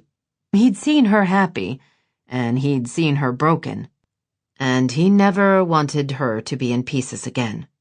He'd told her he wasn't staying, that while he believed in love, he wanted no part of it. If she was willing to accept that, then the choice had to be hers. And gratitude for what she probably saw as saving her life wasn't the same as making an informed decision. Reluctantly, painfully, he drew back. He allowed himself a brief image of her straddling him, letting him fill her as she rode him, his fingers between her legs, rubbing her until they were both lost to the moment. Then he drew the blankets back up around her shoulders and forced himself to look away. "Still the gentleman?" Noelle asked lightly, her body tingling from a combination of warming and Gabriel's touch. Did you bring condoms? She opened her mouth, then closed it. "No," she said. She hadn't even brought her purse. Me either. So stopping made sense, even if it wasn't what she wanted. Being in Gabriel's arms had made her feel strong and powerful. She'd liked the way he touched her, and how she'd responded. But, and there was always a but, she wasn't sure she was ready to hand over her body when she knew the circumstances were temporary. One thing she'd learned while she was healing was that she didn't want regrets. She'd assumed most of them would be about what she hadn't done, but some could go the other way. He lightly kissed her, then stood. I'm going to go outside and see if I can get a cell signal. I want to tell Melissa what happened so she can close up the store and let the authorities know we're staying out for the night. There goes my reputation, she said with a grin. He didn't smile back. Are you worried about what people will think? I meant it the other way, she assured him. I have wild friends. Knowing we spent the night together in a cabin will impress them. He stared at her intently. Was that a joke? Yikes. I must be doing it wrong, if you have to ask. He surprised her by hauling her against him and hanging on tight. You're better. She could barely breathe. Excuse me? You were sad when we couldn't find a tree, then freezing after the snow attack. You were barely talking. Defeated. He drew back and looked at her. I didn't like it. His concern was kind of sweet. She touched his face. You're really weird. You know that, right? Yeah, I've been told that before. He stood. I'm going to try to call Melissa. Then I'll get firewood. You rest. That's an order. You're not the boss of me. In this situation, I'm your doctor, and you will listen. Ooh, tough guy doctor. I'm trembling. Something flashed in his eyes, something hot and hungry that made her very aware of her semi-naked state. If he took, she wouldn't say no. But Gabriel had already proven he needed more than that. He needed her to be the one asking, to be sure. I'll be back, he said, as he grabbed his jacket and headed for the door. Stay warm. She nodded, and he left. When she was alone, she stood and found her legs were steady. She was cold, but no longer chilled. Wrapping one of the blankets around her like a cloak, she explored the small cabin. The furniture was worn, but looked clean. There were bookshelves with paperbacks ranging from spy thrillers to romances. A deck of cards sat on a stack of board games. On a shelf by the kitchen was a glass paperweight with a rose inside. A little Statue of Liberty sat on a windowsill. The bathroom had running water, which was great. There was food and even a small portable radio. She checked for batteries, and when she found them, turned it on. Sure enough, the local Fool's Gold FM station came in. She grinned. Later they could listen to music. Although she doubted Gabriel would find the oldies station very romantic. Not with his brother acting as DJ. She crossed to the small window and tried to see through the falling snow. The tree hunt had been a good lesson for her. It was easy for her to fall back into her former competitive spirit, she thought. Determined to win, no matter what it took. That drive had propelled her through law school, and later had given her the inner strength to defeat her illness. But it didn't make her a restful person. She wanted to maintain her Zen self, which meant that she probably should have taken one of the first trees she'd seen in town instead of making Gabriel go up into the mountains with her. She saw movement outside and watched him walk to the woodpile. He brushed off snow, then lifted the tarp. She turned back to the interior of the cabin and crossed to the sofa. As for what was going to happen that night, she still hadn't decided. She knew what her body wanted, but her heart and her head were different matters. The front door burst open. Gabriel stood in the entrance, his head and shoulders covered with snow, his expression oddly agitated. "What's wrong?" she asked. You're not going to believe it. I can't believe it. She got the feeling she didn't have to panic, but still. You're not a very good storyteller. What is it? A mother cat with kittens. By the woodpile. He continued talking, but she didn't listen as she reached for her wet clothes. What are you doing? He demanded. I can handle it. You'll need help. Sometimes cats are afraid of men. She pointed to the door. Go keep an eye on her. I'll be right there. He hesitated, but then looked her over, nodded, and went back out into the storm. She pulled on her jeans and shrugged into her t-shirt. The sweater was too wet to be any good. She struggled with her damp socks, pulled on her boots and jacket, then stepped out into the frigid afternoon. Gabriel was pacing by the woodpile. As she approached, he faced her and shook his head. The babies are really small. Their eyes are barely open. She's cold and starving. We've got to get her inside. He raised the tarp over the wood, and Noelle saw a mother cat had tried to make a bed by the vent from the cabin. She would guess that was the warmest place she could find. 4 little kittens were huddled up against her, mewing as if they were uncomfortable. The mama cat was small and thin, with big eyes. Her coat wasn't very long and seemed to have some tabby mixed in. She watched Noelle warily, no doubt afraid of what would happen next. Noelle dropped to her knees, ignoring the cold and soaking snow, and pulled her gloves off her hand. "Hey, pretty girl," she murmured, holding out her fingers to the mother cat. "It's okay. Are you lost? Do you live out here by yourself? Because it's really cold. I think you should come in with us." The cat stared at her for a long time before finally sniffing her fingers. The action told Noelle she had to have belonged to someone at some time. Wouldn't a feral cat simply take off? "Go inside," she told Gabriel in a low voice. "Back up slowly so you don't startle her. Look for canned meat. There's probably tuna. Open the can, then bring it to me." Noelle stayed where she was, speaking softly, offering reassurance. He returned with an open can. She took it from him and scooped up a little with her fingers, then held it out to the mother cat. She gulped the tuna flakes in a single bite, then stood and meowed. Noelle saw she was horribly thin and obviously exhausted. "What happened to you?" she asked, then stood. "Come on, sweet girl. Let's get you and your babies inside." She held out the can so the cat could sniff it, then dropped a little on the snow. The cat ate it and took a step toward her. They repeated the procedure a few times. Then the cat retreated to stay by her babies. "Get a towel," Noelle told Gabriel. He raced back inside and returned with a hand towel. Noelle put it on the snow and reached for the cat's first kitten. The mother watched her intently but didn't try to stop her. Noelle collected all 4 tiny kittens on the towel and started toward the house. "Get the tuna," she said, as the mother cat followed her inside.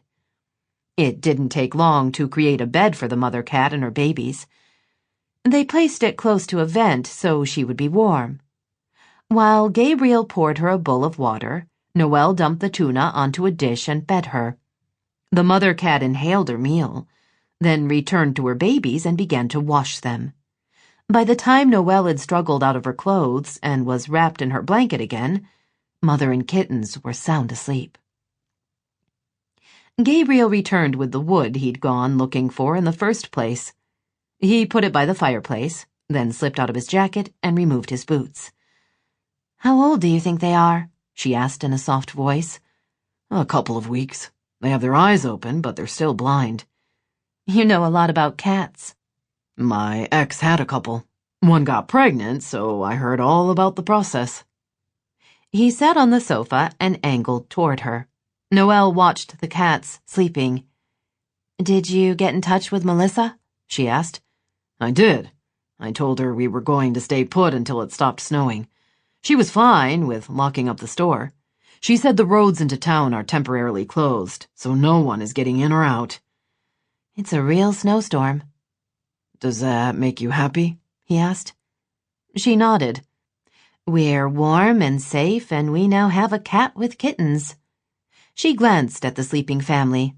"It's so cold out there. I don't know how she survived this long." "Look at how thin she is. I doubt she's been eating. She probably wouldn't have made it much longer." Noelle didn't want to think about that, but knew he was right. "If we hadn't come along," she began. Gabriel took her hand in his. "See, your tree obsession served a purpose." She nodded. "We're her Christmas miracle. And don't tell me it's not Christmas yet." "I wouldn't dare." Chapter 10. Noelle woke up to total darkness and a sense of warmth and safety. It took her a second to realize where she was and why there was an arm around her waist. As she blinked, her mind filled in the blanks. The search for the tree snow attack, the cabin, and the mother cat and her kittens. She and Gabriel had spent a quiet evening reading and listening to the radio. Power had lasted until nearly 9, then it had gone out. He'd started a fire, and they'd used the battery-operated lanterns sparingly. Their only rough spot had been when they'd let the mother cat out to use the restroom. For 10 anxious minutes, they'd waited for her to come back and discussed what they would do if she didn't. But she'd appeared on the doorstep and meowed to get in. Now Noelle wondered what time it was and how long she'd been asleep. She'd planned to make a move and think about seducing Gideon, only exhaustion had overcome her before she could figure out how best to be seductive. She'd been asleep long before he joined her in the bed. He was pressed up against her, his arm around her waist. In a perfect world, she would roll over and do something suggestive. Unfortunately, there was a whole list of things that got in the way. For one, she wasn't sure what he would find sexy. For another, she really had to pee. And rounding up the issues was the fact that she needed to brush her teeth before kissing anyone. Life, she thought humorously, designed to keep her humble. She decided to stay where she was for a few more minutes and enjoy the moment. Gabriel was warm and solid against her back. She hadn't slept with a man in a long time, she thought. Hadn't shared her life so intimately. It felt good to be with him. Part of the healing process, she thought. While her body had gotten better months ago, it was taking her spirit longer. She'd been touched by death, had seen firsthand the evidence of her mortality, had nearly lost everything, and then had needed to fight her way back. That was behind her now. She'd made a new home, new friends. She was safe and supported. She had let go of the past. Now all she needed was her second act, she thought with a smile. The good stuff. A husband to love, and kids. Memories. She wanted lots and lots of memories. The man next to her rolled onto his back. "Did you sleep well?" he asked, his voice quiet in the darkness. "I did. What about you?" "Great, except for your snoring." She shot up into a sitting position. "I don't snore." "I know. I was kidding." She glared in his general direction. "That wasn't funny." "It was to me." His hand stroked her back. "We need to work on your sense of humor," she told him. "Yet people tell me it's one of my best qualities." She heard a rustling sound by the fireplace and reached for the lantern by the bed. After turning it on, she saw the feline guest had stepped out of her makeshift bed and was stretching. The cat looked at her and meowed. "I think that's a request for a bathroom break and breakfast," Noelle said, as she stood. She tried not to think about the fact that she was wearing a long-sleeved t-shirt, panties, and nothing else. But it hadn't made sense to sleep in clothes. And hey, Gabriel had stripped down to his briefs. Nearly naked, she thought, doing her best not to watch him get out of bed. Staring seemed so rude. Still, under the circumstances, she was willing to be chastised for bad manners. Fortunately, he decided to be the one to let out the cat, so he walked across their small cabin. The fact that he came into her field of view wasn't really her fault, she told herself, as she took in his broad back and narrow waist. He had a great butt, she thought with a sigh, then turned away and headed for the bathroom. When she'd used the facilities and brushed her teeth, she returned to the main room to check on her jeans. "What time is it?" she asked. "It must be early if it's still dark." Gabriel had pulled on his clothes and was collecting his boots. "It's daylight," he said. She glanced around the still dark window. "I don't understand." "It's snow." She shook her head. "No, not past the windows." "Well past. It stopped snowing, but based on how much we got in the night, it wasn't any time close to midnight. I would say it went until a couple of hours ago. You should have seen the look the cat gave me when I opened the door for her. She wasn't amused." Noelle crossed to the front door and pulled it open. The cat ran back inside and shook herself off. Noelle stared at the feet of snow surrounding the house, piling up toward the room and stretching for as far as she could see. Up above, the sky was bright and blue, but here on Earth, it was like living in a snow globe. "Are we going to be able to get out today?" she asked. "I don't know. I'm going to call Gideon and find out about the snowplows. We'll need them to come down the private road. Otherwise, it'll take days for me to dig us out back to where we turned." "I can help," she told him. "Weren't there several shovels by the woodpile?" "Yeah, but even with 2 of us, it'll take days to dig us out. It's a 1/4 mile of maybe 4 feet of snow.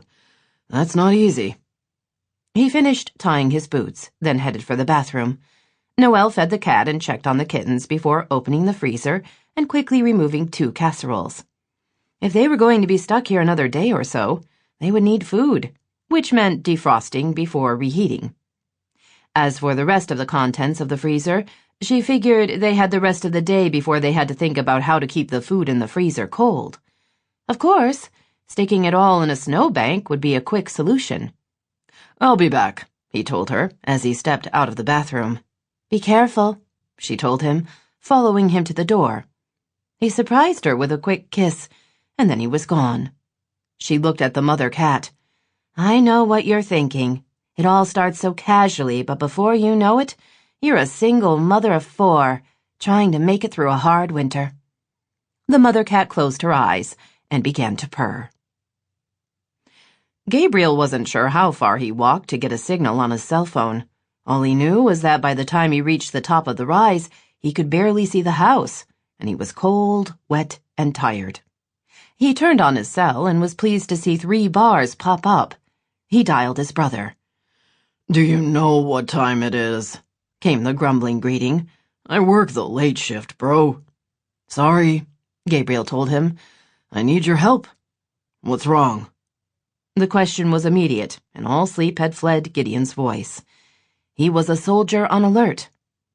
Gabriel explained about the search for the perfect tree in the middle of a snowstorm, and how he and Noelle were snowed in. "We got at least 4 feet last night," he said. "Maybe more." His brother started to chuckle. "A cabin in the woods. Good one. Next thing you'll be telling me you had to share the only bed to keep warm." Gabriel thought about the long night with Noelle snuggled close. Despite his exhaustion, he'd found it difficult to sleep. His body had wanted to do things with her. Sexual things. The fact that he'd found condoms when he'd checked out the bathroom hadn't made sleeping any easier, because now there was nothing standing between him and what he wanted, except his promise. "The cabin is on a private road," he said, ignoring his brother's comments. Gabriel described the location. "Mayor Marcia told Noelle about it, so she'll have more details. There's no way we're getting out of here until they plow up to the truck." Gideon swore. "My truck? The truck you borrowed?" "That would be the one." "Great. Now I'm motivated to get you rescued." Gabriel grinned. "Thanks for caring." "Hey, I love that truck. Okay, I'll make some calls. You have cell service in the cabin?" "No, I'm about a 1/4 mile away." "Then I won't make you wait while I phone around. Give me a couple of hours and call back. By then I'll know something." "Will do." He disconnected the call and headed back for the house. When he was nearly there, he saw something moving in the snow. An animal, he thought. Something small and... He came to a stop and swore. No way, he thought. No way in hell. But there it was. A mother cat with a kitten in her mouth. She was heading for the cabin. While their rescues from the previous night had been a kind of tabby, this cat was gray with white paws. Her kitten was older and bigger than the others, but it was still as she carried it through the feet of snow. He approached cautiously, not wanting to frighten her. The cat waited patiently by the front door, obviously expecting to be let in. He opened the door and she darted inside. He followed. "We have more company." Noelle was stirring a pot on the wood stove. She saw the mother cat and then looked at him. "Seriously?" "That's what I said." "How many are out there?" "I have no idea." The new mother cat walked over to the other one. They greeted each other with obvious familiarity. The gray mom set her kitten next to the tabby, who drew it close and began grooming it. Then the new mom headed back for the door. "She has a family," Noelle said. "We need to get them all inside." "I'll go with her," Gabriel told her. Fortunately, the mother cat chose to cooperate. She led the way, occasionally glancing back as if making sure he was keeping up. She'd made her home midway up a tree, in a hole created by some other creature. There were 2 kittens shivering inside, including a little gray tabby that didn't have a tail. "Hey, guys," Gabriel said, reaching for the kittens. They both glared at him and hissed. Their sharp claws ripped through his hand. "Nice," he muttered, looking at the mother cat. "You couldn't teach them better?" She watched anxiously as he tucked the squirming kittens inside his coat, against his chest. They settled immediately, apparently deciding warmth was more important than dealing with the abduction. The mother cat meowed and kept pace with him as they made their way back to the cabin.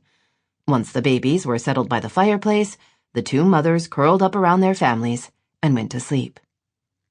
Noelle dished up a heated chicken and noodle casserole, and they sat down at the table.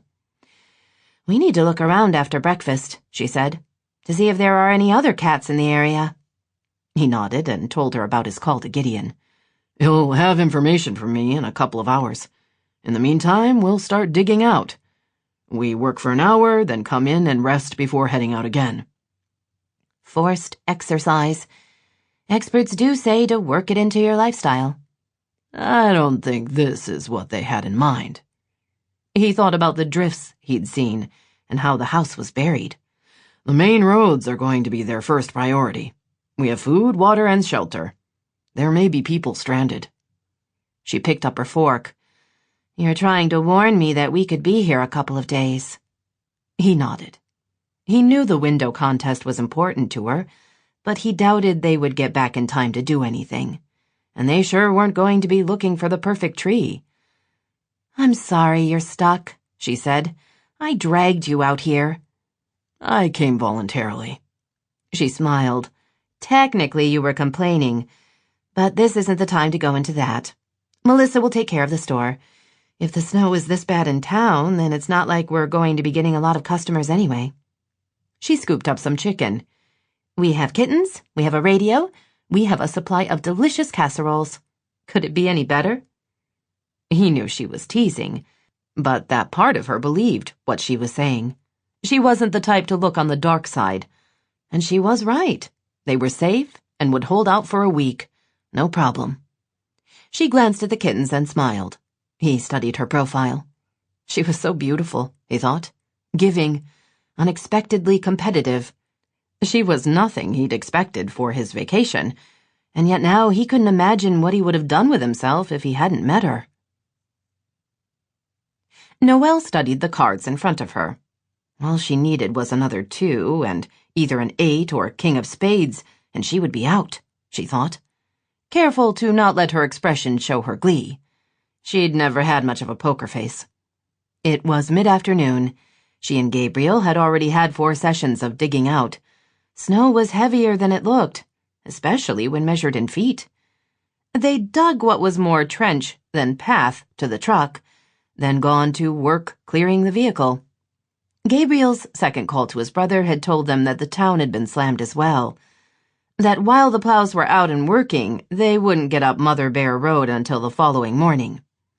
The good news was Mayor Marcia had promised the private road would be plowed up to the truck, so all they had to do was get it dug out and then wait to be rescued.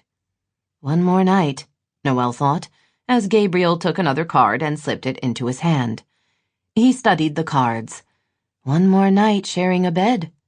Last night she'd been too exhausted to enjoy the closeness, but tonight she planned to savor the snuggling. And maybe come up with a plan to take things to the next level. Whoever had stocked the cabin had been really thorough. There was a fresh box of condoms in the small medicine cabinet, along with aspirin and a first aid kit. As no one was injured, she found the condoms most interesting. She was pretty sure that making love with Gabriel was a stupid idea, but she no longer cared. She liked him. He was sweet and sexy, and it had been way too long since she'd been held by a man. She accepted that he was leaving and not interested in anything long-term. While remembering her goals was important, so was living in the moment. And he was a real in-the-moment temptation. "Gin," he said, spreading out his cards on the table. She stared at them. No way. He shrugged. Look for yourself. You got gin last time. The cards love me. She checked his runs and sets and saw that he really had won. She put hers on the table and was about to get rid of a couple of her extra cards by adding them to his. Then she calculated the points. You're annoying, she told him. He chuckled, then got up and stretched before crossing to the counter and picking up a bottle of wine. A saucy red, he told her. I love it when wine gets saucy. He dug around in the drawers and found an opener. She went to get glasses. The lights flickered and then came on. The refrigerator began to hum. She stared at Gabriel. No way, she said. That's more incredible than you winning 2 games in a row. We have power? Gotta love the town, he said, crossing to one of the vents and holding out his hand. And we have heat. They also had access to the hot plate, she thought, carrying the lanterns over to the wall and plugging them in so they could charge. Even heating food on a wood stove was complicated. He carried the wine over to the sofa, and she joined him. The cats were sleeping. I'm not sure how we're going to transport all 9 cats tomorrow, she said, after taking a sip. He pointed to the metal box that currently held kindling. I figured we'd line that with a blanket and put the kittens inside. The mother cats will be loose, I guess. It's not like we'll be going fast, so they should be okay. We'll have to make it work. I'm worried that once we get out, we won't be able to get back for a while. And I don't want to leave one of the families behind. We won't. Then she would have 2 new families in her small place, she thought, making a mental list of what she would need. When the kittens were old enough to be adopted, she would rally her friends to help her find them homes. The mother cats would need to be spayed, as well. It was a lot to take on, but she was confident she could manage. The room was silent, with only the crackling of the fire as background noise. Not exactly the fast-paced hospital life you've been used to, she said. That's okay. I needed a break. And shoveling snow for hours at a time is what you were hoping for? It's good exercise. She turned to look at him. Would you have become a doctor if you hadn't joined the army? I don't know, he admitted. I didn't want to be a soldier, which didn't leave a lot of options. I'm good at what I do. I know I make a difference. At a price, she said, thinking about all he'd told her about his work. It's nothing compared to what those fighting have to pay. He leaned back against the sofa. Sometimes I think about what I could do instead. Live somewhere permanently, have friends outside the medical profession. You don't have that now? I avoid getting too close to anyone. She thought about the girlfriend he'd lost so horribly and unexpectedly. I guess that makes sense. He nodded. It's hard to have to patch up a friend and not know if he or she is going to make it, while still having to move on to someone else. The realization of all he'd sacrificed made her sad. Somewhere along the way, Gabriel had learned that the price of loving was too high. He was no longer willing to risk his heart because it all could be gone tomorrow. The wrong lesson, she was convinced, but she had no way to prove it to him. She reached for his hand, the one that had been injured. The wound had healed over, and now there was only the scar.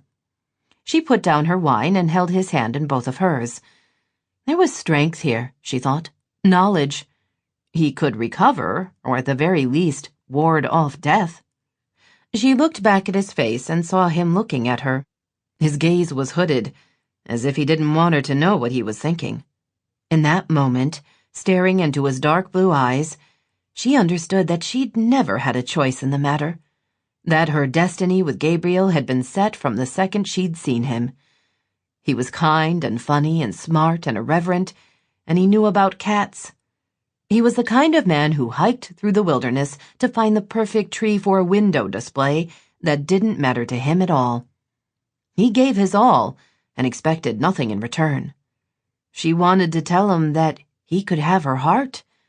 He could take it with him if he wanted, because it was his. Only he wouldn't understand the gesture as a gift. He would think she was trying to trap him, and she wasn't. I'll be right back, she said instead, and stood. She crossed to the tiny bathroom and opened the medicine cabinet.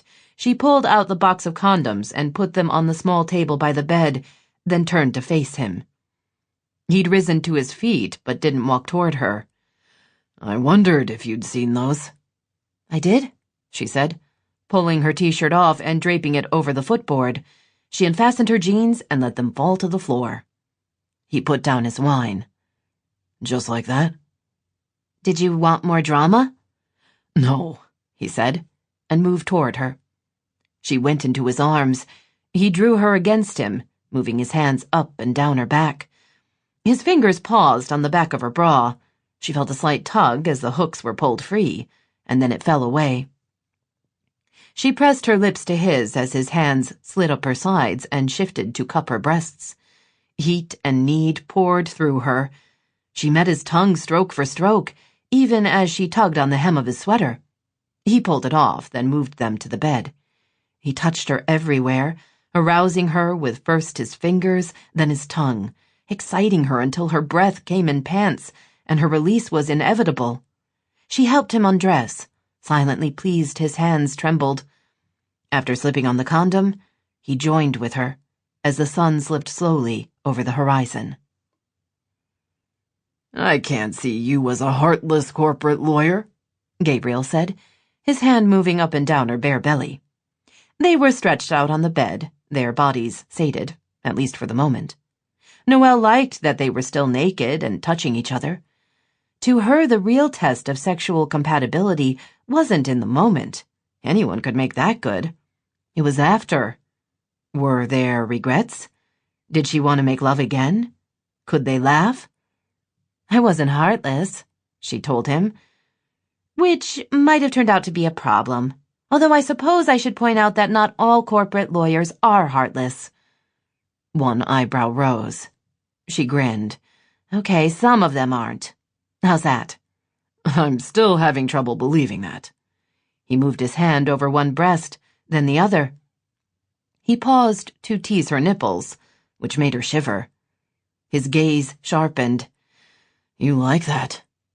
I liked pretty much everything you did, she admitted. I'm sure your technique has been honed by all your experience. He groaned and rolled on his back. I never should have admitted that to you. She propped her head on her hand and smiled. The fact that you used sex as a way to escape from your job pressures? She paused. Yeah, not your smartest conversational move. Because you can't unsay it, and I will never, ever forget.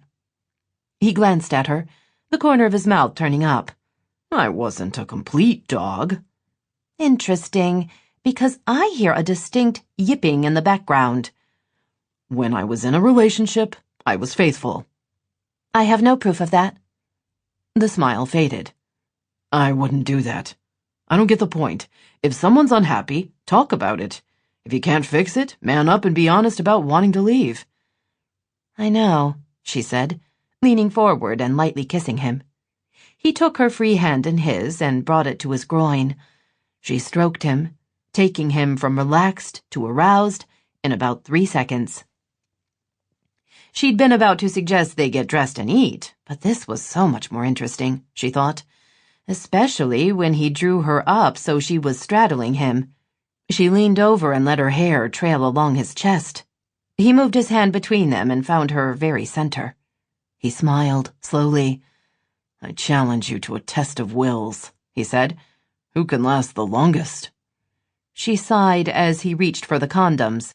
At last, a game I'm going to enjoy losing. The doors to the triage center opened again. They had a distinctive squeak, so Gabriel knew a second before it happened that yet another wounded soldier was being wheeled in. There was blood everywhere, and cries of pain. He pointed to where the soldier should go and tried to get out of the way, but he couldn't. There were too many wounded, and he was unable to make room. The doors opened again, and he could see the line of gurneys stretched on forever. There were hundreds who needed him, thousands. And he could never be enough. He came awake with a start. In the darkness, he had no idea where he was or what was happening. Then the scent of the fire drifted to him, and he heard the soft rumble of one of the cats purring. Memories returned, and he was able to place himself in the cabin. Noelle slept next to him. He put his arm around her and drew her against him. She was as warm and yielding in sleep as she had been awake. He hung on to her and steadied his breathing. He didn't need to study psychology to understand what the dream meant. He was exhausted from his work, drained down to his soul. It would take months to heal, maybe years. But he only had until the 1st of January before he had to decide, and he, honest to God, didn't know what to do. The decision should be about staying in the army and nothing else. But somehow Noelle had woven her way into his life, into how he thought and what he wanted to do. He'd never meant to get involved, never meant to care, because there was no point. They could both be dead tomorrow. Only in her arms, right now, it didn't feel like that. It felt like there could be possibilities, and he understood that concept scared him more than any mortar shell ever could. Chapter 11. Noelle felt Gabriel get out of bed. She was sure it was early in the morning, but she couldn't see the clock. She sat up and turned on the small lamp by the bed. Gabriel pulled on his jeans before facing her. "What's wrong?" she asked, taking in his drawn features. "Are you okay?" I'm fine. Go back to sleep. "It's not exactly something you can order me to do." She got up and looked around for her clothes. She'd been down to her underwear the first time they'd gone to bed, and had only been wearing her t-shirt the second. She couldn't see any clothes anywhere, and started to lean over and to move the covers, when Gabriel swore. She turned and saw him holding out his shirt. Put this on, please. He sounded both furious and pleading. She shrugged into the shirt and fastened the buttons. "What's going on?" Nothing. We have to get out of here. "Yes, that's the plan. When the plow comes, we'll drive back to town." He ran his hands through his hair. That's not good enough. We need to go now. She shifted so she could see the clock. "It's 5 a.m. The plows won't have been here. Are you going to dig us out all the way to the road?" If I have to. She spotted her panties and her bra and scooped them up. She wasn't sure what had happened in the past half-dozen hours, but whatever it was bad. Last night, Gabriel had been a warm, attentive lover. This morning, he was acting as if she'd done something wrong, or as if she wanted something unreasonable from him. She knew neither was true and refused to let herself go there. Something was bugging Gabriel. For all she knew, it had nothing to do with her. Or maybe their great 2 days together had rattled him to the point where he couldn't cope. On the surface, he was a smart, charming guy, but underneath, he was as wounded as the soldiers he treated. Either way, she wasn't taking the blame for something she didn't do. She retreated to the bathroom and dressed quickly. When she stepped back into the main room, he was gone. She told herself that if he wanted to shovel them back to town, she wished him luck. She spent the next hour taking care of the little cabin. She fed the cats, then let them out. She washed dishes, made coffee, and generally straightened up. She'd already made a list of the supplies they'd used so she could replace them later. She would talk to Mayor Marcia about how to do that. No one wanted her driving back to the cabin while there was snow on the ground. When all that was done, she settled on the floor and played with the older kittens. They were alert and curious.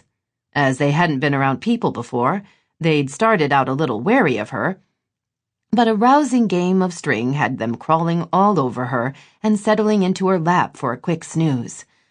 Sometime after 7, Gabriel returned. He was chilled and breathing hard. The truck is clear, he told her, as he pulled off his cap and shrugged out of his coat. The plow will be here in the next couple of hours. They're already working on Mother Bear Road.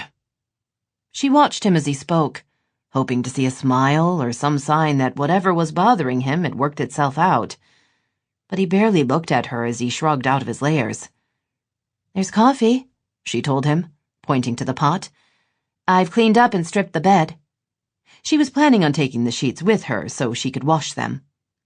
He glanced around at the empty casserole dishes, the neatly tied trash, and the folded sheets. I would have helped, he told her. You were busy." For a second, he looked at her.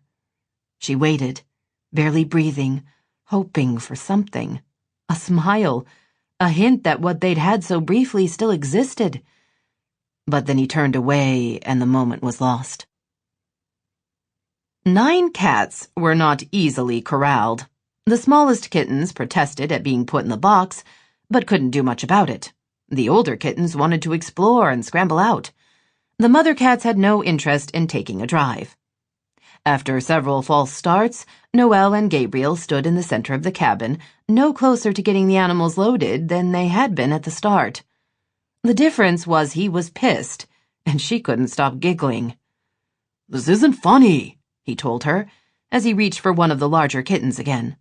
The animal went easily into the box, then just as quickly jumped out. Both mother cats were under the bed, yowling their protests at this kind of behavior. Noel laughed, then picked up the box. "Stop! Just stop! This isn't working!" The truck was already loaded with everything else. They just needed to get the cats in order. "I'll sit in the back seat," she said. "I'll put the box of little kittens next to me. You can pass me the other kittens one by one through the window. Bring the mother cats last. I'll keep them out of your way while we drive back to town." One of the mother cats poked her head out from under the bed, saw the box, and promptly retreated. Gabriel rubbed his temple. "That might work," he admitted. She put on her coat and took the box. He grabbed a couple of mobile kittens and started after her. When she was in the back seat, she reached for the kittens and held them on her lap. 5 minutes later, all 9 cats were in the rear cab of the truck, and Gabriel had gotten behind the wheel. The plow had been through, clearing the road. Noel put on her seatbelt and did her best to reassure the 2 families. "This won't take long," she told them. "We'll be home soon." Unfortunately, home was a strange place with no feline supplies, but there was no reason for them to know that. He started the engine, and they slowly drove down the freshly plowed road. The trip back to town took less time than she would have thought. Once they got to the main road, he was able to drive quickly. In fool's gold, the houses were covered with snow, as were the lawns, but the sidewalks were shoveled and the streets clear. Gabriel pulled into her driveway and helped her inside with the cats. It took a few trips, and then the family was safe. The mother cats and older kittens started exploring right away. She walked Gabriel to the front door. "I'll go to the pet store," he told her.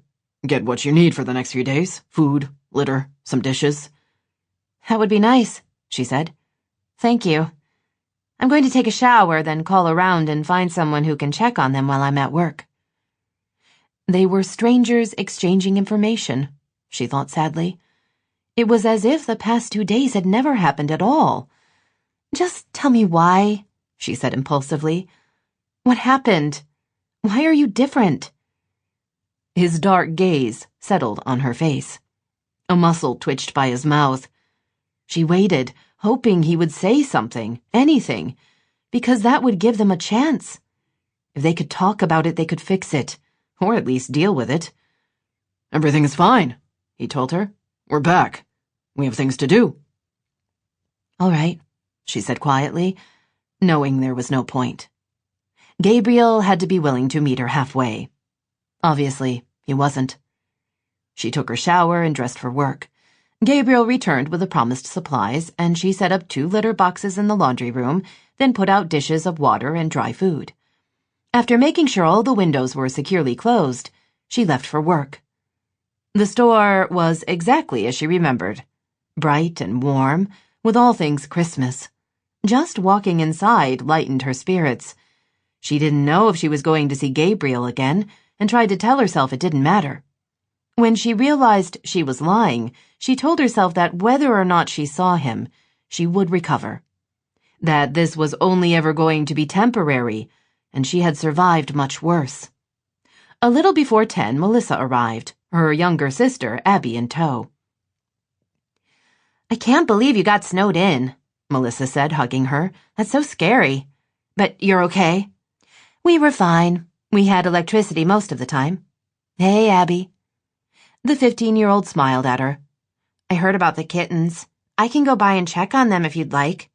Thanks, but shouldn't you be in school? Abby grinned. It's a teacher day.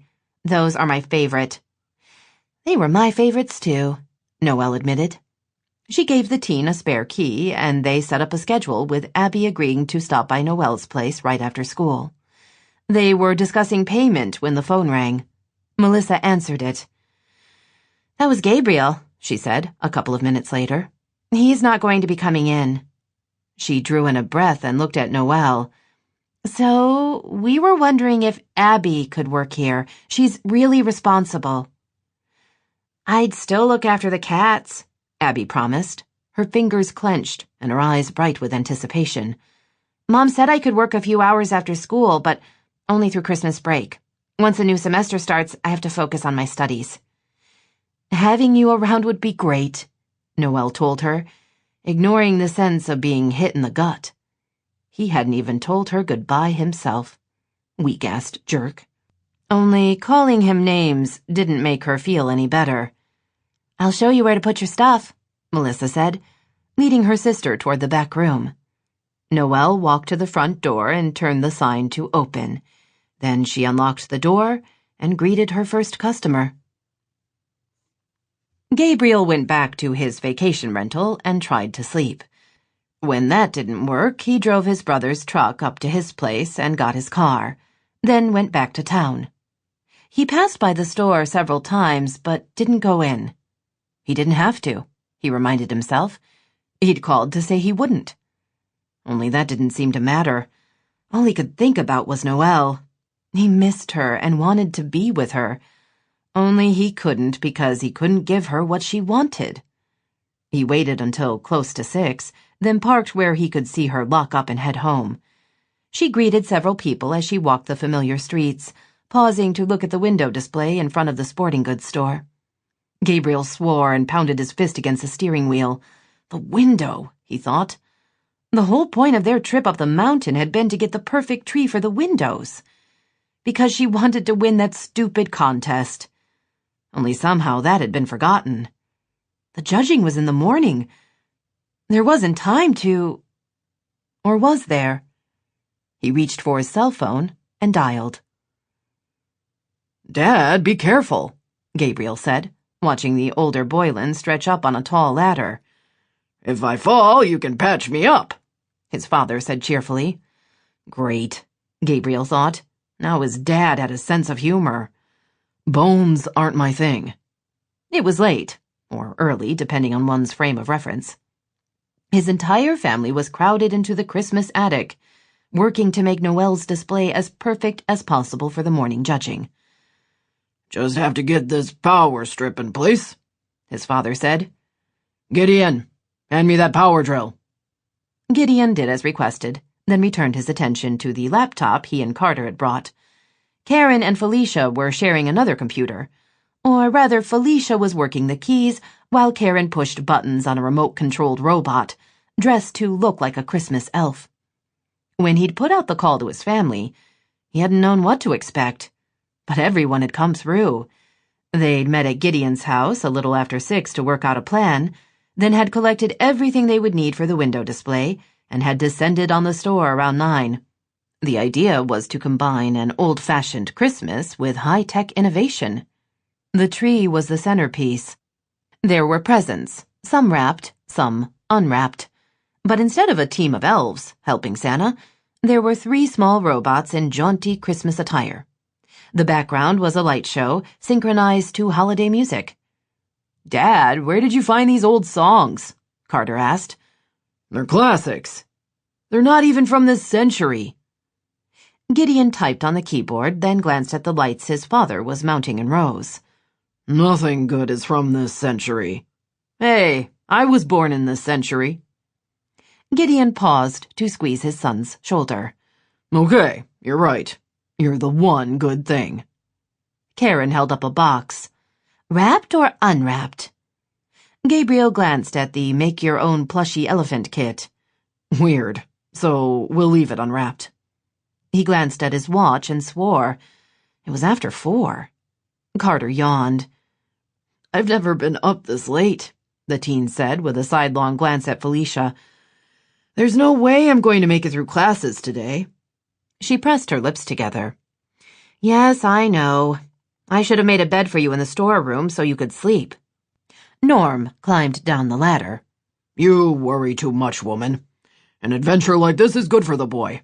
I used to take my sons out in the middle of the night to look at a meteor going by. Once we went into a deer blind and watched the does walk by with their newborn fawns, Gideon said. Gabriel remembered the stillness of the pre-dawn hours and how the babies had been so delicate as they walked by. For once, his dad hadn't been yelling at him or complaining he wasn't macho enough. That was a good night, he admitted. Carter and Felicia crawled into the window and began arranging the presents Karen handed to them. Gabriel and Gideon handed in the 3 robots, while Norm went outside with a walkie-talkie. He stood on the sidewalk, giving them direction on how to arrange the robots. Gabriel and Gideon anchored the lights to the back of the window and tested the connection. When they all came on and stayed steady, Gideon plugged in his laptop and hit the enter key. Music played, and the lights began to flash. It took nearly an hour to get everything in place. Just as Gabriel was securing the window closed, someone knocked on the front door of the store. Felicia hurried to let in the other woman. "Patience!" she exclaimed. Patience, a pretty woman with brown hair, held out 2 takeout trays with to-go containers. "I heard you'd been at it all night," she said. "So, I opened up a little early to bring you your morning coffee. I have regular and decaf." "I'll take the decaf," Norm said. "Honey, you want the same?" Karen nodded. "I'm going to try to sleep this morning." Patience passed out the containers. She handed one to Carter. "Hot chocolate with extra whip." "Thanks." Carter flashed her a smile. The rest of them took the regular coffees. Patience held out a bag of donuts. "Fresh from the bakery," she said. "The window looks great." Karen took the bag and opened it. After drawing in a deep breath, she sighed. "I love this town." Her husband looked at her for a second, then turned to Patience. "Thank you for bringing this. I remember when I got up this early every day." "I'm used to it now," she said with a laugh. "The first few weeks were tough. Now I need to get back to my store.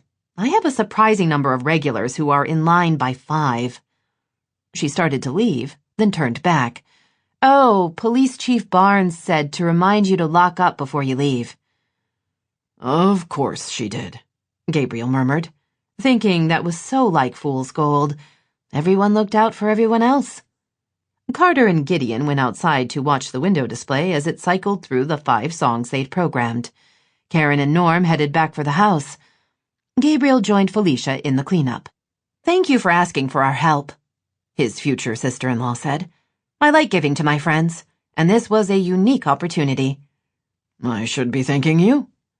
Felicia smiled as she collected the leftover gift wrap. "You know, your parents are thinking of moving here permanently." He hadn't known that for sure. Okay, an interesting concept. Gideon doesn't know what to think, but I'm pleased by the news. Carter will enjoy having his grandparents around. Aside from his father, they are his only direct biological relatives. Having grandparents will add to his sense of connection and stability. When Gideon and I have a baby, your parents will be helpful. "Won't that bother you? Don't you worry they'll get in the way?" She shook her head. "I grew up without any family. My parents—" She drew in a breath. "I was on my own from an early age and an emancipated minor by the time I was 15. I welcome family, even if they are only related by marriage." She picked up several spools of ribbon. "Gideon says I have to let you be. It's the only reason I haven't asked you about staying in town." "You listen to my brother?" he asked, mostly to distract her. "You're 10 times smarter than him." "I have more intellectual knowledge, but he's much more in tune with how regular people think and feel. I depend on him." She was so sincere, he felt bad for teasing her. "He's a good guy, and he's lucky to have you." "Thank you. I'm lucky as well. I'm sorry you don't have anyone special in your life. There must be a reason." Which sounded uncomfortably like Anna Raquel's comment, that he'd reached an age where he was going to have to explain why he was still single. Gideon believed love would make him weak, she continued, that the only way he stayed strong was to be emotionally separate. She studied him. I hope you don't think that. Life is short. It could all be gone tomorrow. Her green eyes regarded him thoughtfully. You don't want to take the chance. Something like that. I could provide some statistics on the likelihood of you losing your wife at an early age, based on actuarial tables, of course. Her gaze turned speculative. If you had someone specific in mind, I could factor in any known lifestyle or health risks. Asking about me and Noelle? I'm curious as to the status of your relationship. He crossed to her and took the ribbons from her hands, then hugged her. Like I said, Gideon is lucky. You're attempting to distract me with a show of affection. I'm not going to forget the question. He chuckled as she hugged him back. And I'm not going to answer it. She sighed. You can't blame a girl for trying. No, I can't. You went to a lot of trouble for someone you won't admit you care about. He thought about how happy Noelle had been as she'd planned for the contest, and how everything had gone wrong. He thought of how distant he'd been, for reasons he still couldn't explain. How he'd probably hurt her. He should have explained, he thought grimly. He should have told her... What? What would he have said? That he liked being with her more than he liked being with anyone else? That she was sweet and funny, and with her he could almost believe in forever? But then what? He wasn't staying, and even if he was, he didn't want to care that much. He didn't want to take the risk. What if he loved her only to lose her? She deserves someone better, he said at last, someone who was willing to risk it all. That's the thing about love, Felicia told him. We often get more than we deserve. And isn't that incredibly wonderful? I don't understand, Noelle said, as she stared at the window display. Colorful lights flashed on and off in time with the music. A beautiful tree reached to the top of the window, while 3 robots moved back and forth, carefully wrapping presents. She'd spent a restless night, checking on her new cat families and worrying about Gabriel. After checking in with Mayor Marcia and explaining about their time at the cabin, she'd found herself with nothing to do. She couldn't even make replacement food for the cabin freezer. The mayor had told her there was a committee in town that handled stocking the cabin. Everything would be taken care of. Noelle had promised to drop off the laundered linens by the end of the week, which left her with very little to do and way too much time. She'd nearly called Gabriel a dozen times, only to realize she didn't know what to say. She'd wondered if he'd been thinking about her at all, only to discover he'd done this for her. We had a great time, Felicia admitted, hugging her. The whole family worked together. It was an excellent bonding experience. I must remember this for the future. If any situation starts to get too uncomfortable, a shared task will bring people together. She pointed to different elements of their design, and then explained how to work the various remotes that controlled everything. I know the judging is this morning, Felicia said, but it would be very gratifying if you would keep the decorations up for a few days. Noelle leaned against her friend. I'll keep them up forever. That's excessive, Felicia told her. However, I appreciate the spirit of your words. She studied the window. The craft element was very satisfying. Perhaps I should take a class and learn to knit. Noelle grinned, thinking her friend would probably come up with a more efficient way to create wool in the process, or maybe invent a new fabric. I can't believe you did this for me. Of course we did, Felicia told her. We love you. Well, I love you, and Carter and Gideon like you very much. Gideon's parents don't know you very well, and I can't speak to Gabriel's feelings, but he seemed very determined. He wanted to help, Noelle thought. The foolish, how he makes me quiver part of her wanted to believe that this meant something. The pragmatic side of her brain warned her that one window display did not a relationship make. You must be exhausted, Noelle said. Are you going to go home and get some sleep? No, I want to stay awake and experiment with the deterioration of my cognitive functions due to sleep deprivation. It should be interesting." Noelle patted her back. "You really do need to take up a hobby." Chapter 12. Noelle clutched the second-place ribbon in her hand. She knew she was grinning foolishly, but she couldn't help herself. Second place! And it was her first contest. She couldn't take the credit. Gabriel and his family had done all the work, but she was still thrilled to be with the other business owners by the big Christmas tree, hearing words of praise from Mayor Marcia.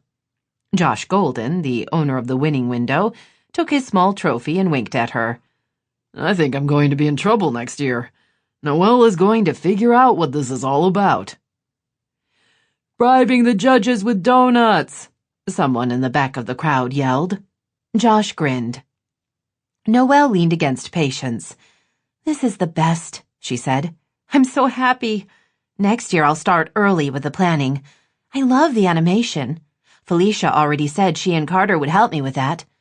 I am so going to crush Josh like a bug." Patience patted her on the back. "That's the competitive spirit we celebrate most at Christmas."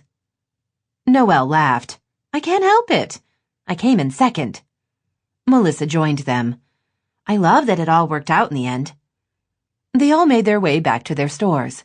Patience ducked into brouhaha while Noelle and Melissa turned on Fourth and headed for the Christmas attic.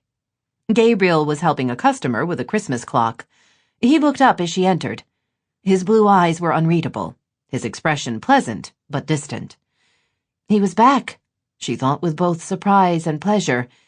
She still didn't know what had happened or how to fix it. She genuinely believed she had nothing to apologize for, but that didn't mean there weren't questions. She supposed she could demand an explanation, but to what end? Letting him be seemed the wisest course of action. If he needed to disconnect, nothing she could say would stop him. If he figured it out and wanted to be close to her again, she was open to that as long as she got a reasonable explanation for his behavior.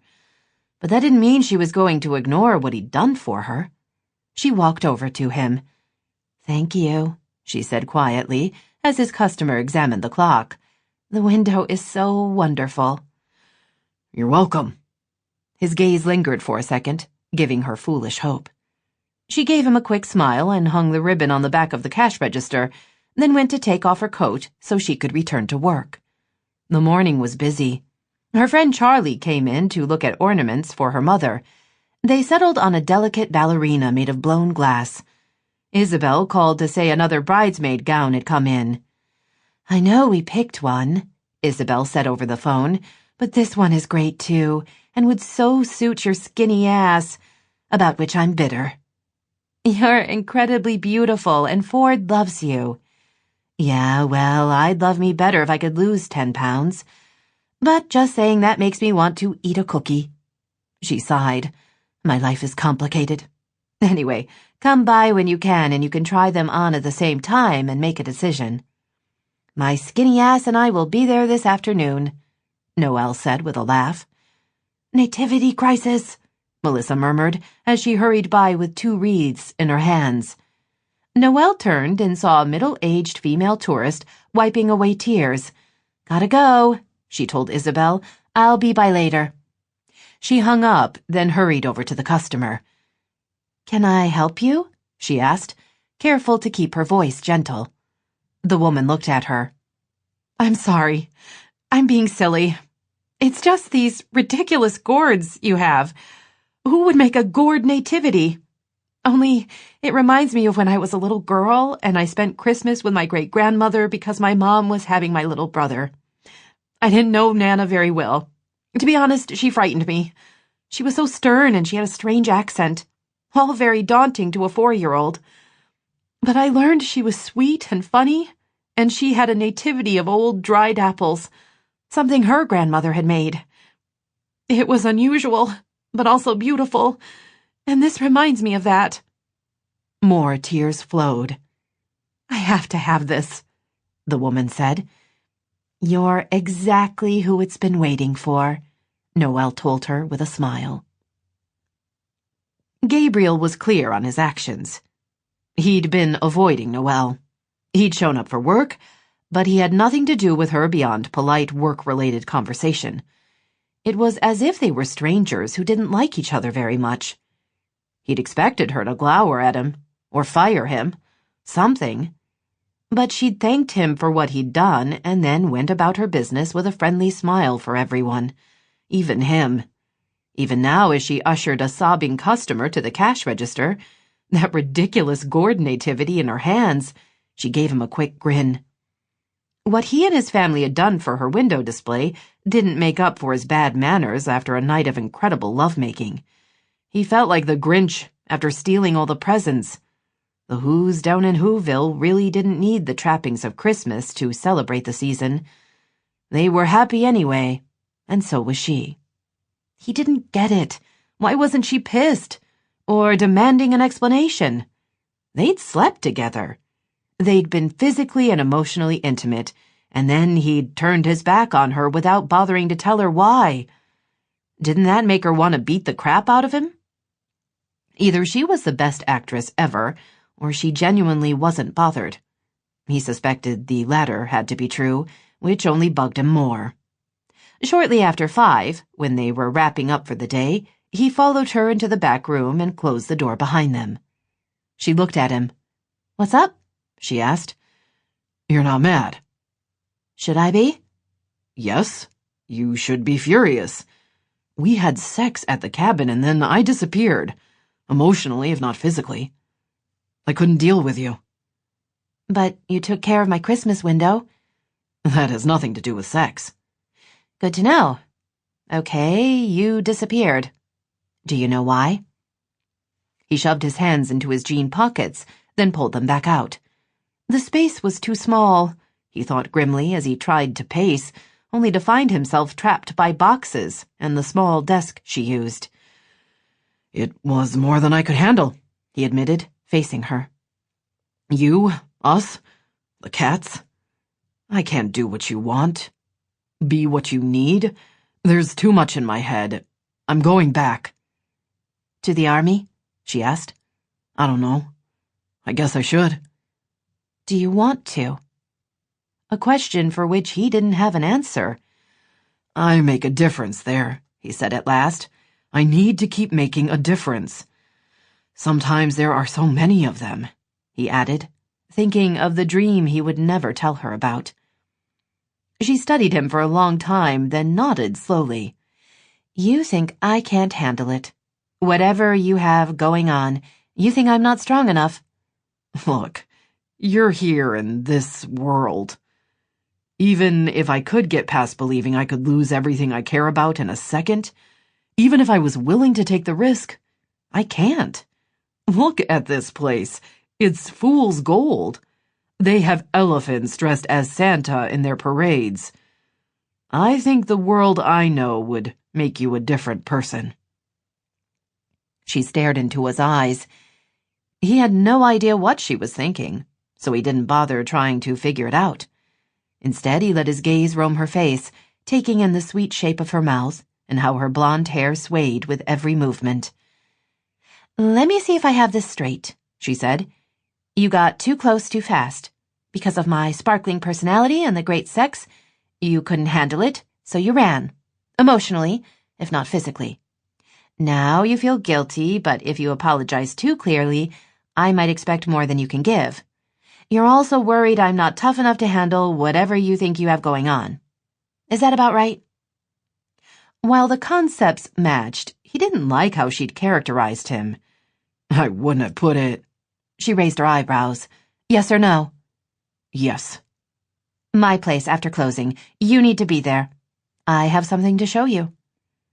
With that, she opened the door to the store and walked away. Gabriel watched her go, not sure what had happened, but if there had just been a battle between them, he'd lost on all fronts.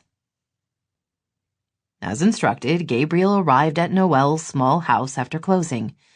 She met him at the door, a kitten in each arm, and laughed when she handed him one. "This is a crazy number of cats," she said, stepping over the 2 mother cats as she backed up to let him in. One litter would have been bad enough, but two... He saw the younger litter was still confined to a large box, but they were more active. Their eyes were open, and they climbed over each other in an effort to join the rest of their friends. The mother cats had gotten over their skittishness and wove their way about his ankles. "They've just eaten," Noelle told him. "They're always very friendly after a meal." She set down the kitten she held. He did the same and followed her into her tiny spare bedroom. She'd turned the space into a home office. There was a desk with a laptop and a couple of chairs. Next to the laptop was a clear plastic bin filled with files and paperwork. "Have a seat," she said, and opened the bin. He did as she requested, not sure where this was going. While Noelle seemed friendly enough, there was a wariness to her posture, as if she was ready to defend herself. He couldn't begin to guess what was in the bin. A criminal record? Tax fraud? Adoption records for 6 kids? She handed him a file. He saw the name of the hospital printed on the front of the folder, and her name on the tab. "Medical records?" he asked. She nodded. "Noelle, you don't have to—" "Just look at it, okay?" He opened the file and read the first page. The diagnosis jumped out at him. Acute myeloid leukemia, AML. Not always a death sentence, but rare, especially for someone her age. The treatment was chemotherapy, often aggressive. If that didn't work, the next step was usually a bone marrow transplant. He didn't know much more. This wasn't his area of expertise. The dates went back 3 years. Her initial diagnosis, the prognosis, depending on how she responded to treatment. His chest tightened, and there was a knot in his gut. She'd had bad reactions to the chemo. She'd nearly died. He glanced at her glowing skin and shiny hair. "You've come a long way," he said quietly. "You have no idea." She passed him a picture of her in a hospital gown. She was thin and pale and bald, with an IV hooked up to her arm. "I'd been sick for a while," she said, reaching down for one of the kittens who had followed them into the study. "Just not feeling well. My doctor did a blood panel and saw some abnormalities. I figured I was stressed from having lost my mom and my grandmother in a car accident." She cuddled the cat, who started to purr. "But it was more than that. I went to a specialist who came up with an aggressive plan. It would be hell, but he was pretty confident we would get it all." She gave him a faint smile. "You have no idea how many times you get stuck with a needle going through something like that." Which made my fainting when I saw blood pretty funny. He put the file on the desk and tried to absorb what she was saying. Disbelief mingled with horror at what she'd been through. He'd been wrong about her. She knew plenty about suffering. "You could have died," he said, before he could stop himself. "I nearly did. More than once. But I decided to fight. I believed there was going to be more to my life than my disease." She drew in a breath and looked at him. "I was engaged before. We had a wedding date and everything. It all got put on hold." Not her idea, he realized, even as he knew what came next. "He walked out on you," he said flatly. She shrugged. "It was more than he could handle. I'm technically in remission. I could be here my whole life or be sick again tomorrow. No one knows. Statistically, I'm going to live until I'm 80, but he wanted to know for sure. So yes, he left. When I went back to work at my law firm, they wouldn't give me any of the real work. They made it clear I wasn't welcome. I'd shown weakness, and they had no place for that." He wanted to touch her, to comfort her, but she didn't need that. She was stronger than he'd ever realized. "So you stuck a pin in a map," he murmured. "And ended up here, with a store and friends, and a life." She smiled. "I have so much to be grateful for. My own medical miracle.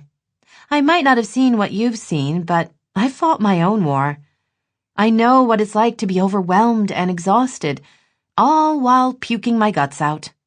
I'm tough, Gabriel. Every month I gain another pound or 2. By this time next year, I'll have my curves back. I look forward to being like Isabel and worrying about 10 pounds. Because that is so silly and normal, and every time she complains about her hips or her thighs, I vow I'll get there. She put down the kitten and took his hands in hers.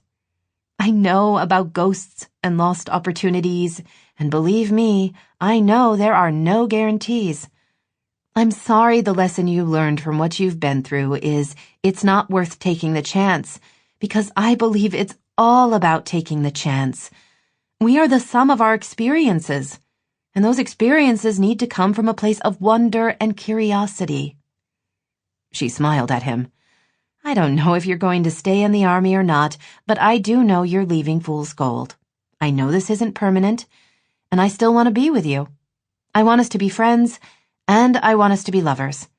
And just so we're clear, if you don't want to sleep with me after hearing all this, you're not nearly as bright as you look. There was too much for him to take in, he thought. He'd been wrong about her in nearly every way possible. He hadn't come close to guessing that she'd been sick. He'd missed all the clues. Worse, he'd misread their time together because he'd made it all about himself. I'm such a jackass, he said, coming to his feet and pulling her into a standing position. Good answer. Sharp claws dug into his leg. He looked down and saw the kitten trying to climb his jeans. He grabbed the cat by the scruff of her neck and gently pulled her away, then set her on the ground.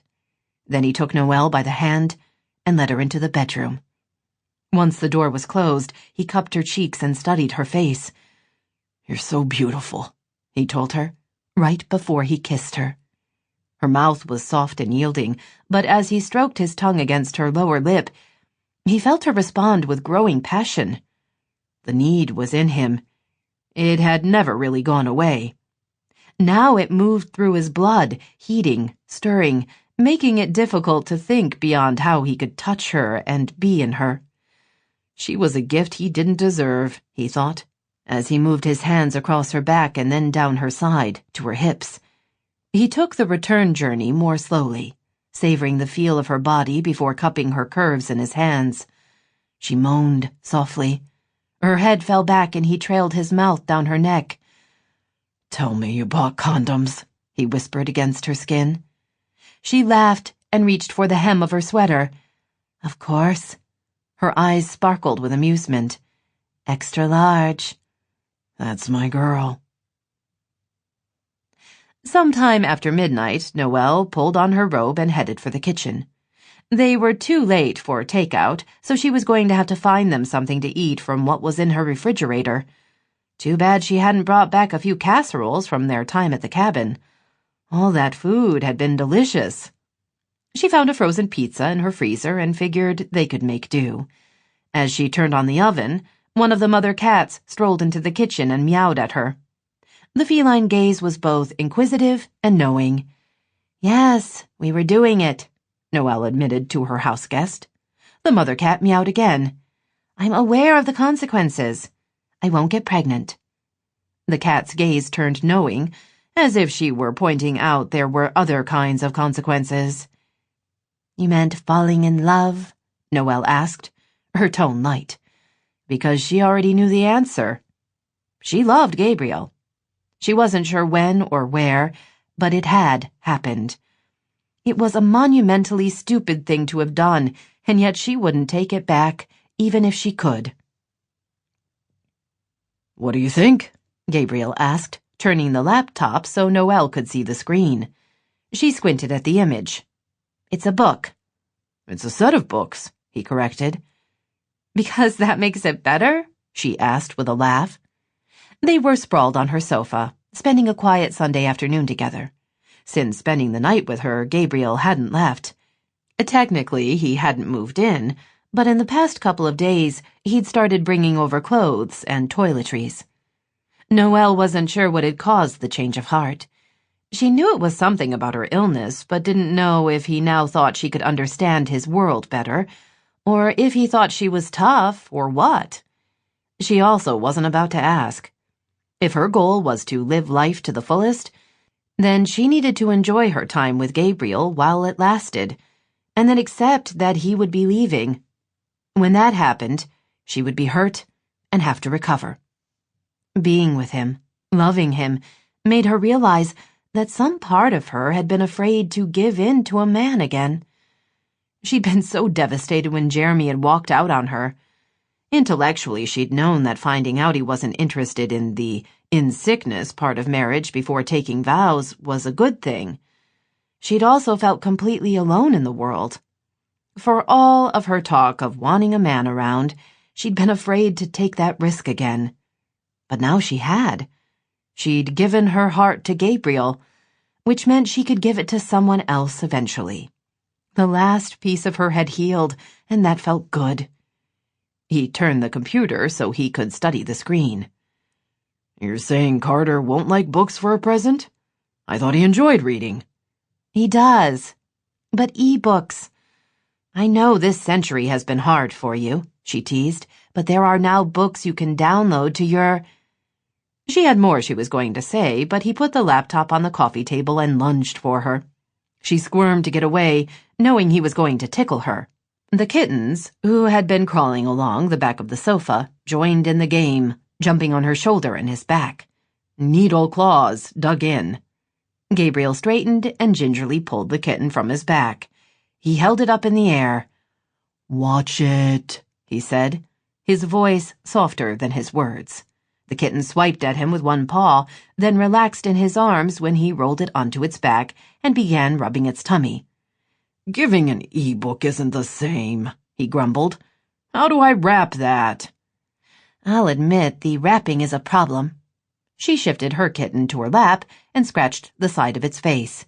You could get him a car. He's 13.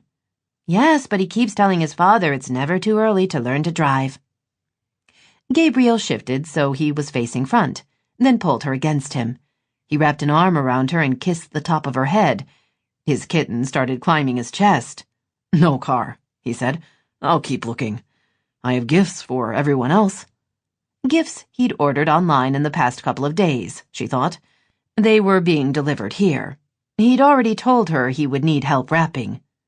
How long has it been since you've spent the holidays with your family? She asked. Years. It was back in college, I think. When I was in medical school, I couldn't always get away. I needed the time to study. Or so you told them. Yeah, that too. She looked up at him. Let me guess. In the army, you always volunteered to work on Christmas, claiming that it was so the others could be with their families. But in truth, it was so you didn't have to deal with going home yourself. You think you're pretty smart. I have the LSATs to prove it. He smiled at her. It wasn't about not going home. By then, my parents' house wasn't home. But you're right. I didn't want to deal with them. I felt bad for my mom, but I mostly couldn't deal with my dad. He didn't like that you were different. He didn't understand you.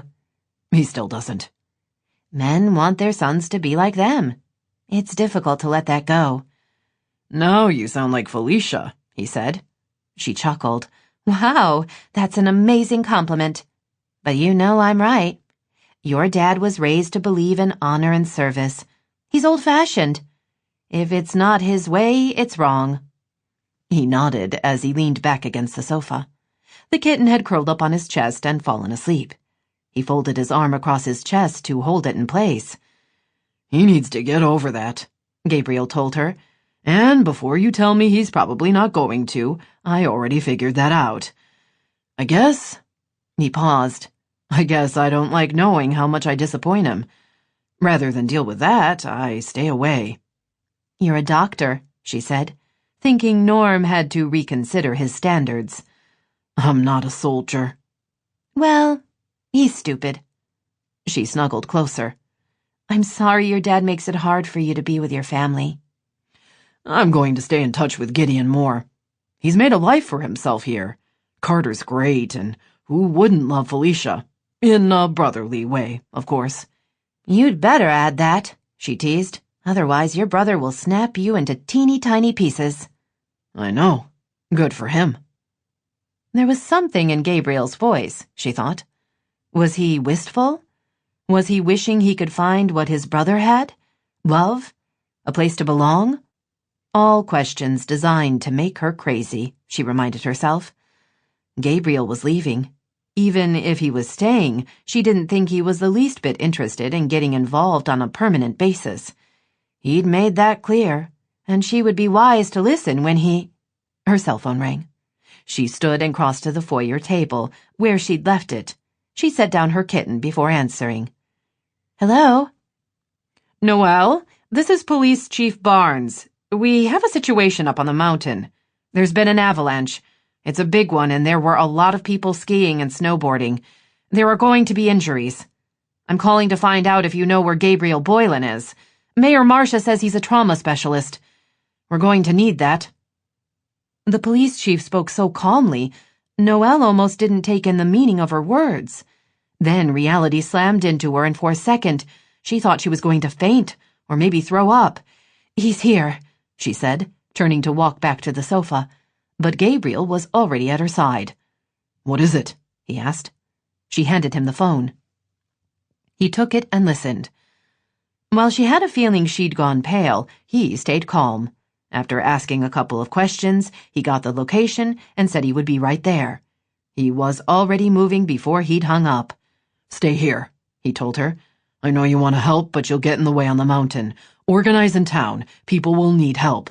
Not just those hurt, but family members. She understood what he meant. I'll do what I can from here.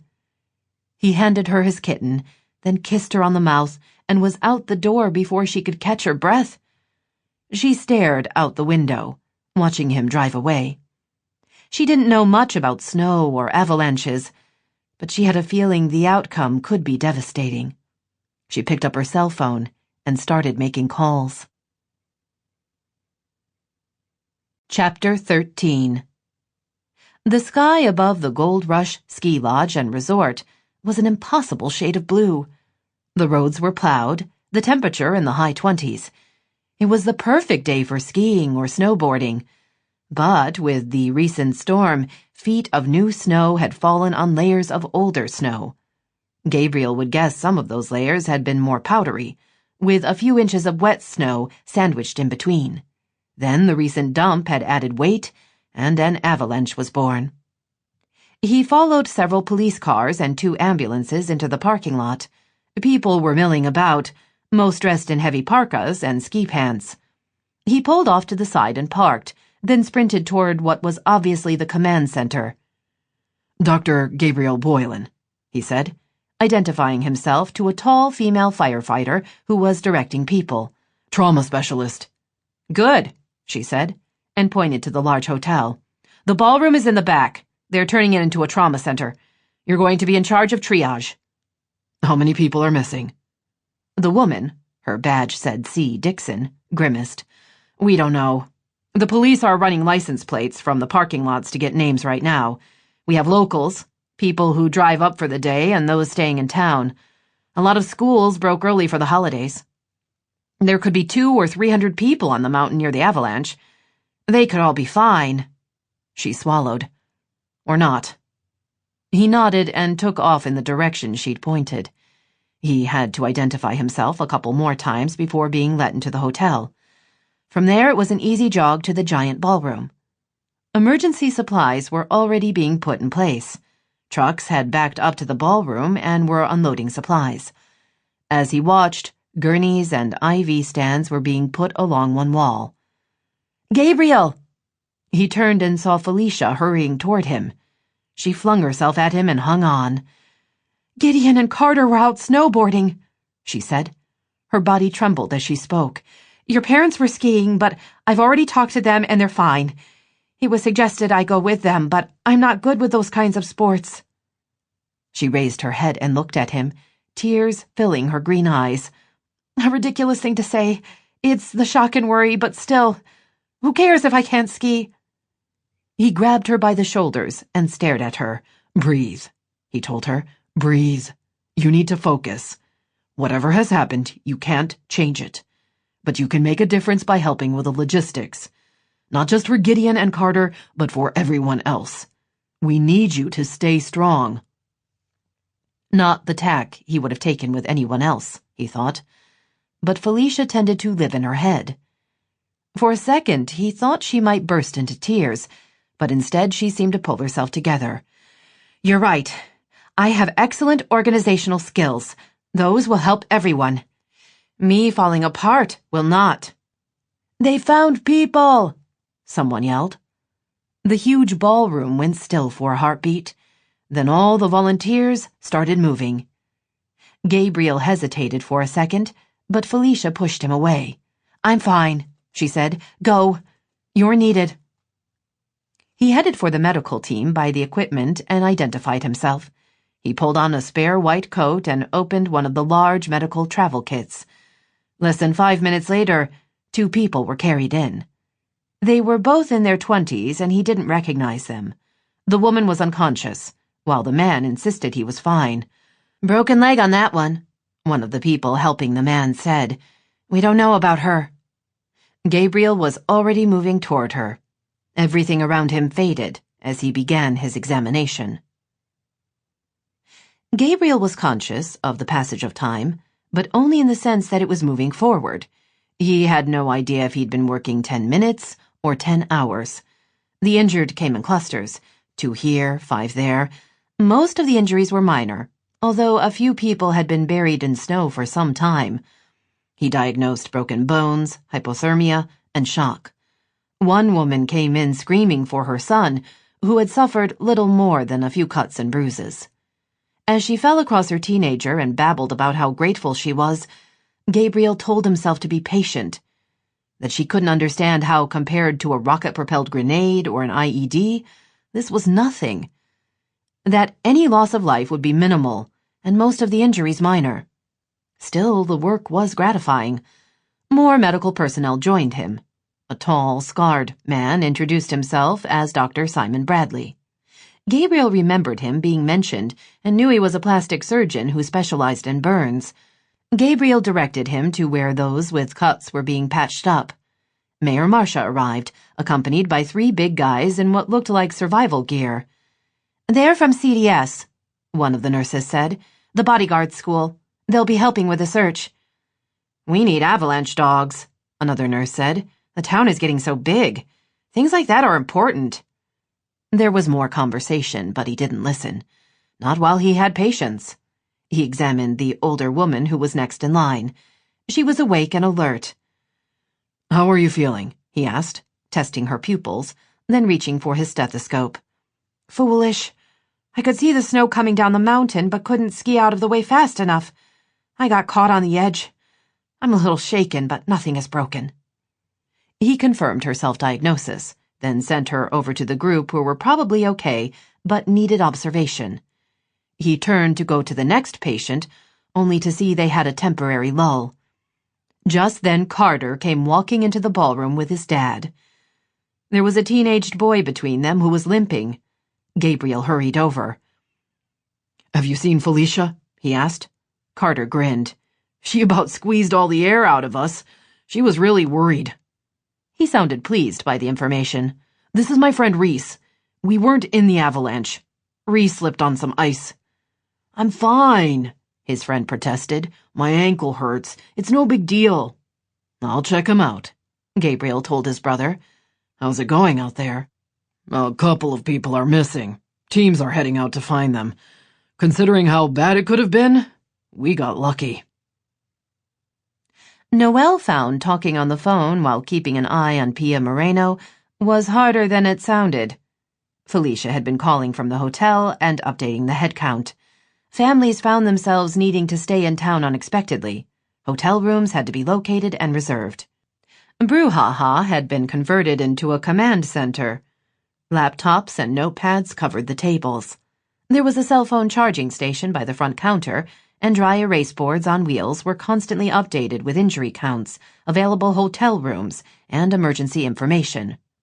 Pia, the person previously in charge of festivals, had waddled in, insisting she could help. As she knew everyone and everything about the town, that was probably true. But she was also days or possibly hours away from giving birth. Noelle finished her call, then turned to Pia. "Are you sure you're okay? You look really uncomfortable." Pia rested her hand on her belly. "Trust me, this is nothing. Last time I was pregnant with twins. Now that was huge. By comparison, this is easy. Don't worry. I'm keeping my feet up and staying hydrated. Raoul is checking on me every 15 minutes, and I'm not exaggerating about that. I'm fine. She looked down at her notes. I have information on a vacation rental for Mr. and Mrs. Boylan. They're staying with Gideon. Is it available? Gabriel's been using it, but I can clear out his stuff for a couple of nights. Pia raised her eyebrows. So it's like that, is it? For the moment. I'll put his place on the list and let you know if we need it. Noelle briefly wondered if she should say anything to Gabriel, then decided it didn't matter. He would be fine with what she'd done, and if he wasn't, she would remind him it was only for a couple of nights. Love as empowerment, she thought with a smile. Madeline, Isabel's assistant, put down her phone. The last missing person has been found, she announced. We have serious injuries, but so far no deaths. Pia sighed. Thank goodness. She raised her voice. All right, people, we need more beds for tonight. Get back to those calls. The hospital emergency room was more controlled chaos than the hotel ballroom had been, Gabriel thought as he walked inside. With the last of the missing skiers recovered, the search and rescue volunteers had been recalled, and their vehicles had been put to use as patient transport. As Gabriel walked through the busy waiting area, he heard a couple of people talking about the new hospital that was being built and how the town needed it. Families clustered together, looking relieved or worried, depending on the condition of their loved one. He went to the front desk and identified himself, telling the nurse he would be available if extra help was needed. She looked harried and nodded as he spoke. We might be calling you, she said. Are you going to stick around for a while? Until the crisis has passed.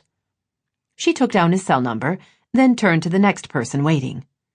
Gabriel glanced at the signage on the walls, thinking he would go find some coffee. Before he could, a dark-haired man walked up to him. Justice Garrett, the man said. From CDS. Gabriel shook his hand. The bodyguard school. Justice sighed. We're never going to get them to stop calling it that, are we? Gabriel grinned. Not in this town. How can I help you? Just wanted to introduce myself. My fiancé, Patience, is friends with Noelle. He gave a casual shrug. Obviously, they talk. Gabriel was very clear on how much women talked. What he didn't know was what had been said. Justice pointed to the two men in similar cargo pants and black, long-sleeved T-shirts who joined them. My business partners, Angel Whitaker and Ford Hendricks. Of more importance to you, these are the two who rescued your brother from the Taliban. He looked at his friends. Gabriel is Gideon's brother. Angel, a man with pale gray eyes and an interesting scar on his neck, moved forward. Nice to meet you. Gideon's a good guy. Gabriel shook his hand. He had so many questions, but at that moment he couldn't think of any of them. Thank you, he said, turning to Ford. We're glad we still have him around. Ford smiled. Yeah, he's not so bad. The smile faded. That was a good day for all of us. We were happy to help. Gabriel knew what they'd done was more than help. They'd risked their lives to save his brother from a horrible death. Gideon had been the last of his team left alive after nearly 2 years of captivity and daily torture. Felicia hurried up to them. She walked to Gabriel and rested her forehead on his chest. I'm struggling to keep control. He wrapped his arms around her. You can't have control. This is an out-of-control situation. The best you can do is mitigate fallout. You're doing that. He felt her draw in a breath. She raised her head and looked at him. Thank you, she said, then turned and walked away. Justice grinned. Good to know her new family gets her. She's great, Gabriel admitted. The smartest person I know, and that's saying something. Come on, Ford told Angel. We'll go get everyone coffee. I'll go with you, Justice said, then looked at Gabriel. How do you take yours? Gabriel chuckled. You know I'm in the army, right? You're a doctor. Justice held up both hands. Okay. Black it is. He was still chuckling when he walked away. Gabriel returned to the waiting room. He found a family with a young boy who had a bad cut on his forehead and arm. Gabriel went over to check the bandages, then secured them more tightly. Justice brought him his coffee, and they chatted a while. When Justice left, a pretty woman in her 20s walked up to him. "I'm Madeline. I work with Isabel, who's a friend of Noelle's." She bit her lower lip. "I'm really sorry to bother you, but my niece is visiting me and she sprained her ankle. At least we think that's what happened. We're waiting to see a doctor, but they're busy with the avalanche and—" She twisted her fingers together.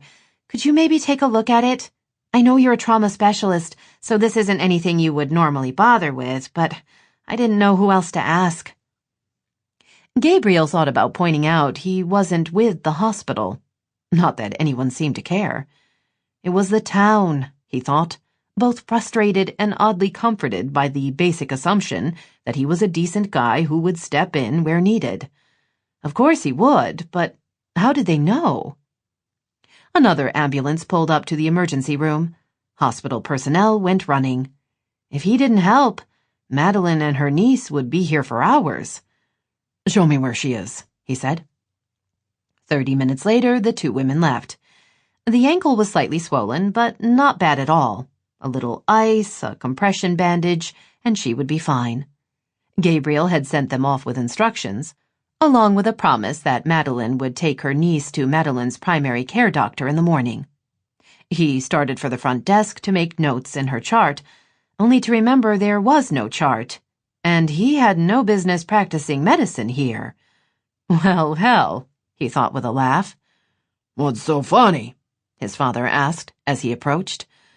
"Just wondering if I was going to lose my license." He expected Norm to chew him a new one, but his father only nodded. "You can practice in any Army facility, but you're not technically licensed to practice in the state of California," he said with a shrug. "Isn't there something about helping out in an emergency?" "Sure, but there are gray areas." He and his father walked to the rear of the emergency room, where it was less crowded. They took seats across from each other. "Carter's fine," his father said. "That friend of his is okay, too." "Good. They were lucky." "Hell of a thing." Norm leaned back in the chair. "All that snow. It's not an unexpected event, I suppose. That Mayor Marcia person was very insistent that the town needs a search and rescue team. Sounds like interesting work." Gabriel raised his eyebrows. His father chuckled. "Not for me. It's a young man's game." He paused. "You know, your mother and I are thinking of settling here at Fool's Gold." "I'd heard that." "Felicia swears Gideon is okay with it. Your mother and I want to be close to our grandchildren. Be a part of their lives." Gabriel nodded, not sure where this conversation was going. "What are you going to do?" his father asked. "You mean there's a choice?" He heard the bitterness in his voice and wanted to call it back. He wasn't in the mood to fight with his father, and challenging Norm was a sure way to get one started. But his father surprised him. The older man seemed to get a little smaller as he sat quietly. "I can see why you think that," he said at last. "Because of what I said before." "You mean what you say always? The Boylan men are put on this earth to serve." That phrase had been pounded into him from the time he was a kid. There'd never been a choice. Noelle had asked him what he would do instead, and he had no way of answering that. Norm leaned forward. He rested his forearms on his thighs and loosely laced his fingers together. "I deserve that," he admitted. "I wanted—" He cleared his throat. "You know, that damn dog of theirs is pretty smart. He likes to learn new commands, and he'll do about anything if he thinks he's going to get to play catch at the end of the session." Gabriel frowned. They were talking about Webster? "I've been working with him on basic commands. Sit, stay, that sort of thing. We're working on some others. I want to get him off-leash trained. Carter and I have been talking about putting him through agility training. It would be good for the dog and for the boy. Plus, it gives him and me a good way to connect. Something for us to talk about." His father continued to stare at the ground as he spoke. "The thing is, if I yell at Webster, the session doesn't go well. He tucks his tail and can't look me in the eye. It's like I break his spirit and he doesn't trust me anymore. So I praise him when he does the right thing and stay calm when he doesn't. He gets what no means." His father straightened. There was pain in his eyes. Pain and maybe regret. "You're like that." "You're comparing me to the dog?" Gabriel asked, wondering where on earth this ridiculous conversation was going. Anger built up inside of him. His father wanted something, as he always did. "In a way. I treated you and Gideon the same, but you're not the same. Gideon's like me. He'd rather fight or leave than talk. When he was a kid, he solved problems with his fists. The army was the right place for him and he excelled. But you're different." "You mean wrong?" His father shook his head. "Your mother told me that's what you thought. I guess because I've been telling you that you were wrong for as long as I can remember. I figured if I kept after you enough, you'd change." Gabriel hung on to his anger because when he was pissed, it was easy to disconnect. He didn't have to care about his father. He'd learned that lesson long ago. But it had been in the face of a vocal man who'd gone out of his way to make it clear his son was a disappointment. Norman Boylan didn't apologize. "You save people," his father continued. "You save lives every day. You're respected and honorable. Hell, a soldier like me can be found on every street corner, but not many people can do what you do. I never appreciated that before. I guess I couldn't get past my expectations, so I couldn't see how proud I am of you, Gabriel." The anger faded, and with it, his defenses. "Dad," he began, only to stumble into unfamiliar territory. If his father wasn't yelling at him about his piss-poor choices, what else was there? His father straightened. "I'm not saying we're going to always get on. We're too different. But I want you to know that I have always loved you and I always will. I tell everyone about my son, the doctor." He smiled slightly. "Then my friends all ask who your mom was sleeping with that night because there's no way some smart, successful doctor is my kid." Norm cleared his throat. "I won't keep you. I know you're still busy. I just wanted to stop by and say I've been watching Gideon with Carter. I raised you boys how I was raised, how your grandfather was raised. Gideon's doing it differently, and I'm thinking maybe his way has some merit." With that, his father rose and headed out the door. Gabriel sat in the chair, too stunned to absorb what had just happened. He told himself it didn't mean anything. It didn't change anything. But he had a feeling he was wrong. Chapter 14. Noelle sat in Delina's living room.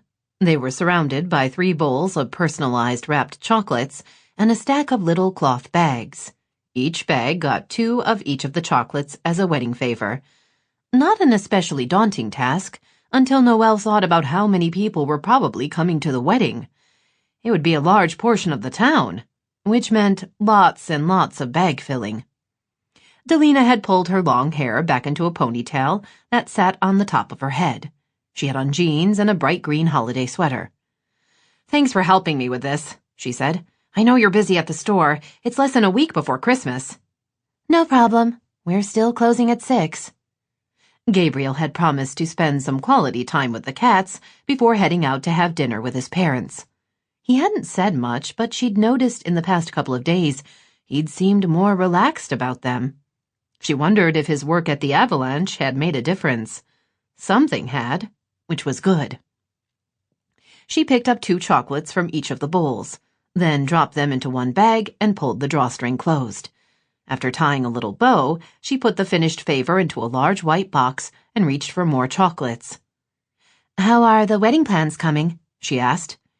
"We're mostly there."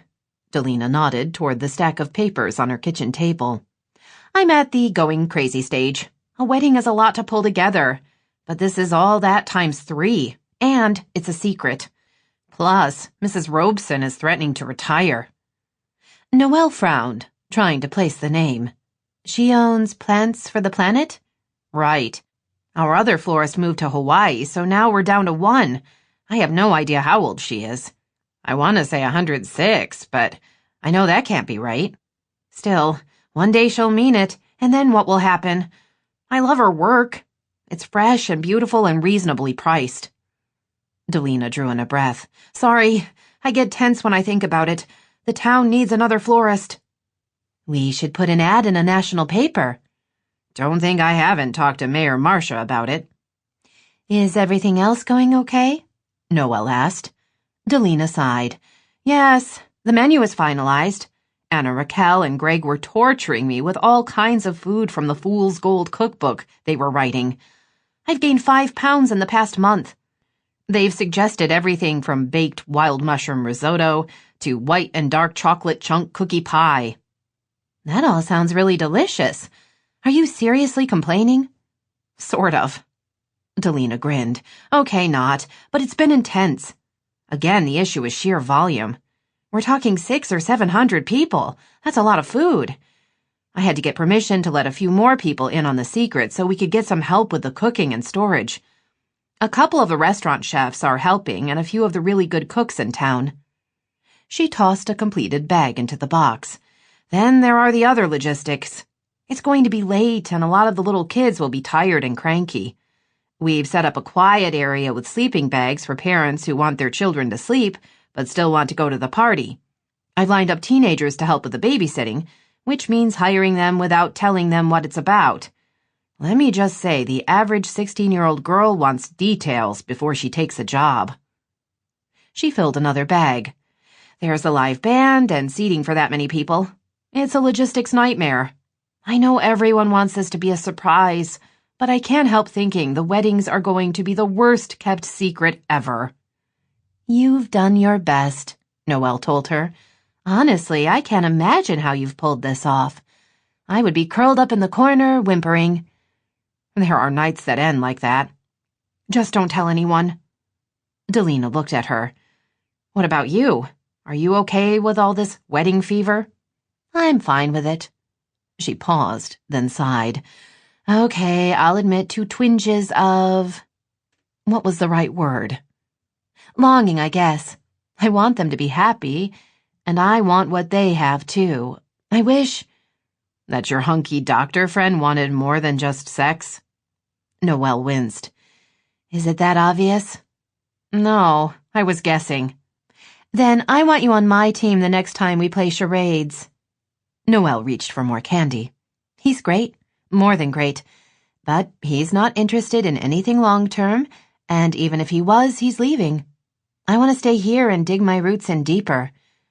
I'm sorry he's not the one, Delina said, but the sex is great, right? Because that makes me so envious. Noelle grinned. So it's like that, is it? Absolutely. I'm not looking for love. I just want a couple of hot nights. Or 20. Not love? Noelle asked. No way. My folks died when I was 16. I got custody of my twin sisters when I was 18. Wow, that's tough. For anyone, but I had it really hard. I was kind of flaky and irresponsible. My parents indulged me more than they should have. I wasn't even close to ready, and then I didn't have a choice. Delina paused, as if remembering. I got my sisters through high school and college. They're finally happy and settled in their lives. Now it's my turn. There is no way I want to take on any responsibility right now. Her brown eyes flashed with humor. The only issue I want to deal with is a charming guy asking me if I want to be on top. Noelle knew she was both teasing and telling the truth. I get that, she admitted. The whole fear of not being enough or the love being too much, as well as not wanting to take on one more thing. I believe a well-trained psychologist would say that I'm afraid of commitment, Delina said cheerfully. A flaw I can live with. One day I'll be ready to be in love. Just not yet. She'd been like that too, Noelle thought. After being sick and Jeremy dumping her, she'd been scared to risk her heart. But then she'd realized she'd been given the gift of a second chance. Was the lesson she really wanted to take away from that the idea that it was okay to live in fear?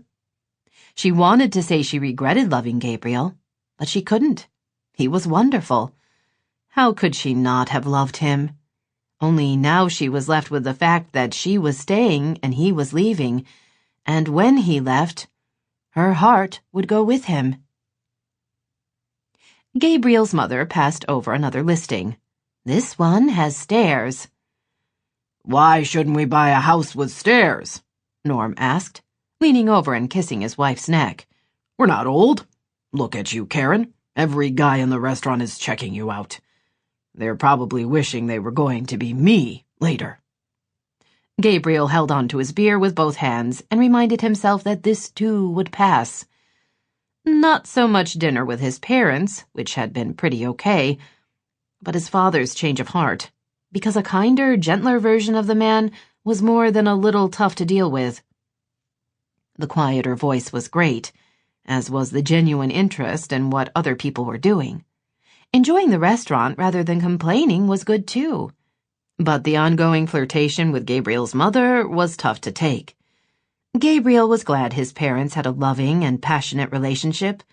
But geez, he was their kid. He didn't want to watch it happen in front of him. Stairs don't matter now, Karen told her husband. But what about when you're 80? We're still going to. Dad, Gabriel said sharply, give me a break, okay? Norm leaned back in his chair and grinned. You should be pleased to know the sports equipment is still...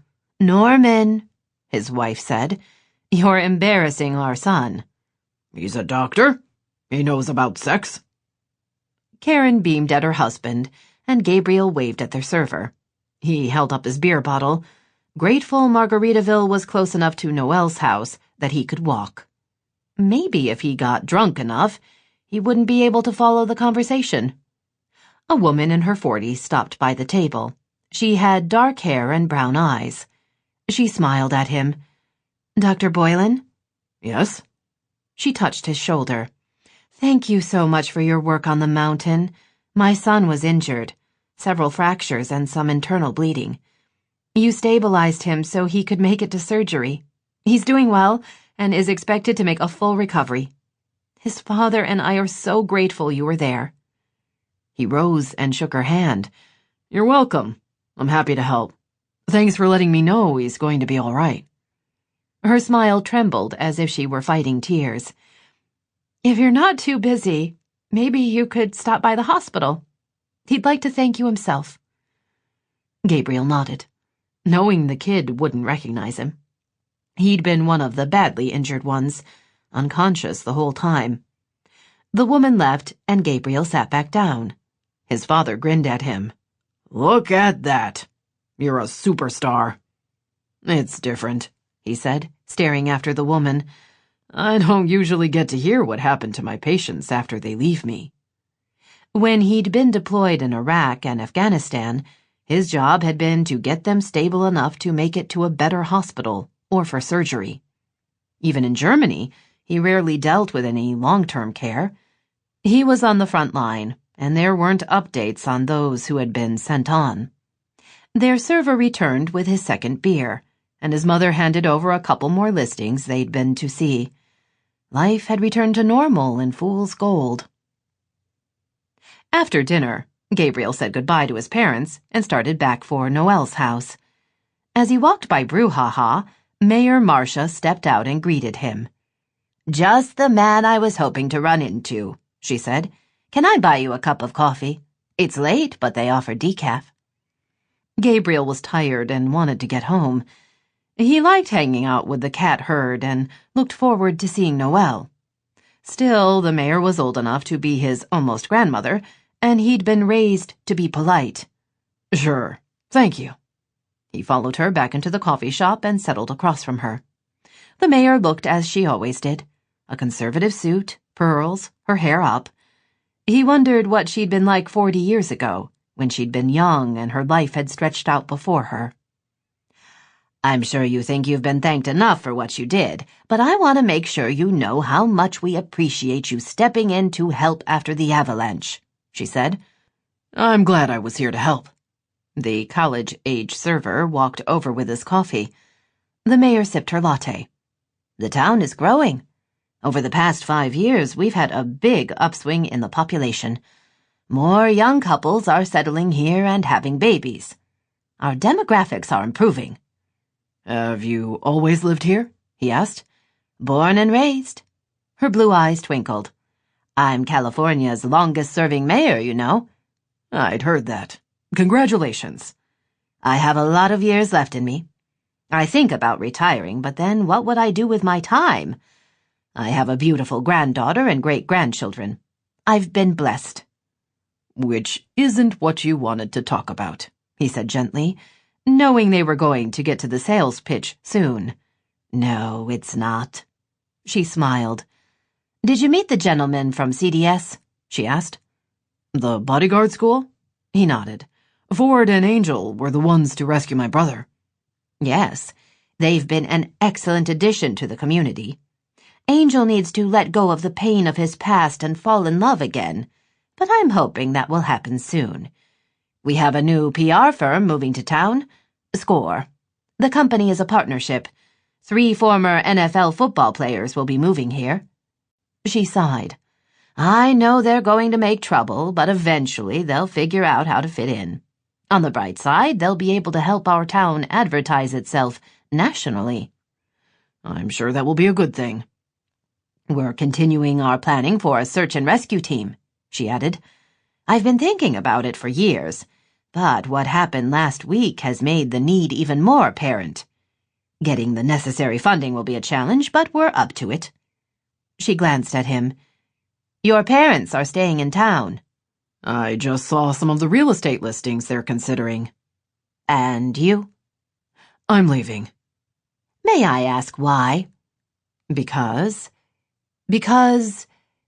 Gabriel stared into his coffee, as if the answers were there. I have to go back to the army. "Oh, I thought you'd fulfilled your time." Yes, I'm up for re-enlistment. "But you haven't made your decision yet," she said. "You're still considering your options." He wasn't sure if she was asking him or telling him. Both options were slightly unsettling. Mayor Marcia seemed to know far too much about him, and he couldn't figure out how. Noelle would have mentioned any conversation with the mayor, and he couldn't see either of his parents chatting with her. Or maybe he could.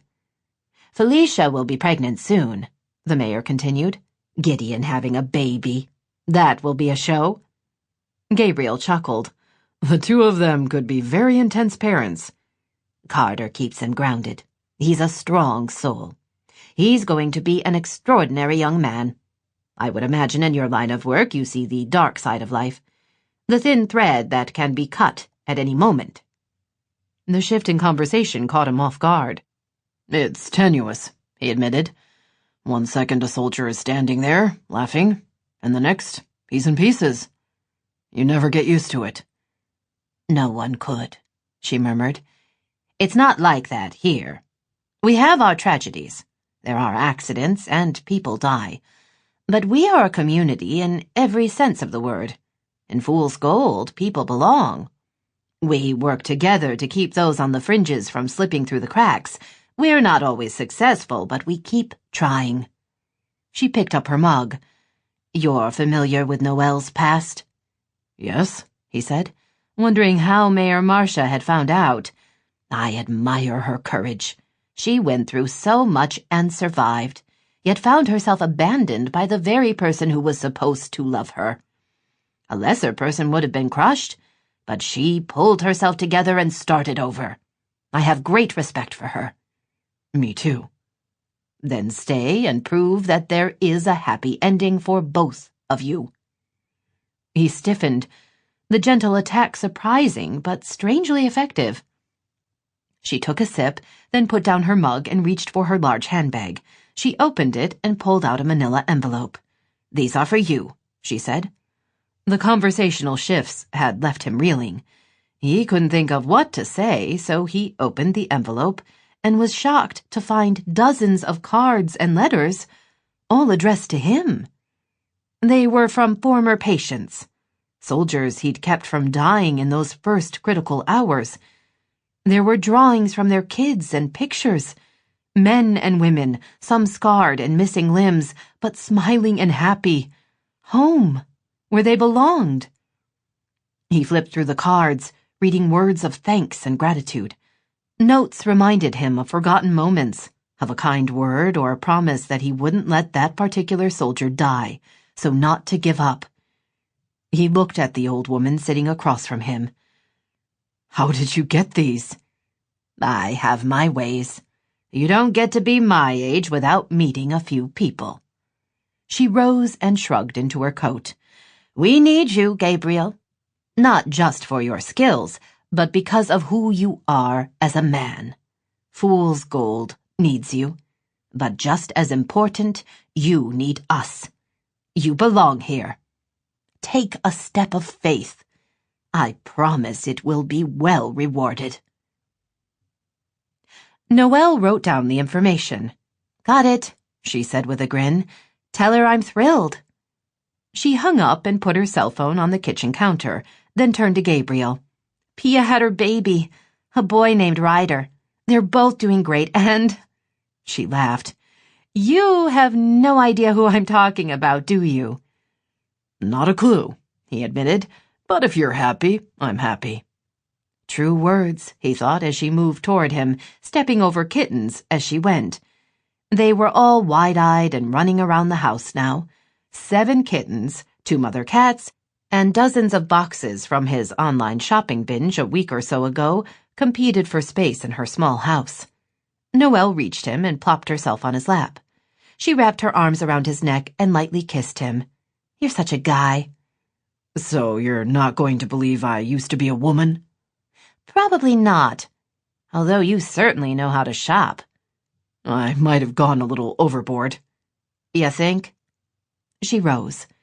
He released her reluctantly, wanting to feel her next to him. Time was moving more quickly every day. It was already the 22nd. He was scheduled to leave before New Year's. What had been weeks was now days, and soon it would be hours. "All right," she said, "we need to get organized. The best way to do this is to set up wrapping stations. It takes more time up front, but then the whole process will go more quickly. I'll clear the table for actual wrapping. We'll do ribbon in the kitchen and then stack the presents on my desk in the office." She reached down and scooped up one of the kittens. All the better to keep little paws and claws away from anything tempting. She stroked the kitten as she spoke. She turned back to him. "Start going through the boxes. Get everything sorted by size. There are gift cards over there." She pointed with her free hand. "You can write those first so we'll know who gets what present." She carried the kitten into the small office and came back with her laptop. She set it by the sink and logged on to her email program. Oh, look, word is spreading about Pia's baby. He still had no clue who Pia was, but liked that Noelle was excited for her. Mayor Marcia had been right. This town looked out for its own. His conversation with the older woman still left him feeling unsettled. She knew too much, and he couldn't figure out where she got her information. But rather than trying to figure it out, he decided to instead simply enjoy the cards. "There's a picture." He looked up and saw Noelle pointing to the screen. He rose and walked over to see the grainy picture of the newborn. His skin was red, his eyes tightly closed, but he was beautiful. New life, Gabriel thought. Noelle handed him the kitten. "I have to go to the bathroom. Yell if any more pictures come in." He took the kitten. "You'll be gone 30 seconds, he teased. "You can't go that long without knowing if there's a new picture?" She planted her hands on her hips. "Do you or do you not want help wrapping all your presents?" He chuckled. "I'll yell if another one comes in." "Thank you."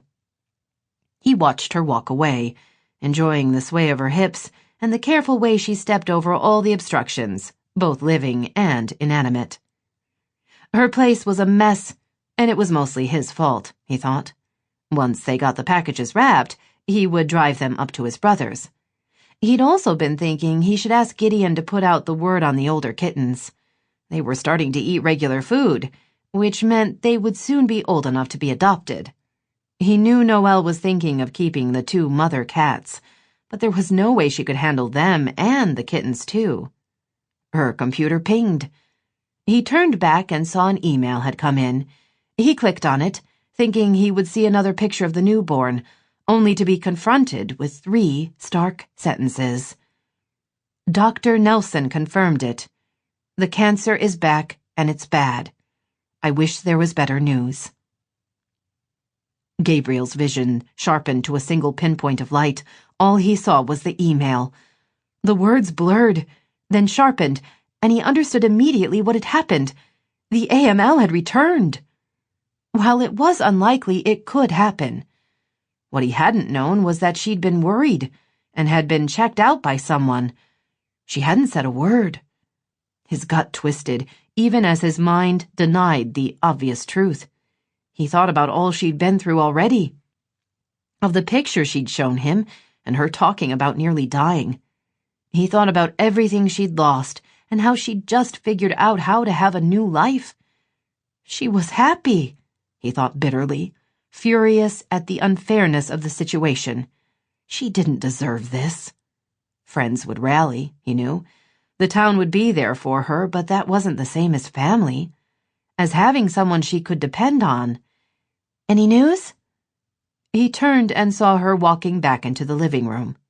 She looked fine, alert, healthy.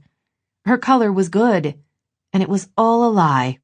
Marry me, he said, not sure where the words had come from, but meaning them. Marry me. I'll stay. I'll take care of you. I can handle it, Noelle. I won't leave. I'm not Jeremy.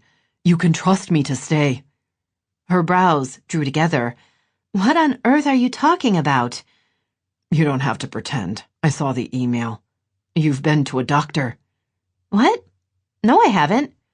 It's right here, he said, pointing to the computer. I want to help. I want to be here for you.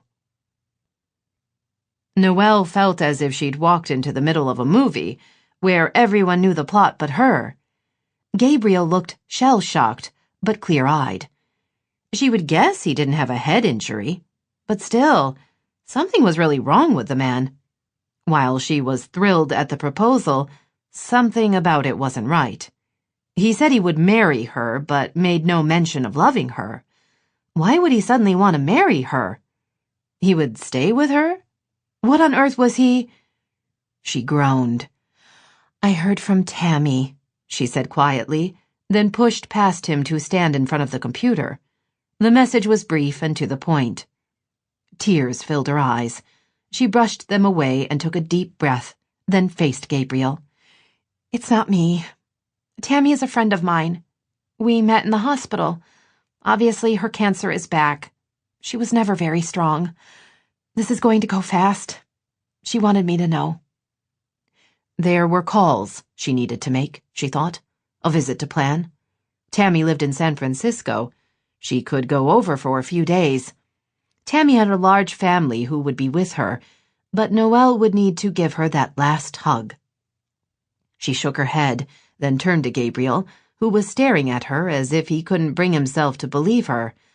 I'm fine, she said firmly. Not sick at all. You don't have to propose. I'm not dying. You're sure? A simple question that cut like a knife. I'm sure. He drew in a breath. I thought... Well, you know what I thought. They stared at each other, then both looked away. What had once been comfortable was suddenly awkward. He'd felt pity, she realized. He knew she was pretty much alone in the world, so he'd offered to be there for her. Not out of love, though. He'd never said he loved her. She saw the truth, then, about both of them. She squared her shoulders and prepared to put it on the line. I'm too strong for you, she said flatly. I don't know why I didn't see it before. I suppose I was blinded by your good looks and charm, and how you made me feel. I appreciate what we've had together.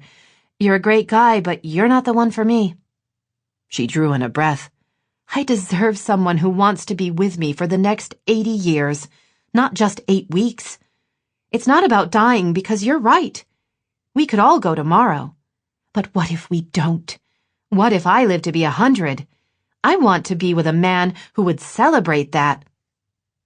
Gabriel stared at her, uncomprehending. I wanted to help, he said quietly. I would have taken care of you. I don't need that, she told him. I can handle whatever happens.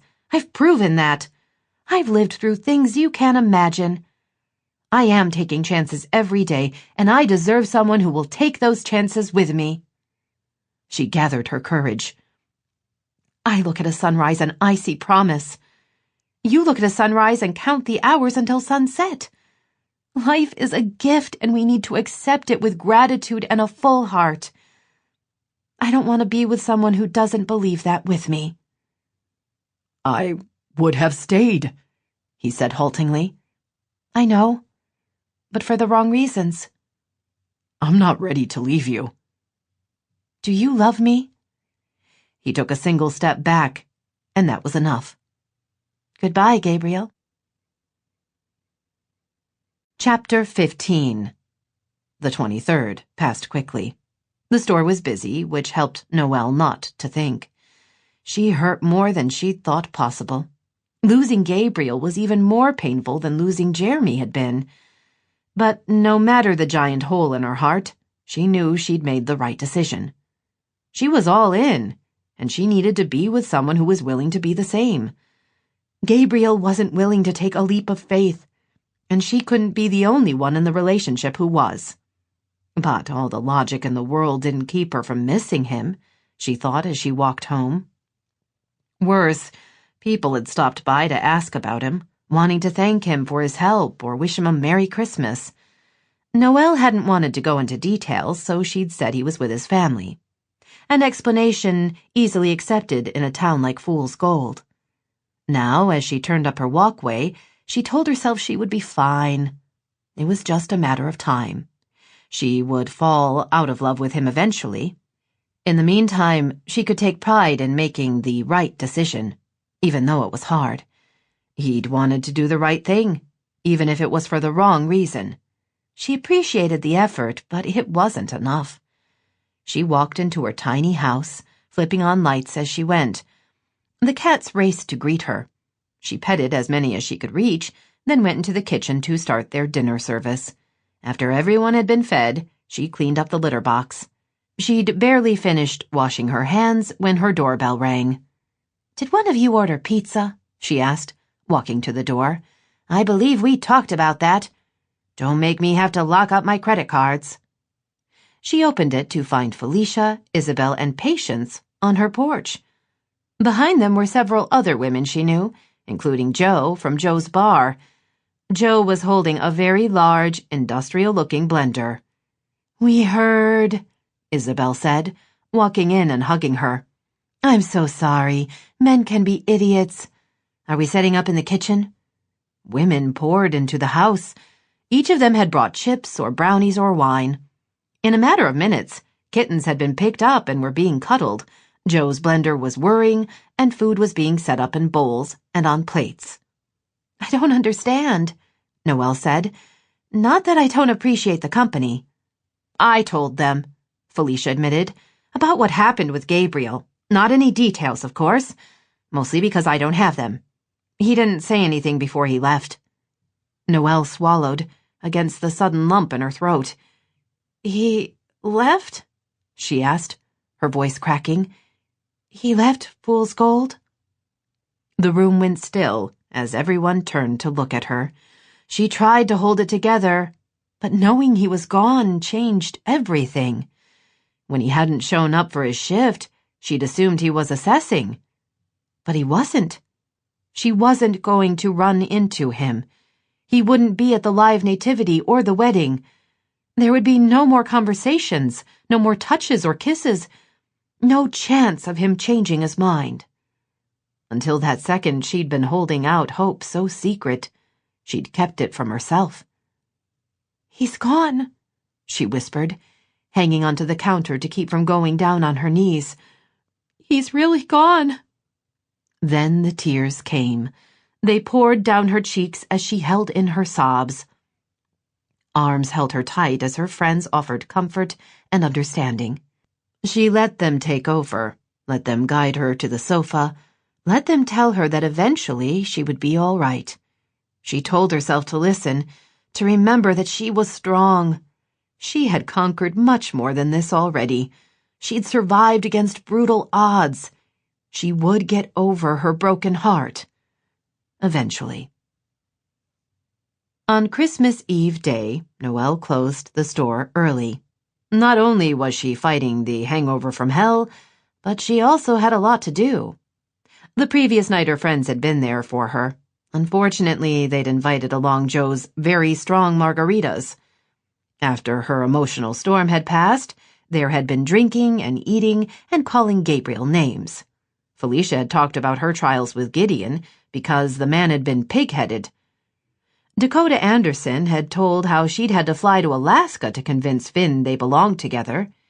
Each woman had a story of love found, which Noelle appreciated, but she was less sure of her own happy ending. Gabriel had said from the beginning that he didn't believe there was a point to love. She'd been foolish not to listen. 3 pots of tea, some crackers, and 2 aspirin later, the worst of her hangover seemed to have improved enough for her to be functional. She walked from the store to her house, aware of the time. She had an appointment and didn't want to be late. She let herself inside and greeted her cat family. Then she made sure the evidence of the previous night was all put away. Right on time, someone knocked on her door. She let in Patience and her very excited daughter. Lily practically danced in place as she entered the house. "We've already been to the pet store," Lily told Noelle. "We have a litter box and the food you're using and some toys and a bed. We got a book on taking care of a kitten and I've read it twice. Mom warned me that she's going to be sad for a few days because she'll miss her family, but then she'll be okay and I need to be patient." Lily's expression turned hopeful. "I'll be 11 soon and I'm very responsible." Noelle still felt like her heart had been ripped out, but listening to Lily reminded her there were so many wonderful moments in her life. Friends who cared, and things to look forward to, like giving Lily her very first kitten. "Do you know which one you want?" she asked. Lily nodded, then pointed to the little black and white kitten crawling up the side of the sofa. "Her." Noelle looked at Patience, who nodded. "Merry Christmas," Noelle said. Lily grinned broadly, then hurried to pick up the kitten. The little cat relaxed into her arms and playfully batted at a lock of her hair. "Thank you," Patience said. "She's so excited." Noelle laughed. "1 down, 6 to go. Spread the word." Gabriel had decided to go to Mexico. He headed south on I-5, only to change his mind when he hit San Diego. He spent the night in a cheap motel by a truck stop, then figured he would go east. Maybe Florida would be nice. Halfway across Arizona, he turned around again. By 2 o'clock on Christmas Eve day, he was at the Oregon border, pulling into a rest stop and wondering when he was going to admit the truth. He couldn't leave. He'd been driving for 2 days, and he was still within a couple 100 miles of where he'd started. He told himself to let go, that he had to move on, that there was nothing for him in Fool's Gold. Not friends, not family, and certainly not Noelle. The thing was, he'd never been very good at lying to himself. Everything important to him waited there, and for the life of him, he couldn't figure out why he was so scared to simply accept that. At the rest stop, he got out of his car, then stood there with no clue as to what to do next. He wanted to raise his fist, but to whom? And for what? There was no one to be pissed at except maybe himself. He'd left her. That was the raw truth. He'd left Noelle, no doubt hurting her. She'd said she loved him, and he'd run like some scared little kid. He walked to the sidewalk, then back to his door, telling himself he hadn't had a choice. What was he supposed to do? Tell her he loved her too? Propose again? This time for real? That wasn't going to happen. 6 weeks he could give her. He would have been there for her every second. He would have... Gabriel swore loudly, startling an older woman walking a small dog. She came to a stop, stared at him, then quickly turned and went the other way. "I'm sorry," he called after her. "I'm not crazy or dangerous." The woman walked faster. He got in his car, where at least he could rant without disturbing people, and retraced his logic. He would help Noelle die, but he wouldn't share in her life. Was that it? 6 weeks were okay? But what about 8? Or 12? Would he agree to 1 year, but not 2? Life was tenuous, he reminded himself. It could be taken away at any second. He'd seen it countless times. But he'd also seen his father feeling up his mother after nearly 40 years of marriage. He'd seen happy couples of all ages enjoying what they had. Everyone knew that life ended, but they didn't live in fear. They lived with joy. They loved and laughed, and when it was over, however long that was, they could say there were no regrets. He started the car and drove out of the rest stop and back onto I-5. This time he was going south, following the signs to Sacramento. From there he would go east into Fool's Gold. He'd already missed the live nativity, but there was still the dance of the Winter King, and then a wedding. More important, most important, was Noelle. Sweet, beautiful, brave Noelle, who loved cats and was overly competitive about window decorations, and who sold gourd nativities. Noelle, who was the strongest person he knew, and for reasons he couldn't ever understand, loved him. She loved him. The realization of what he'd nearly missed, nearly lost, swept through him. He clutched the steering wheel, knowing the folly of driving too quickly, but unable to grasp what an idiot he'd been. He glanced at the clock. He would be there in time. He had to be. Noelle zipped up the wedding gown that had once belonged to her grandmother. She turned back and forth, pleased the dress nearly fit perfectly. She still had a few pounds to put on, but that would come with time. The strength she'd drawn on to survive her illness was still with her, as were her friends and her store and this town. She belonged. Loving Gabriel wasn't a bad thing, she told herself. Giving her heart had been the last part of her healing process. She'd been willing to risk it all, and she would again, one day. She would find the right man, and they would be happy together. Until then, she would save her grandmother's dress. She undid the zipper and slipped on her robe. She folded the dress carefully, using lots of tissue. She had a little time until she needed to get ready for the dance of the Winter King and the weddings to follow.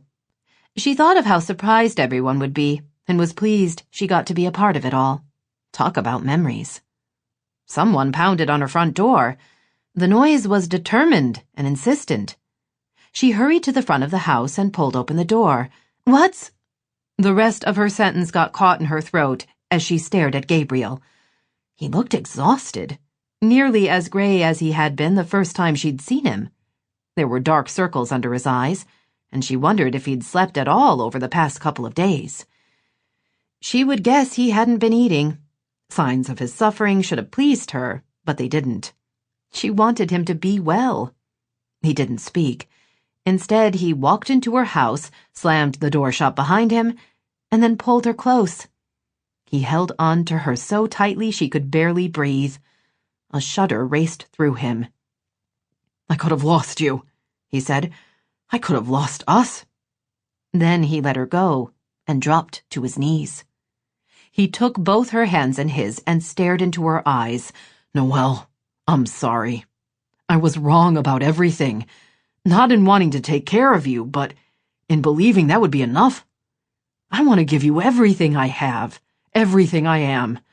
Whatever it takes to convince you, I'll do it. I swear. I love you. I want to be with you, always. I want to be by your side for however long we have. 6 weeks or 60 years. I'm sorry I left. I have no excuse except that every soldier has to face fear, and some do it with more grace than others. I won't run again. I'll stand and fight. For you, for us, if you'll have me." There were too many words, she thought, unable to take them all in. Except, right in the middle, she would have sworn he said he loved her. He must have read the question in her eyes because he held on tighter and repeated, "I love you. I've loved you from the first, but I didn't want to admit it. I want to marry you, if you'll have me." Somehow she managed to pull him to his feet. Then they were holding on to each other and he was kissing her and she was kissing him. He drew back. "Am I too late?" She smiled. "It's been 2 days. Did you think I'd forget so fast?" His expression turned hopeful. "You'll marry me?" She smiled. "You know about the cats, right?" He laughed and pulled her into his arms. Then he swung her around until she was dizzy and slowly lowered her to the ground. "I stopped at Janelle's store in town. The longest few minutes of my life, for many reasons." He pulled a diamond ring from his pocket and slid it onto her left hand. "I love you, Noelle," he said, staring into her eyes. "I love you too." "So, about the wedding tonight." She gasped, then looked at the clock by the TV. "I have to start getting ready. I'm the bridesmaid." "Are you sure? Because I talked to Delina on my way here, and if you want to make it a quadruple wedding, she says she can handle it." Noelle couldn't believe what was happening. Gabriel was back, and he loved her. That was enough. But to get married tonight? "You've been busy. Are you sure?" she asked. He smiled. "You think now that I've finally figured out what I have with you that I'm going to be stupid enough to let you get away?" He chuckled. "Don't answer that. Yes, I'm sure. I want to start our life together. I'm going to leave the army and live here in Fool's Gold. I hear there's a new hospital that needs a trauma specialist." She flung her arms around him, knowing she would never let go. "The wedding is supposed to be a surprise," she murmured. "Then let's make it a big one."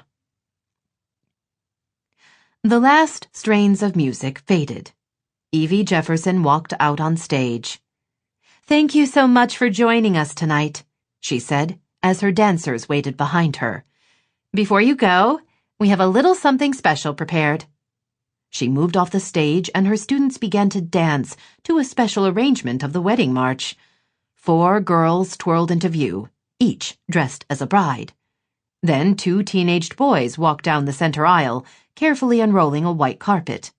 In the audience, whispers were heard as the townspeople realized this wasn't a simple encore. As if to confirm the murmurs, Mayor Marcia walked out, a microphone in her hands. "Good evening.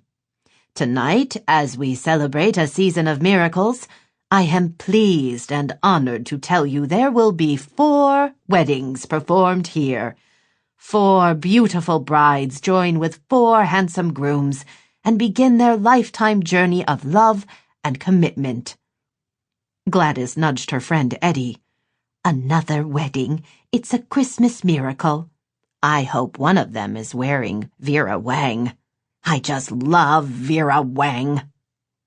The music changed, and Lily and Carter walked down the aisle together. They separated and stood on opposite sides of a podium someone had put in front of the stage. 4 men started down the aisle, each in a black tux. 70-something Eddie sighed. "Now that they're getting married, we'll never see them naked. Wives have a way of objecting to that." "What about those football players moving to town? We can suggest another calendar as a fundraiser. Butts of Fool's Gold." "Good plan." The music swelled to the wedding march. Everyone rose and turned to watch as 4 brides started down the aisle. Patience, Felicia, Isabel, and Noelle. The bouquets were done in shades of pink, ranging from very pale to nearly fuchsia. The dresses were all strapless, but otherwise as different as the women themselves. Delina watched the ceremony begin from the far side of the convention center. Once the couples started speaking their vows, she turned back to the flurry of activity taking place to get the reception ready. Huge trays of food were being set out for the buffet. The tables and chairs were set up and the kids' area prepared. She was exhausted, but pleased. Everything had turned out perfectly. Noel stood next to Gabriel and listened to him recite his vows. He slid the diamond band on her finger, sealing their love in a tradition that stretched back for generations. She felt the warm, loving presence of her mother and grandmother, as if they were there, holding her close. And for one brief second, she saw her future with Gabriel. Decades of happiness, children and grandchildren, and the miracle that was the true meaning of Christmas.